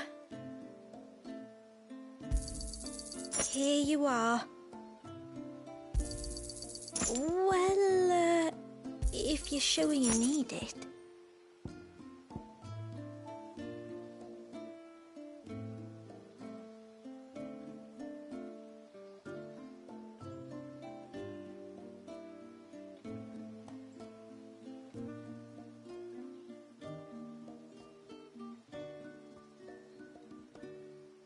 I'll be here.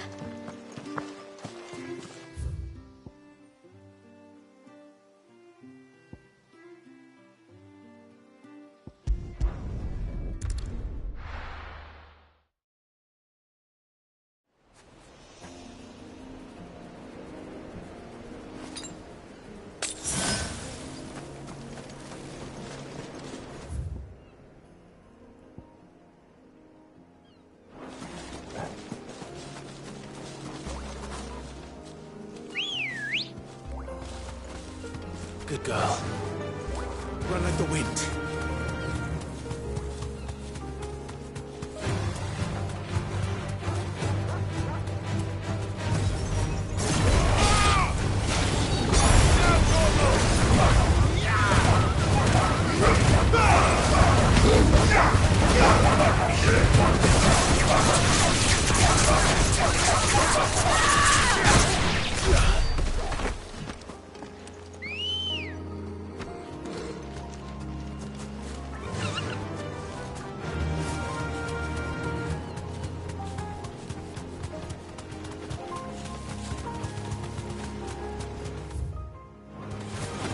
Enough of you, are there? Straight home now.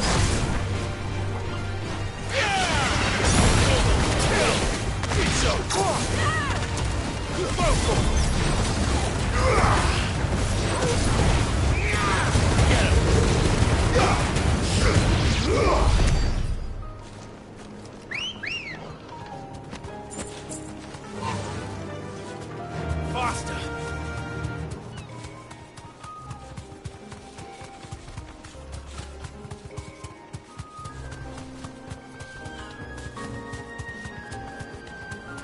This path leads down to the coast. Usually we keep this gate shut tight, but since this is a special occasion...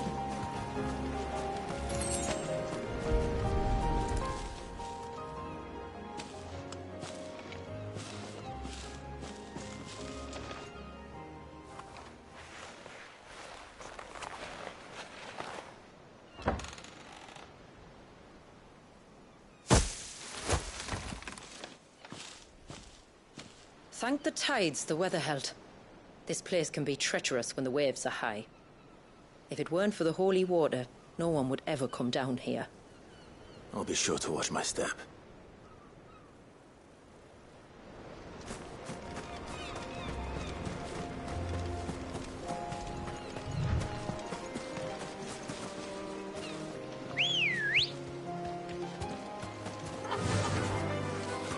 Water flows to the sea, then rises into the clouds.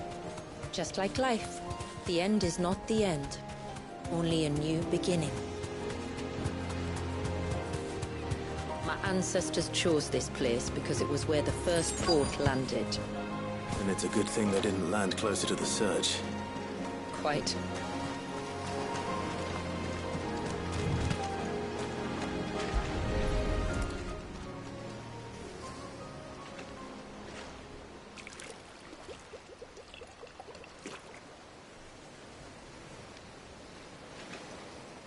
The water of the sea.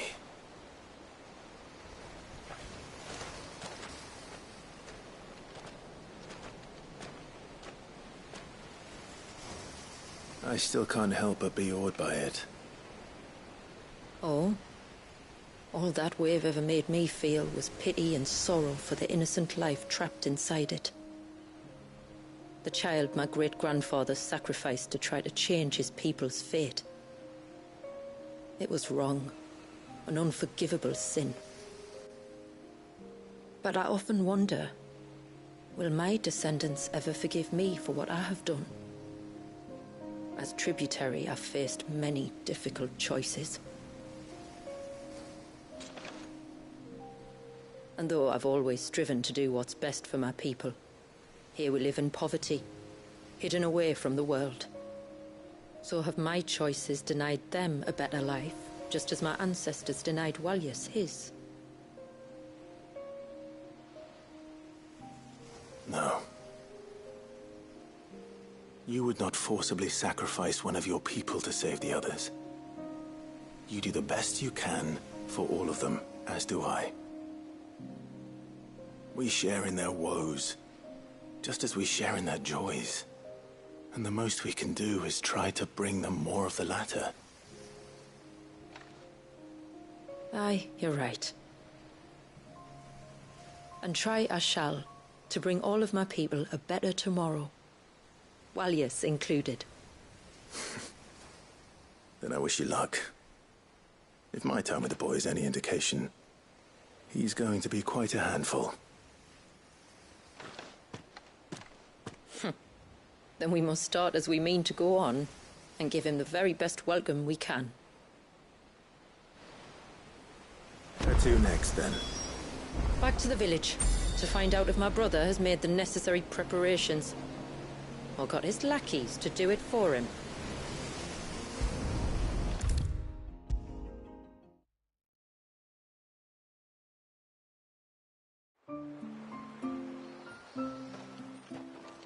We have the holy water. Is everything else in place? All ready to go. Told you could count on me. Then let us begin. Famiel, have your men summon everyone to the Witten Hall. Right you are. Ashula, wait. I don't know the words. Don't worry. There aren't many of them. We'll have time enough to practice before people arrive.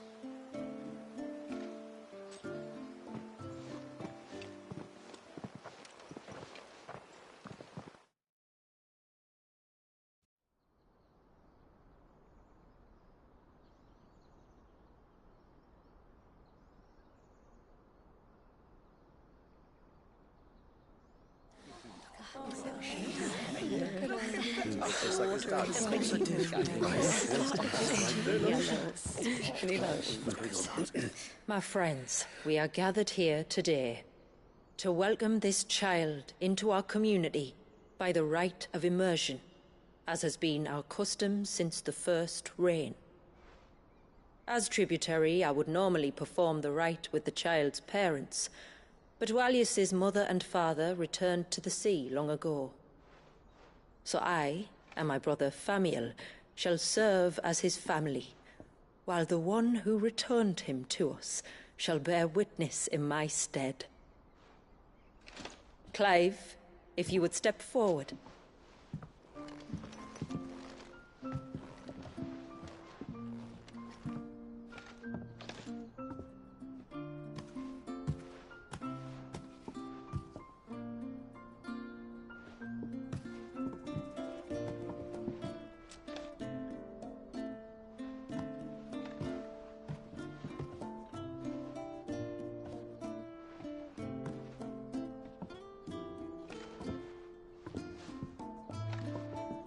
Like the rain that falls on the mountains tall, are we born.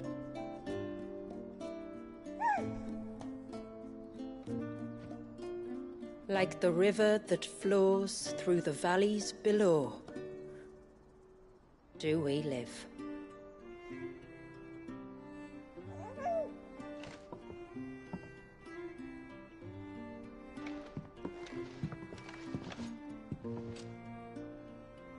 Like the boundless sea, where the currents run free, do we die, and to the clouds then rise again.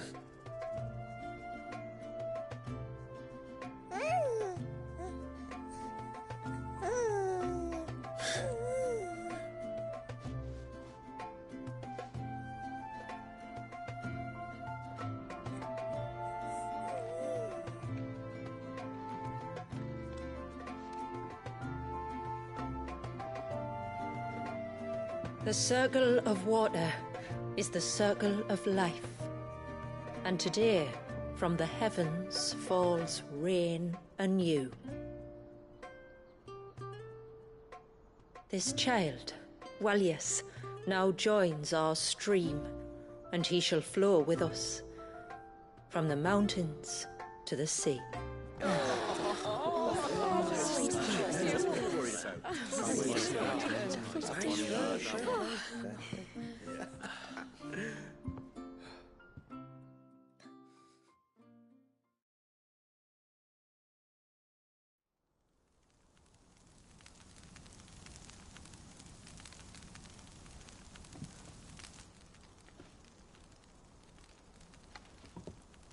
You played your part to a T, Clive.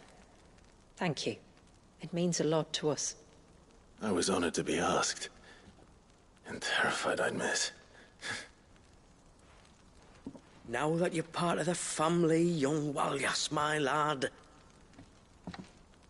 Uncle Famiel can teach you the ways of the world. Oh, no, he can't. Eh? Don't be so hasty. Your brother's knack for self-preservation might serve him well. Ha! You are never going to let me live that down, are you?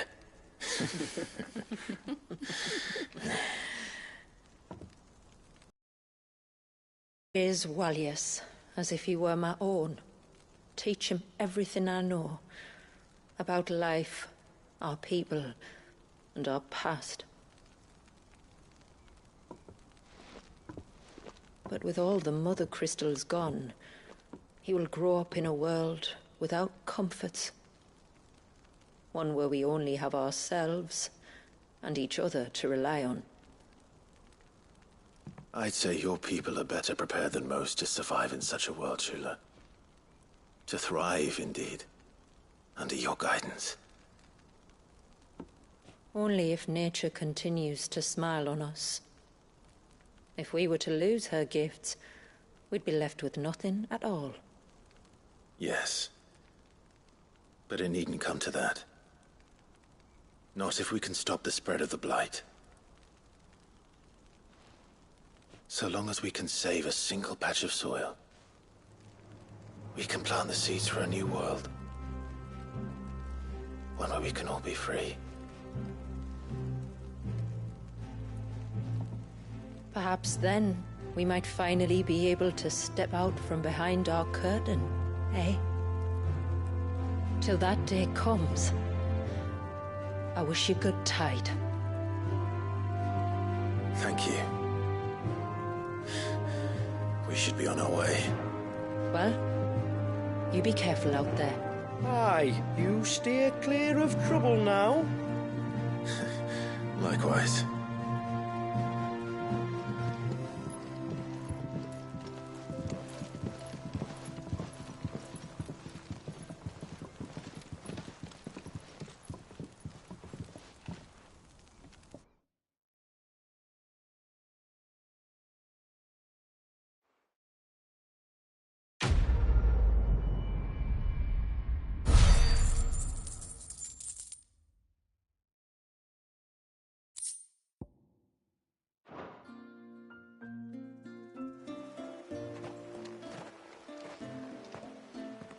To think, we must be the first outsiders to have witnessed that rite in over a century. Wallius has been waiting for it for nearly as long. He seemed pleased to be finally rejoining the family. Now all we have to do is save that family. To change our river's course. Reckon my steel's just as good as any.